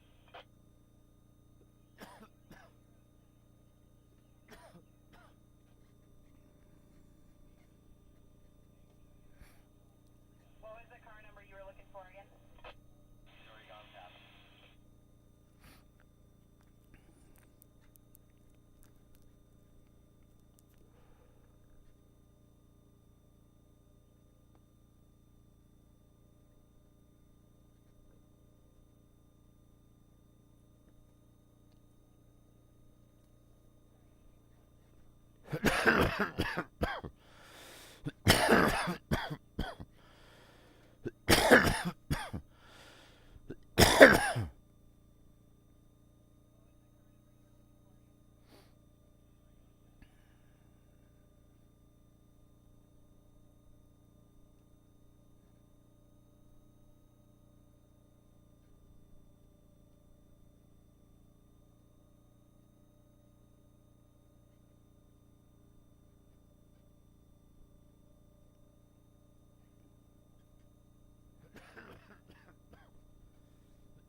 6,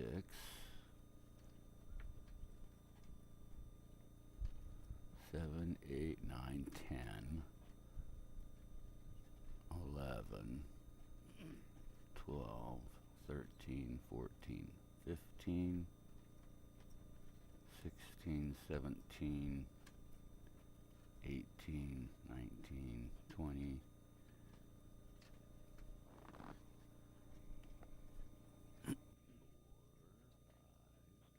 So it looks like we got about 20, maybe 25 that are still moving on the course. So we're going to have a lot of dead time now. But I'm not going anywhere, so stick around and see what happens. Live on Desert Riders Desert Racing Pit Stop. So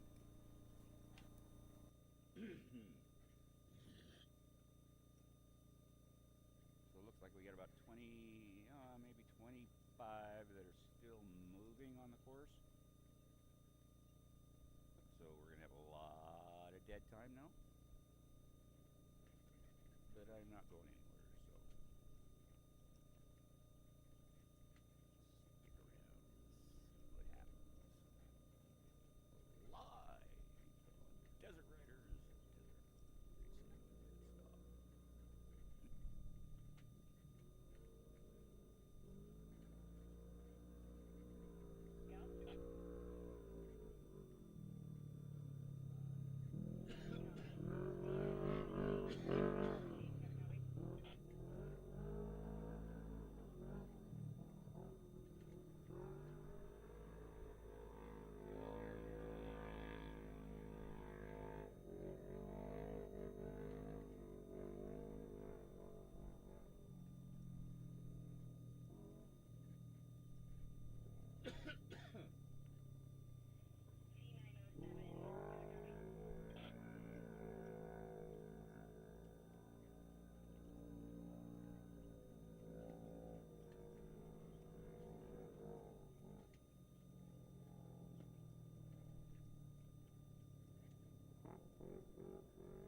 kudos. McDonald is still running.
So we have a ding-a-ling going backwards on the race course in a stock truck. Appears to be public. He just got off the race course. Hang on a second. Operation, he's off the course heading towards me now.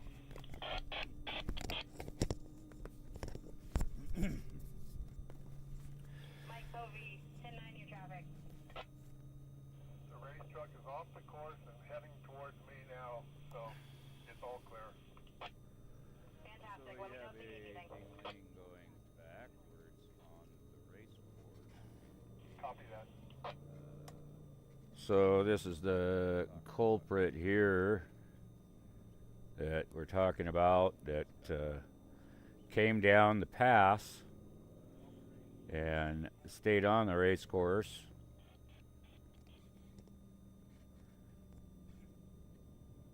You dingling. Get you and somebody else killed.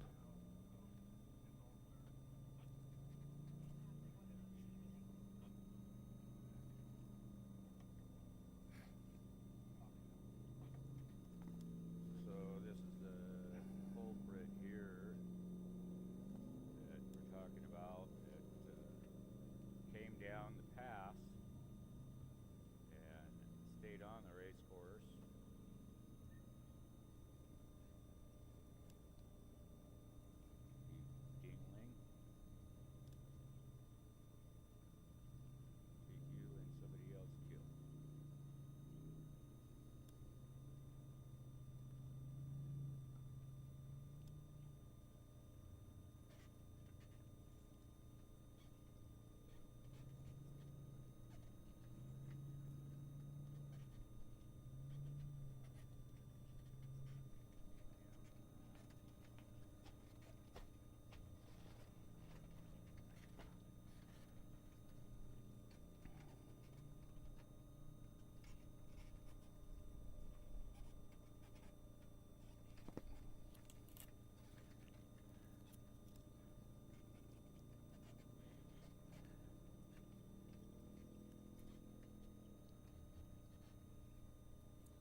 Awesome, giving Desert Rider a shout out. Thank you so much. Now I gotta look to see who it is. That looks like, no, that's not the Pro Pick car. Matthew Myers, maybe?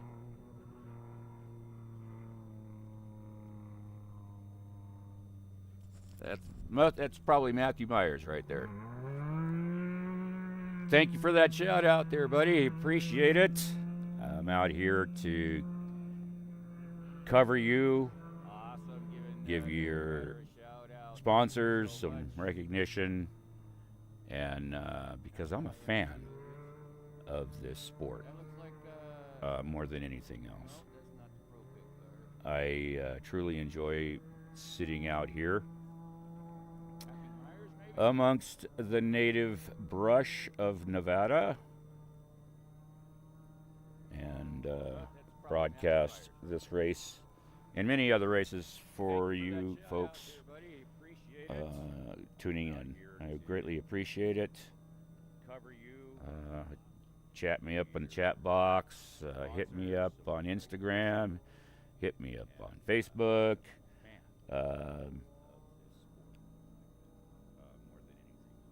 Those shout outs mean a lot. Pass the word along to your friends. Check it out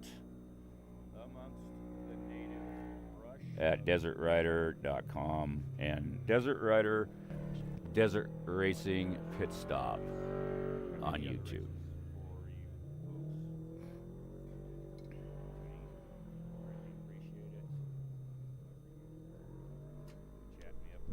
And I have plenty of time for advertising, and if you own a business and want to help bring this coverage to the world, I would love to chat with you and see if we can't come to a mutual understanding and do some advertising on live stream. And Desert Rider will promote you, your company, your product. And I have plenty of time for advertising, and if you own a business. It's not cheap getting out to these races, as nothing in life is cheap any longer.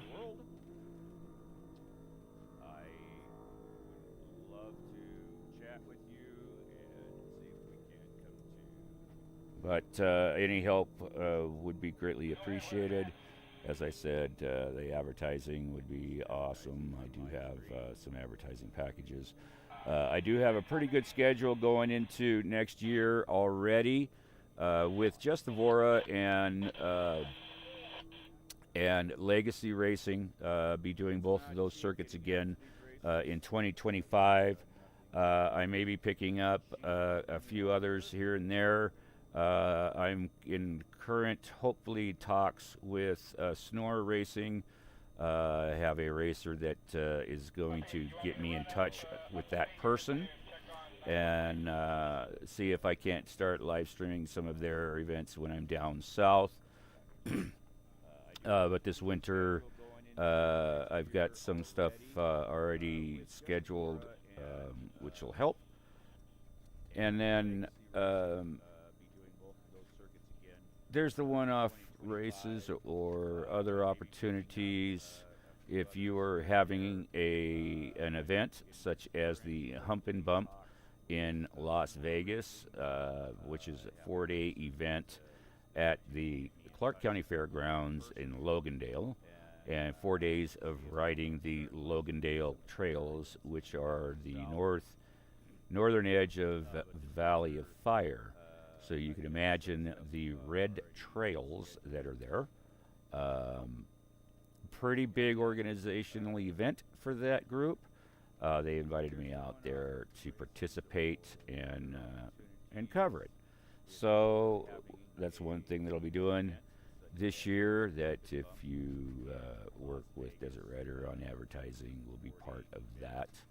And then we're already in the works talking with VORRA on what to do for next year, which is a anniversary year for them.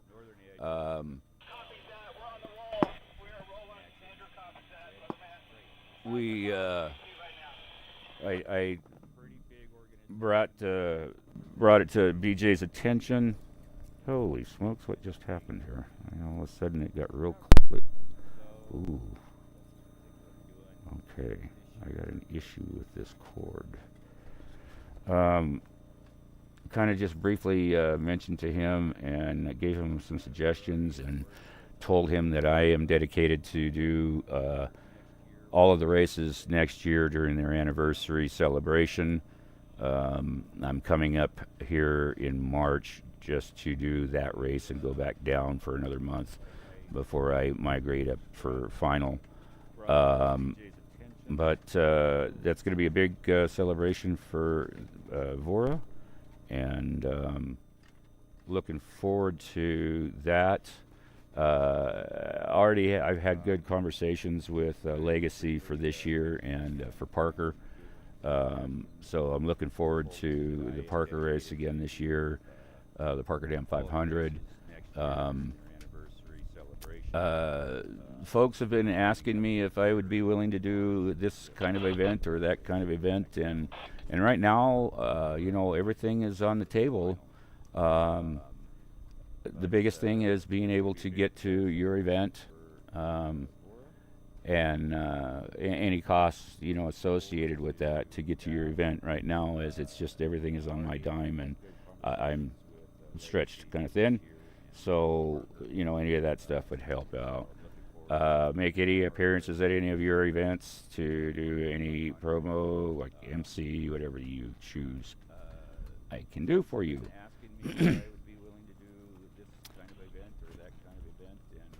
Right now, everything is on the table. The biggest thing is being able to get to your event, and any costs associated with that to get to your event right now, as it's just everything is on my dime, and I'm stretched kind of thin. So any of that stuff would help out. Make any appearances at any of your events, to do any promo, like MC, whatever you choose, I can do for you.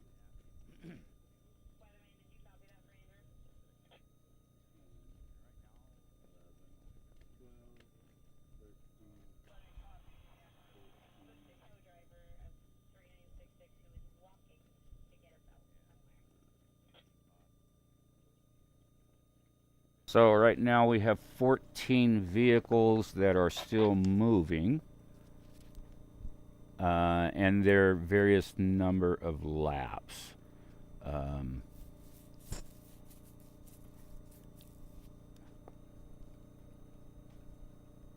They have until 6 o'clock, then everything is shut down.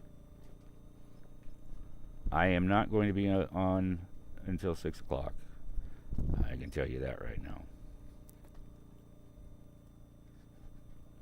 But while I am on, you get to see some pretty good coverage. That are still moving,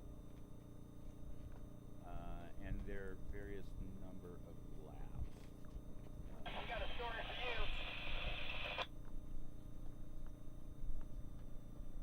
Well, I'd love to hear that story. You're on the Weatherman channel and there's an active race going on. Can you please use another channel? Everything is shut down.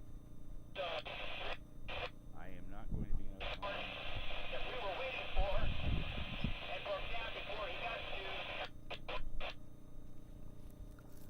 But while I am on, you get to see some pretty good coverage.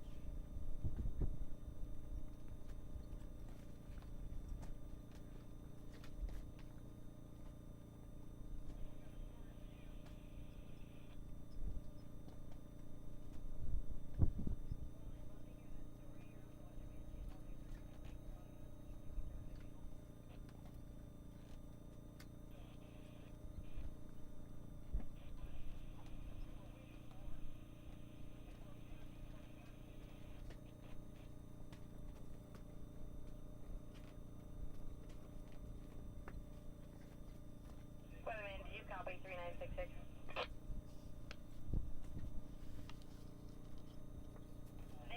belt, and they are now on their way to what is believed to be 916.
we got somebody just in camera range there, pulled off to the side there, down at the bottom. You see that there, lower left?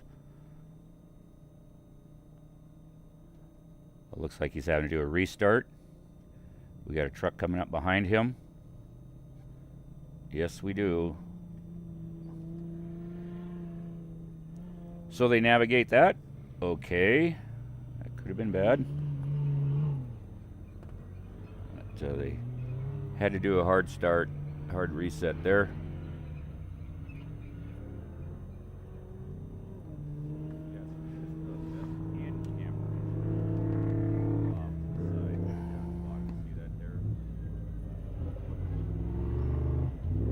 BJ, I let Cody know that if he ever gets tired of what he's doing, there's spots on the recovery team where he can get equipped to do that.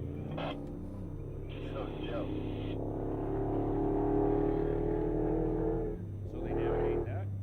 Okay. That. Had to do a hard start, hard reset there.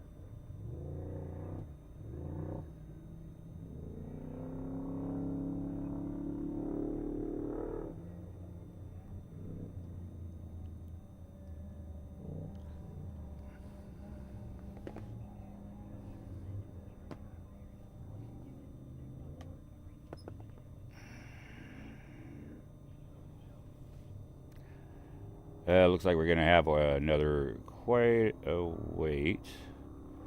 At least 15 minutes. We might have one here. I think that was it for this group. But we've got like a 10, 15 minute wait before the next cars come through.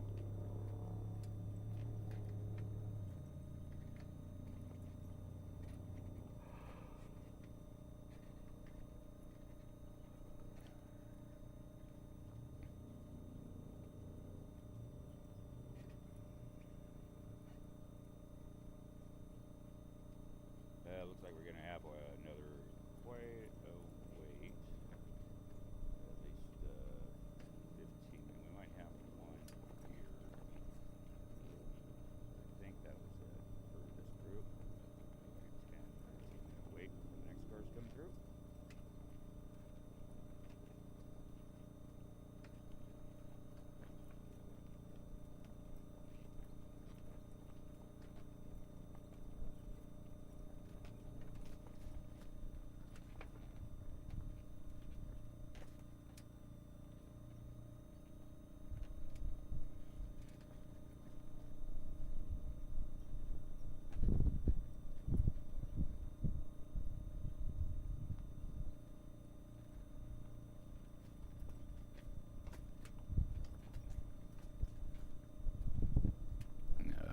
That's as far as they can go. No more higher. No one's higher than that.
So I've counted 11 still moving.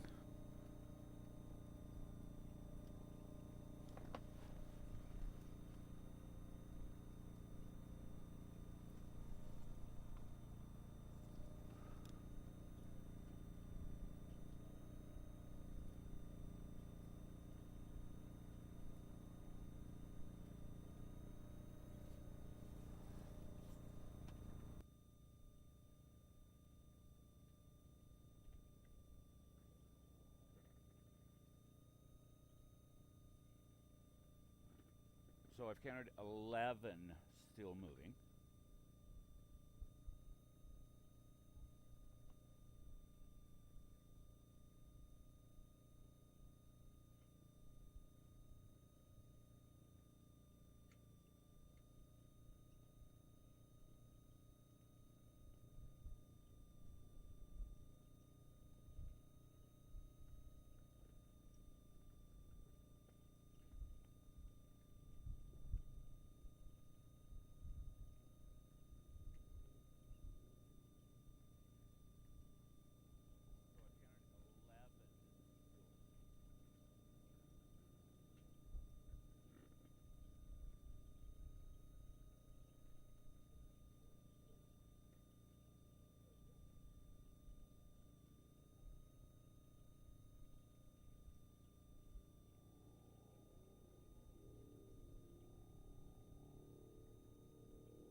Okay, we're gonna go by these one at a time here. We have the 1018 at race mile. Well, he said 54, so that was just went through class 10.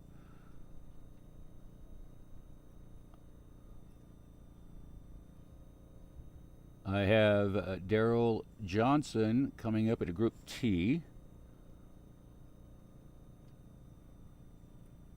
on lap 5 of 4. Really? How does that work out? Jay Riley, Calvin Riley, lap 4 of 4. They're at race mile 52. That might be them there. We have the 1018 at race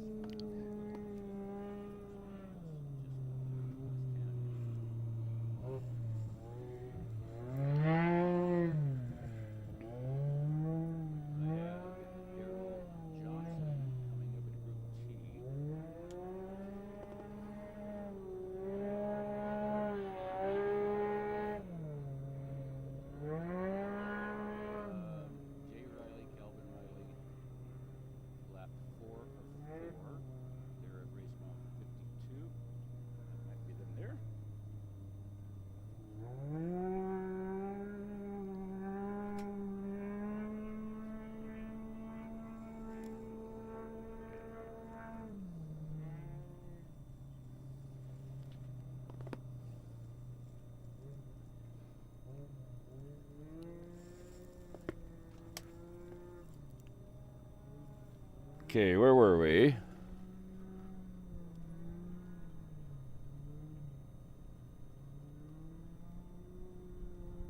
Next on the tracker, Adam Vijar, Johnny Vijar. Race mile 46, lap 4 of 4.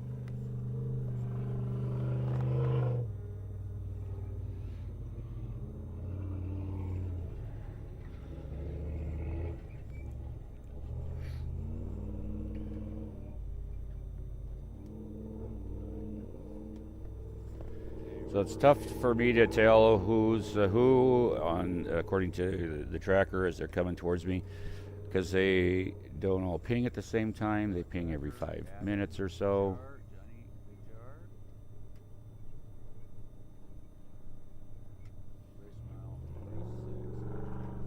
And sometimes they're not working.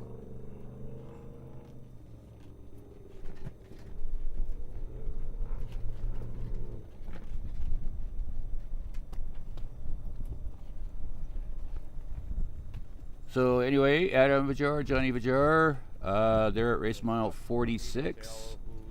They're moving along at 41 miles an hour. And then we have Chase Rosenquist. He is at race mile 44, lap 5 of 5.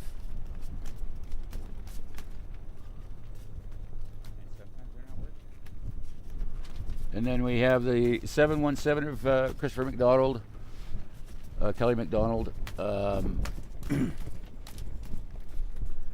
that is in that red Jeep.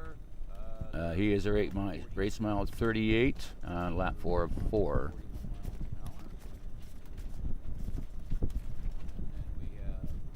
Now we got a bunch of them in the pit there at Pro Pit.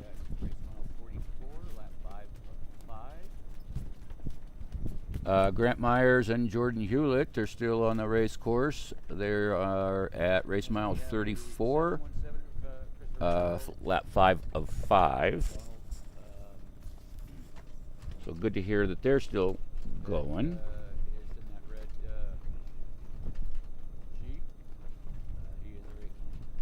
And Taryn McCullough is still going, and she is at race mile 30, lap 5 of 5 as well.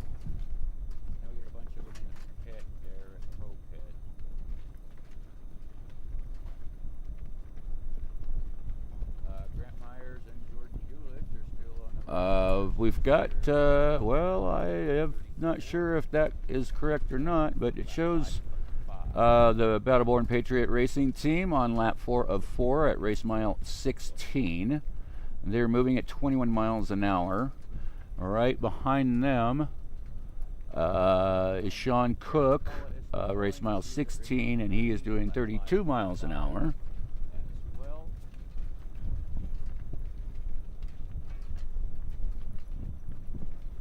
And then we have Xander Vijar, race mile 14, lap 5 of 4. He's doing 27.3 miles an hour.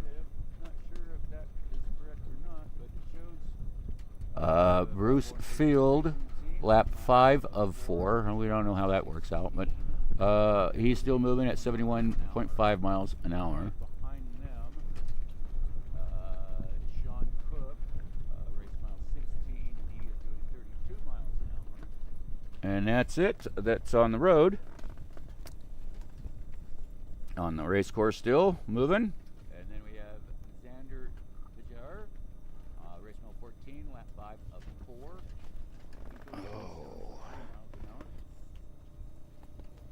Arthritis in my shoulder, my left shoulder, has been going on for about 3 months now, and sitting here doing this and trying to keep that loose. It's not working very well today. But we're racing. That's on the road. On the race course still moving.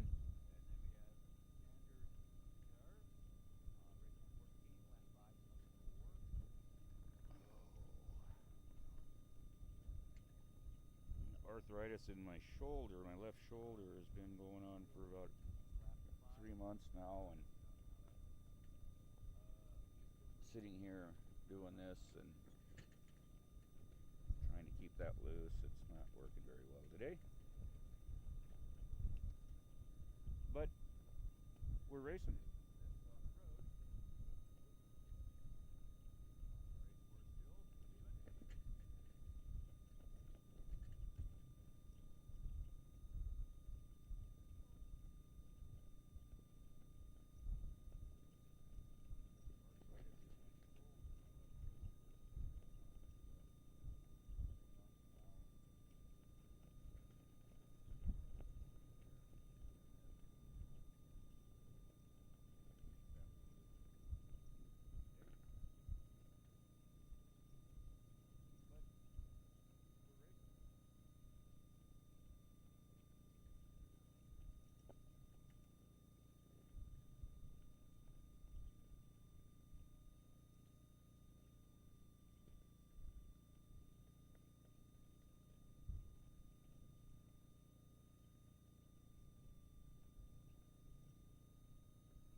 And that was Adam Vajar, Johnny Vajar.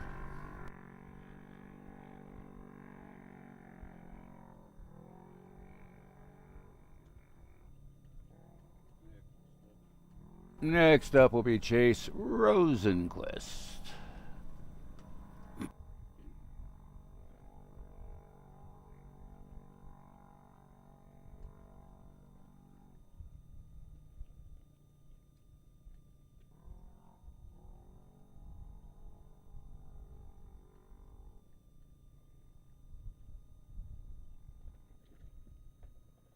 And that was Adam Vajar, Johnny Vajar.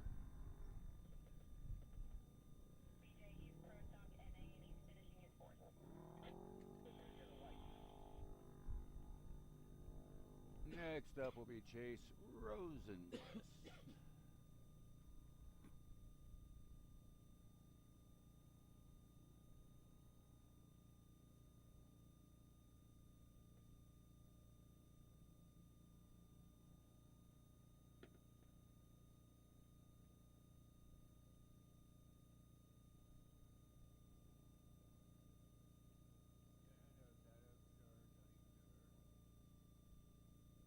McCullough compound ops, got a copy?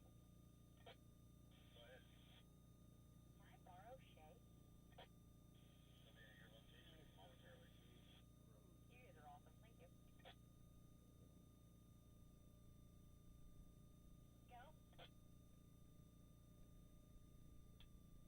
Beautiful, I have a job for you and Shay. BJ, we got that handled. Yeah, well, thank you. Also, we need to give 5959 a total time credit of 8 minutes, 15 seconds. 5959, 8 minutes, 15 seconds.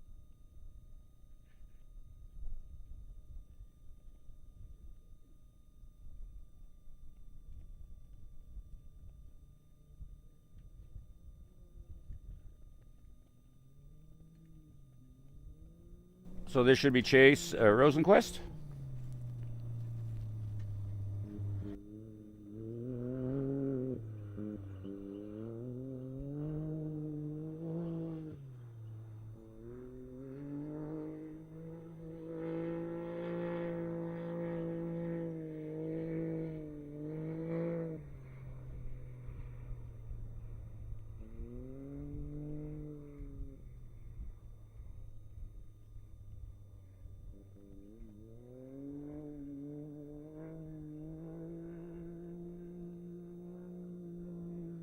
So this should be Chase Rosenquist.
So let me go over some unofficial results here.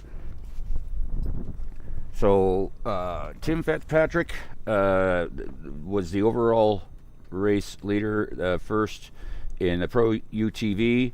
followed by Will Atkinson. They're the only two that have finished in that class. There's some big names in there that have not finished, and some that are out entirely. And then we go to Pro Stock. Oh, Already calling VORRA ops. Go ahead. let's go to Not the killer unicorn. the Oh, okay. Gotcha. Unlimited UTVs. Scott Steven in that What we're gonna do, there's wild unicorns running in the pits. Maverick car.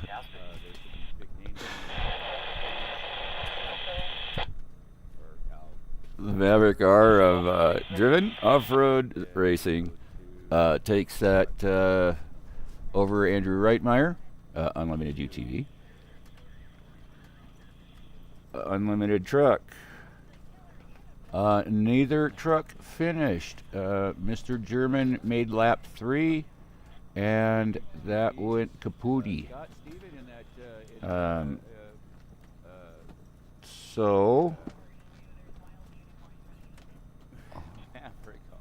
Sportsman UTV, I believe, is still going. Nope, they're done. Matt Bertero, followed by Danny Rubin, and Steve Austin rounds out the podium for them, followed by Cody Wolf, Tristan Moorman, Jay Riley, Kelvin Riley. Kevin Hoyland's team is out on the course. I did see that for their last lap, which would be good for the U.S. veterans. So let's see, Sportsman Buggy, I think that's just, Brian Powell. He did finish his laps. Pro UTV is Tim Fitzpatrick's Pro Stock Turbo. Here we go. Scott Hansen takes the unofficial first by Chase Rosenquist, followed by Talon Harris. And Taryn McCullough is still on the course. I'm not sure about Ronald Vargas or not, if he's still running. So that's Pro Stock Turbo. Pro Stock Mod. Stephen Radke finished. He was the only one racing in that category. Pro Stock 2 shows Gil Madrano finished. Jimmy first. Jimmy James Elford finished second. Kyle Kanaya is out there still. Cody Lindquist is out there. Grant Myers, Jordan Hewitt are still out there racing. I did see them on the trackers moving.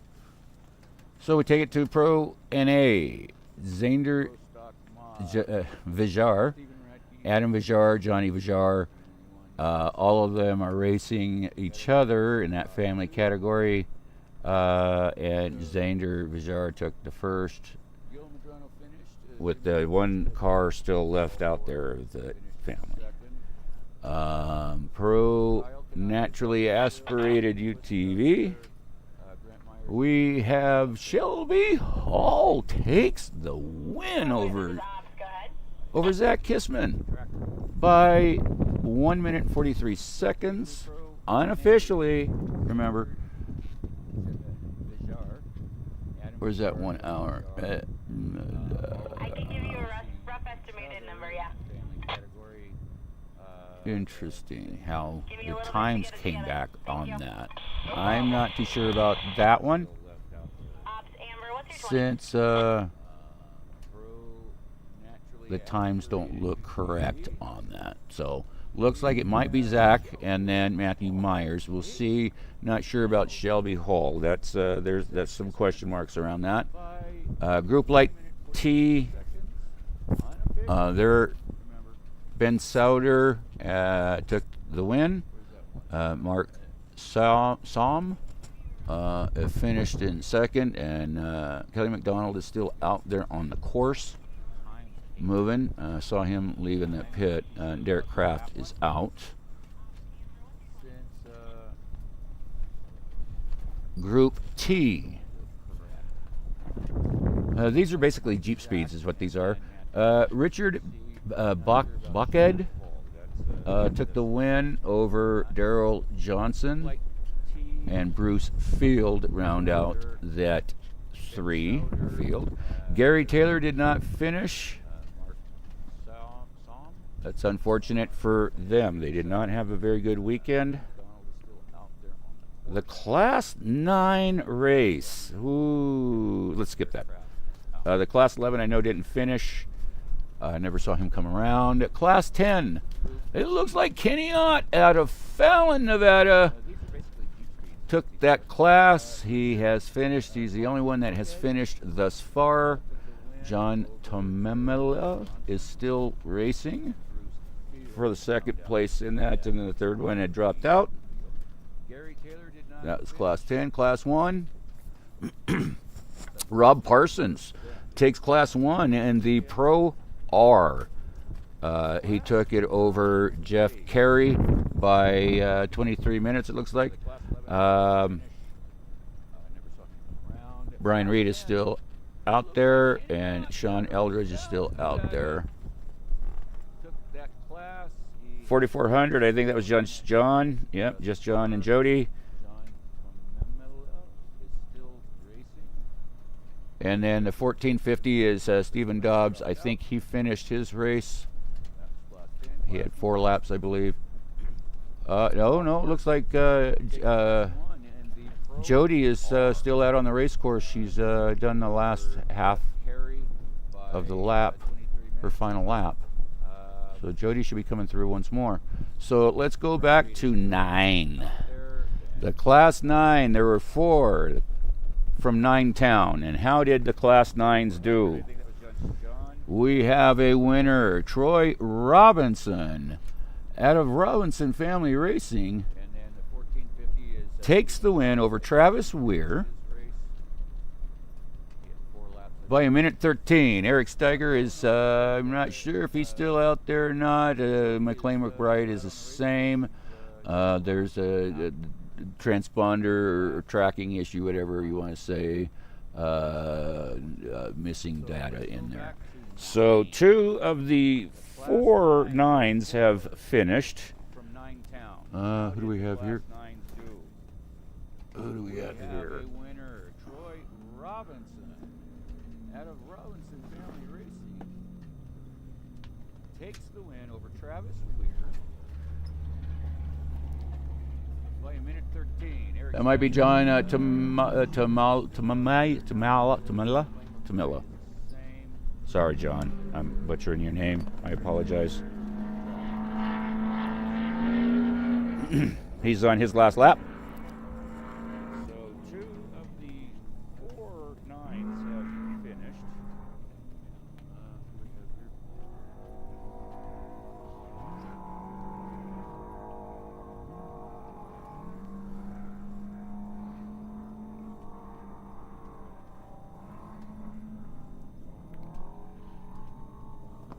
Looks like Sean Eldridge will be just around the corner here.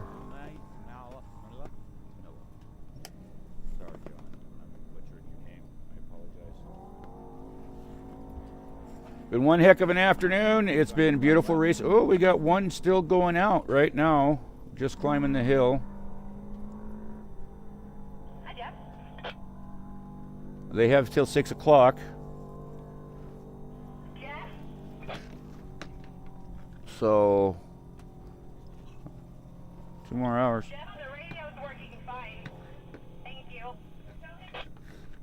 Looks like Sean Eldridge will be just around the corner here. All's good, Jeff. Well, maybe that was Sean Eldridge that went by. I have no idea. I'm trying to figure this crap out. No, that was John Tamalia. Can you hear Jeff? Okay, next one up should be Grant Myers and Jordan Hewlett. If that's the case, I gotta go out there and wave at those clowns. congratulate them on finishing. Jordan from Reno Cycling Gears worked with Grant Myers, getting the car going and getting ready for this race. Was either going to co-dog or co-drive. But he ran some parts out to me last week and up to Virginia City to get me able to go out on the trail ride at the end of the association summit. And very, very thankful for him for making the drive up there. And Grant lives just down the hill from in Silver City from Virginia City, and it worked out perfect for him. But I'm still very, very thankful for that, to at least get out on the trail with the group. Had a good time at the Nevada Off-Road Association Summit. Was a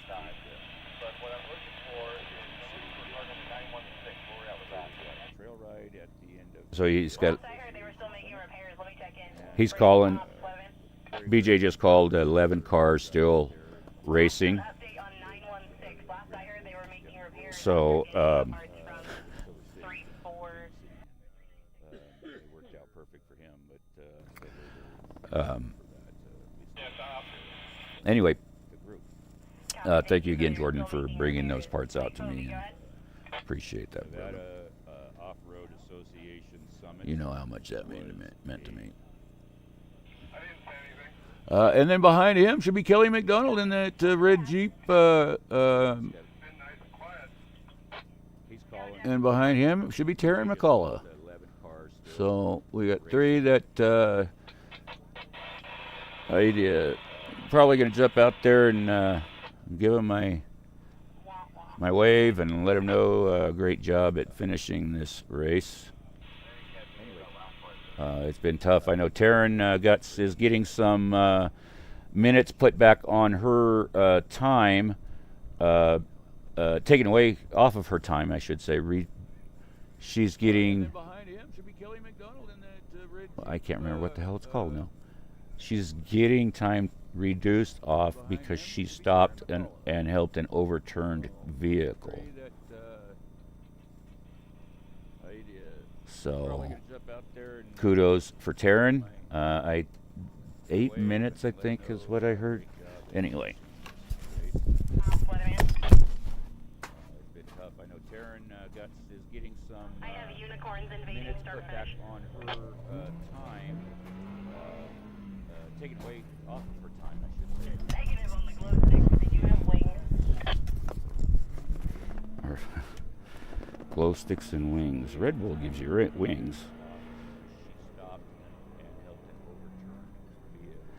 So I don't know what's going on down there in the main pits. They've had unicorn sightings, and now they're talking about wings. So who knows what madness is going on there down in the main pit. Most of the racers are done.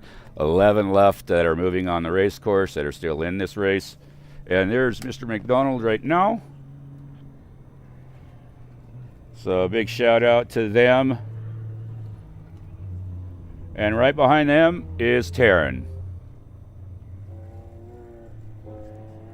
So a good race for those two teams there. I don't know what's going on down there in the main pits. They've had unicorn sightings, and now they're talking about wings. So who knows what madness is going on there down in the main pit. So we had 11.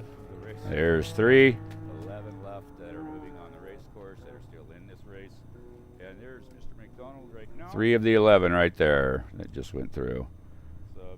Taryn cut Kelly. And he lets her go. Is Taryn. So a good race for those.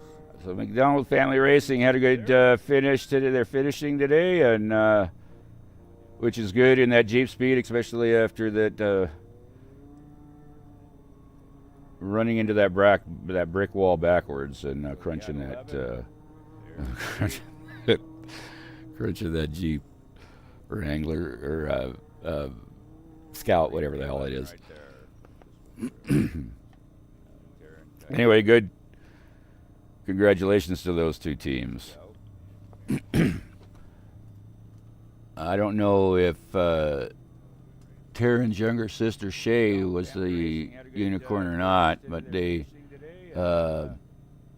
which is good in that Jeep speed. they had a job for her to do. So after that is when they had the unicorn sighting. So I'll have to get some clarification on that. But those McLaren girls, they're two beautiful kids. Travis is an amazing man. He's putting those two kids first, and as he says, I only have 18 summers with these two children, and he's making the most of his time with them, which is just kudos, man. Kudos. He sold his race car, bought another piece of equipment for his operation, moving dirt. Bought a skid steer after selling his car, and his focus is his daughter's racing. So good to see Taryn finish this race, and of course, again, stopping to help fellow racers, making sure that they're okay and doing what she can for them. That's what good racing's all about. We're not racing for $20,000 or we're not racing for that kind of stuff. We're racing to have fun and enjoy the sport. There are other high dollar circuits that are out there. They got high dollars. They're usually going to be in Baja, but now we have Legacy, which is really coming on strong. In the very short time that Legacy has been in existence, they have put out a fantastic race product, and that comes with the years of experience that that team brings to desert racing. Kudos to that team.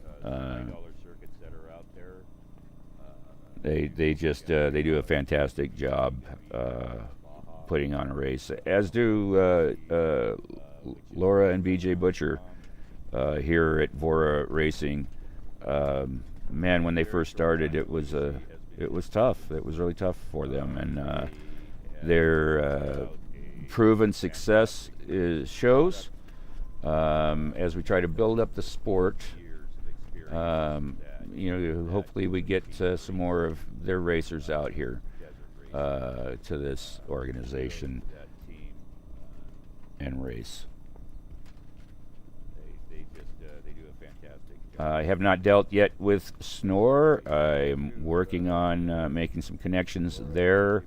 Working on a few things behind, the scenes. A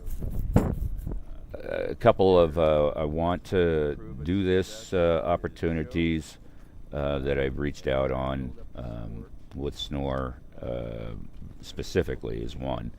But there's another one that I've kind of got in my hip pocket that I don't want to talk about yet out in a public yet. I'm trying to lock down a commitment from them. They only run one race a year. This particular race is once a year. This particular venue, I should say, is once a year, and the organization that runs it is a very well motorcycle organization, Moran, but it's the location and the prestige of the event that puts some real restrictions on what they can do, and hopefully they are watching bits and pieces of this broadcast. They gave me some questions earlier this week on what I required and so forth. And for those of you that are out there, what I require is a place to put my canopy, 10 by 10, hook up, my studio here. I've got my own generator. I can run my own generator the entire event if it's a remote location or if it's an indoor location or something along those lines where you're providing power, even better. But it's not a requirement. And I will go anywhere to do an event for you. I will be in Las Vegas, November. Let's look at some dates here since we're waiting on Jody Holtzman and Sean Cook to get here. There are next racers that are due in. So the Gold Rush, I will be in Virginia City for the Gold Rush. That will be October 10th and 11th. Let's see.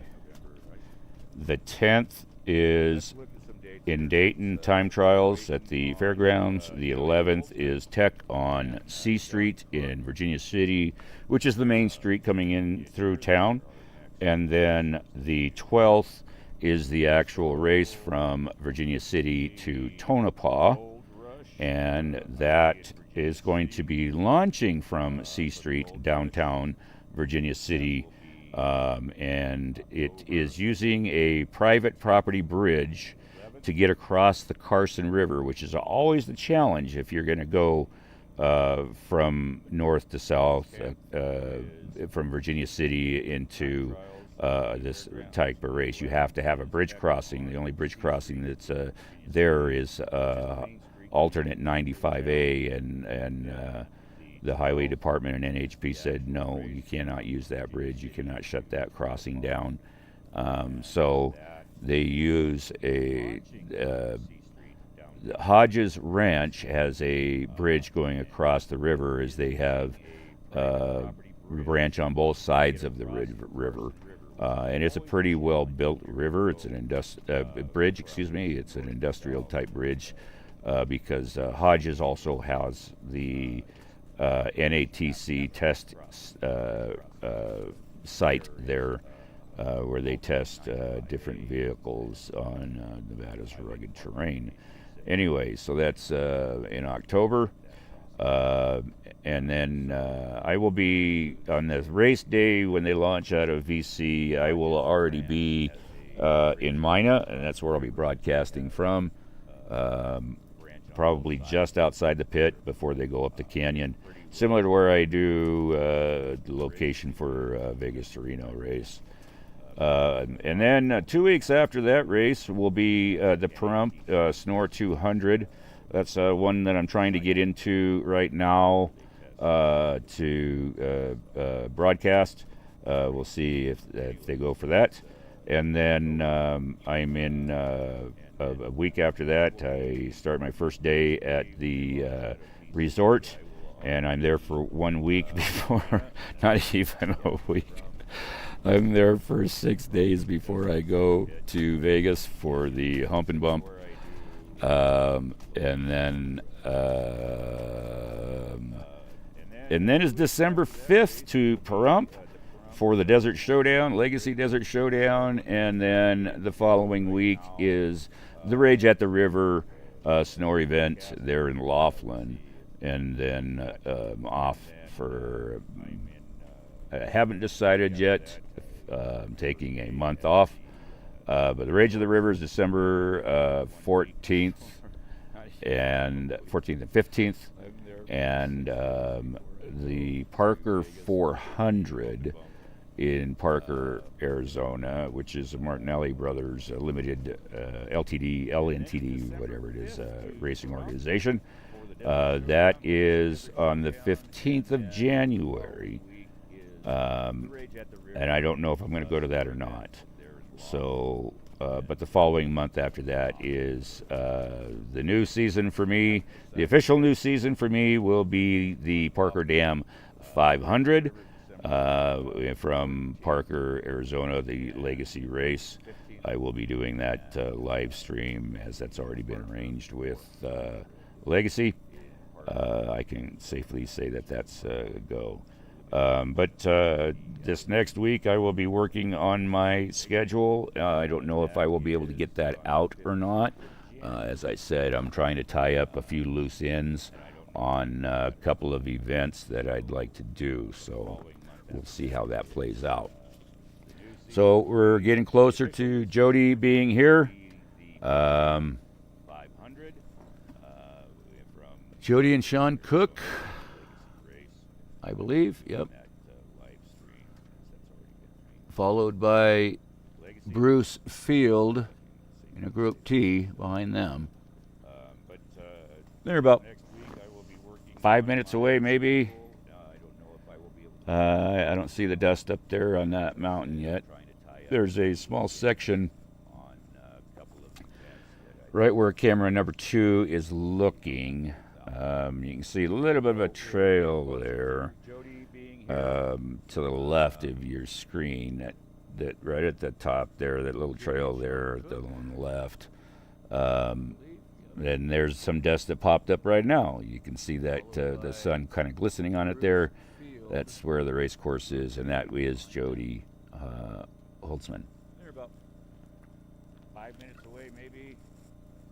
And then right behind her will be Sean Cook. So see how close he is behind her. Right where camera number 2 is looking. You can see a little bit of a trail. By looking right up there in that valley, there he is. No, that's not him yet. Right at the top there, that little trail there. And there's some dust that popped up right now. You can see that the sun kind of glistening on it there. That's where the race course is, and that is. So the Desert Riders coverage is winding down. Obviously, there was only 11 there a few minutes ago. We are down to 8, and Jody will be next.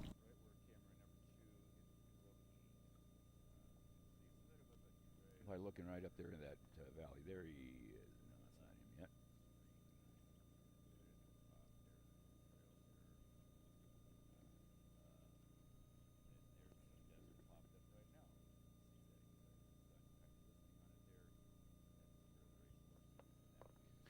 So the Desert Riders coverage is winding down. Obviously, there was only 11 there a few minutes ago. We are down to 8, and Jody will be next.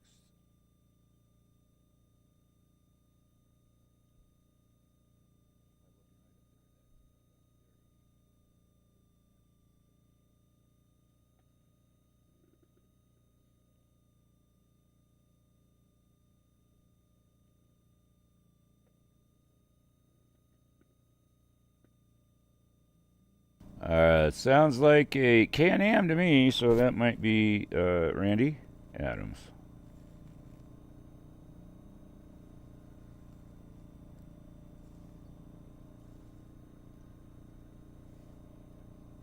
But who knows? Jody may be in front of him.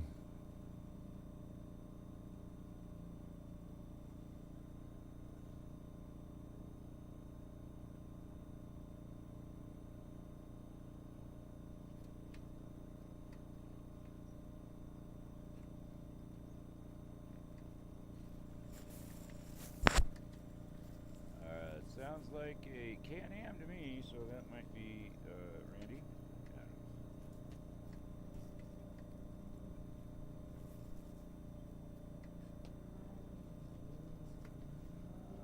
Adams. That is Randy Adams.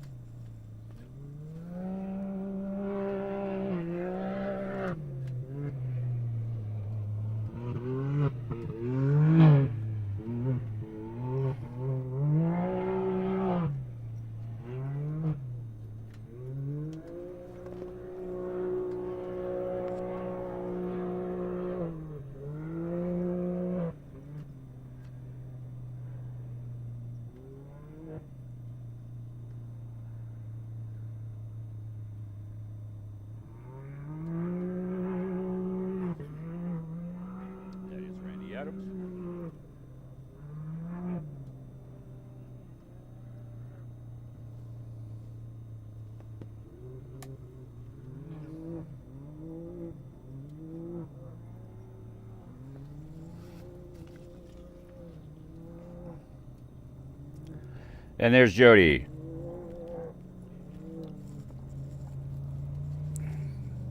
So it's good to see that Holtzman Racing is going to finish this race.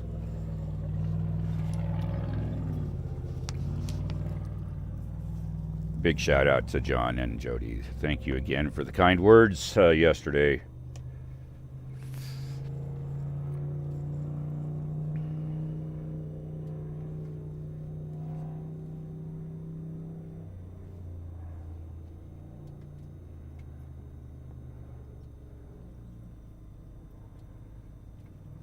And there's Jody. So that's 3 more. So it's good to see that Holtzman Racing is going to finish this race. And the number is 5. Big shout out to John and Jody. Thank you again for the kind words yesterday. Nick Ford at the left turn at the starting straight, calling off.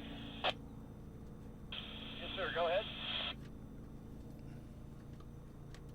We got a UTV on a trailer that wants to go backwards on the course to go to the pit. Number 1982, it looks like. Yeah, go ahead, send them. We don't have anyone coming around for another lap. Perfecto, thank you.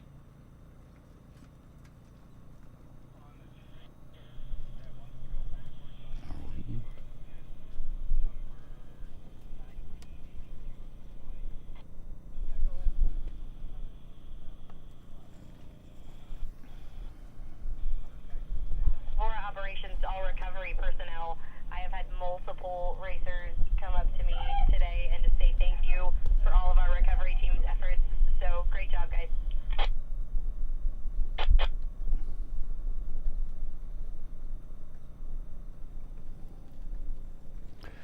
All right, so let's see who we got next. That was Jody. We have Bruce Field coming in for his final lap, and then behind him is about 15 minutes away is Kevin Hoyland's team. The veterans are racing Battle-Born Patriot Racers. So hope you've stayed with me this whole event. Yes, Jody is in the car on the last lap. Just went past us. She is in the pits now. She's probably just crossed the line right now.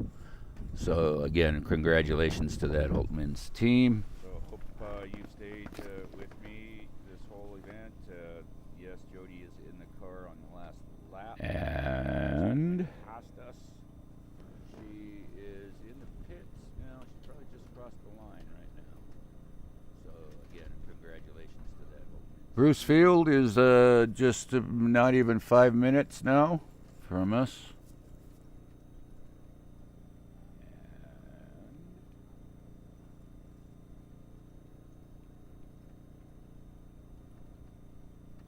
And it looks like I've got maybe 20 minutes left. Well, maybe not. Race mile 46. And then there's a huge gap after that. So I think that's when I'm going to pull the plug. And it looks like I've got maybe there'll be 1 or 2 that are left on the race course, but race mile 46. It's been a full day out here for Desert Rider on the side of the top of a hill here, just out in Weeks, Nevada, just outside Yerington.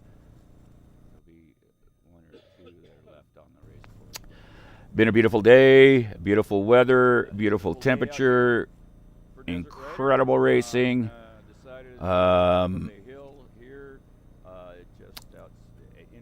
No serious injuries that I know of. A lot of attrition. But a couple of rollovers, everybody is okay. So everybody had fun today and has stories to tell. Once again, this is Bruce Field. A lot of attrition. But a couple of rollovers, everybody is okay. So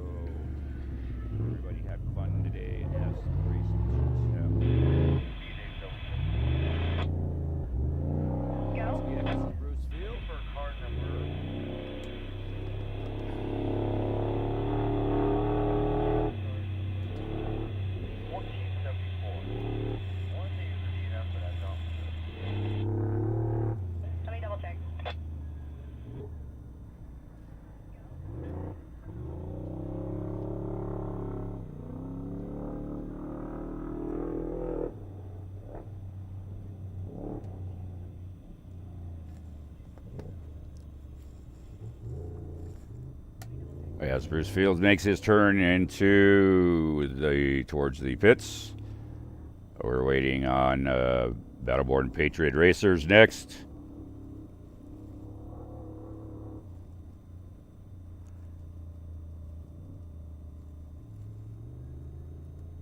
As Bruce Fields makes his turn towards the pits. What was that car number again, BJ? 14. Battleborn Patriot Racers next. 1474.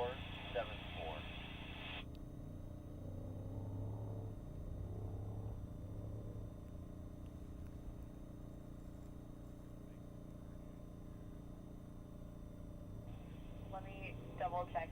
Weatherman. 1474.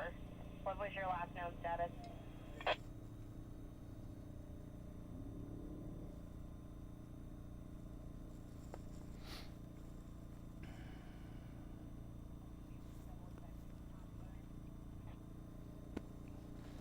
Negative.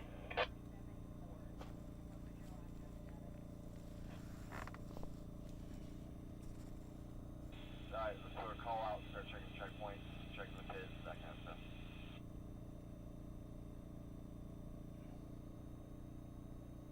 Attention to the pits, attention to the pits. VORRA operations trying to reach 1474. Race, Chase, Maine, or anybody nearby. I've got a copy. Copy.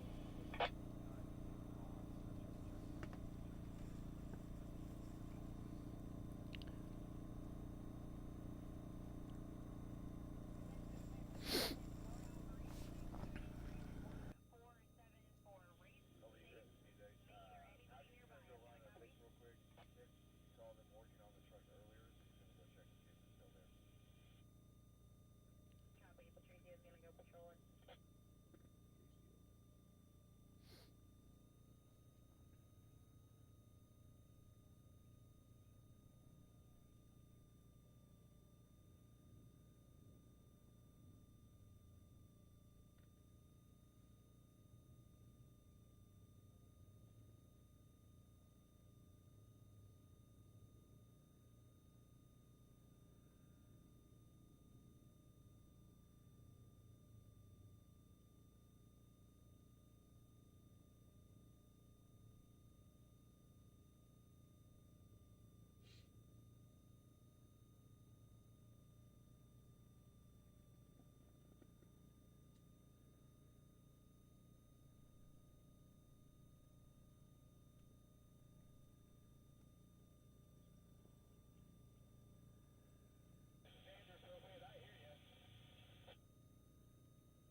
There goes Battle Worn Patriot Racing. Let me get that switched over there. There they go.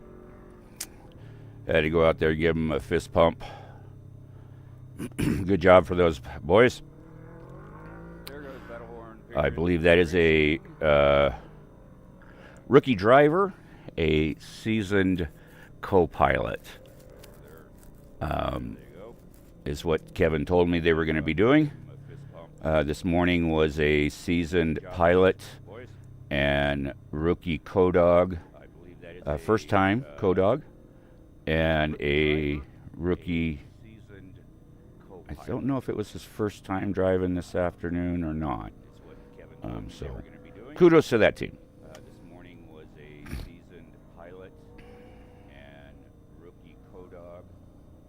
First time co-dog and a rookie. So behind them, we have the Vajars. Kudos to that team. And I am going to be signing off once they come through. It's been one heck of a day. Thank you all for tuning in today. 200 views, not bad at all for live stream. What does that say? 11 hours and 21 minutes of live stream. Not bad at all for live stream. What does that say? 11 hours and 21 minutes of live stream.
All right, here's our last racer for the afternoon. For my broadcast, that is. There's still, I think, 3 left out there. But this is where I'm going to say goodbye to everybody. It's been, as I said, one heck of a day. It's been a lot of fun. As always, it's desert racing, and I am in my element when I am sitting out here alongside the race course watching this race. And since I'm out here watching this race anyway, I might as well broadcast it for those that can't come out here and enjoy it with me. Not that I want you to come out here with me. I mean, I'm busy. Leave me the heck alone. But I really did not mind the locals that came up today. I reneged a little bit on the broadcasting portion of it, but I put the camera on the main that you've been seeing all afternoon, that main corner, S-corner here at the top of the little saddle here in between these two hills. And they've been really good. One of them had to come up and meet the podcast guy. So it was cool. I enjoyed myself. As always, I want to tell all of the VORRA volunteers, thank you so much for all that you do. It's been an amazing day, as always. Laura, BJ, thank you for all that you do. Greatly appreciated. And with that, I'm going to sign off. As always, Desert Rider says, love you.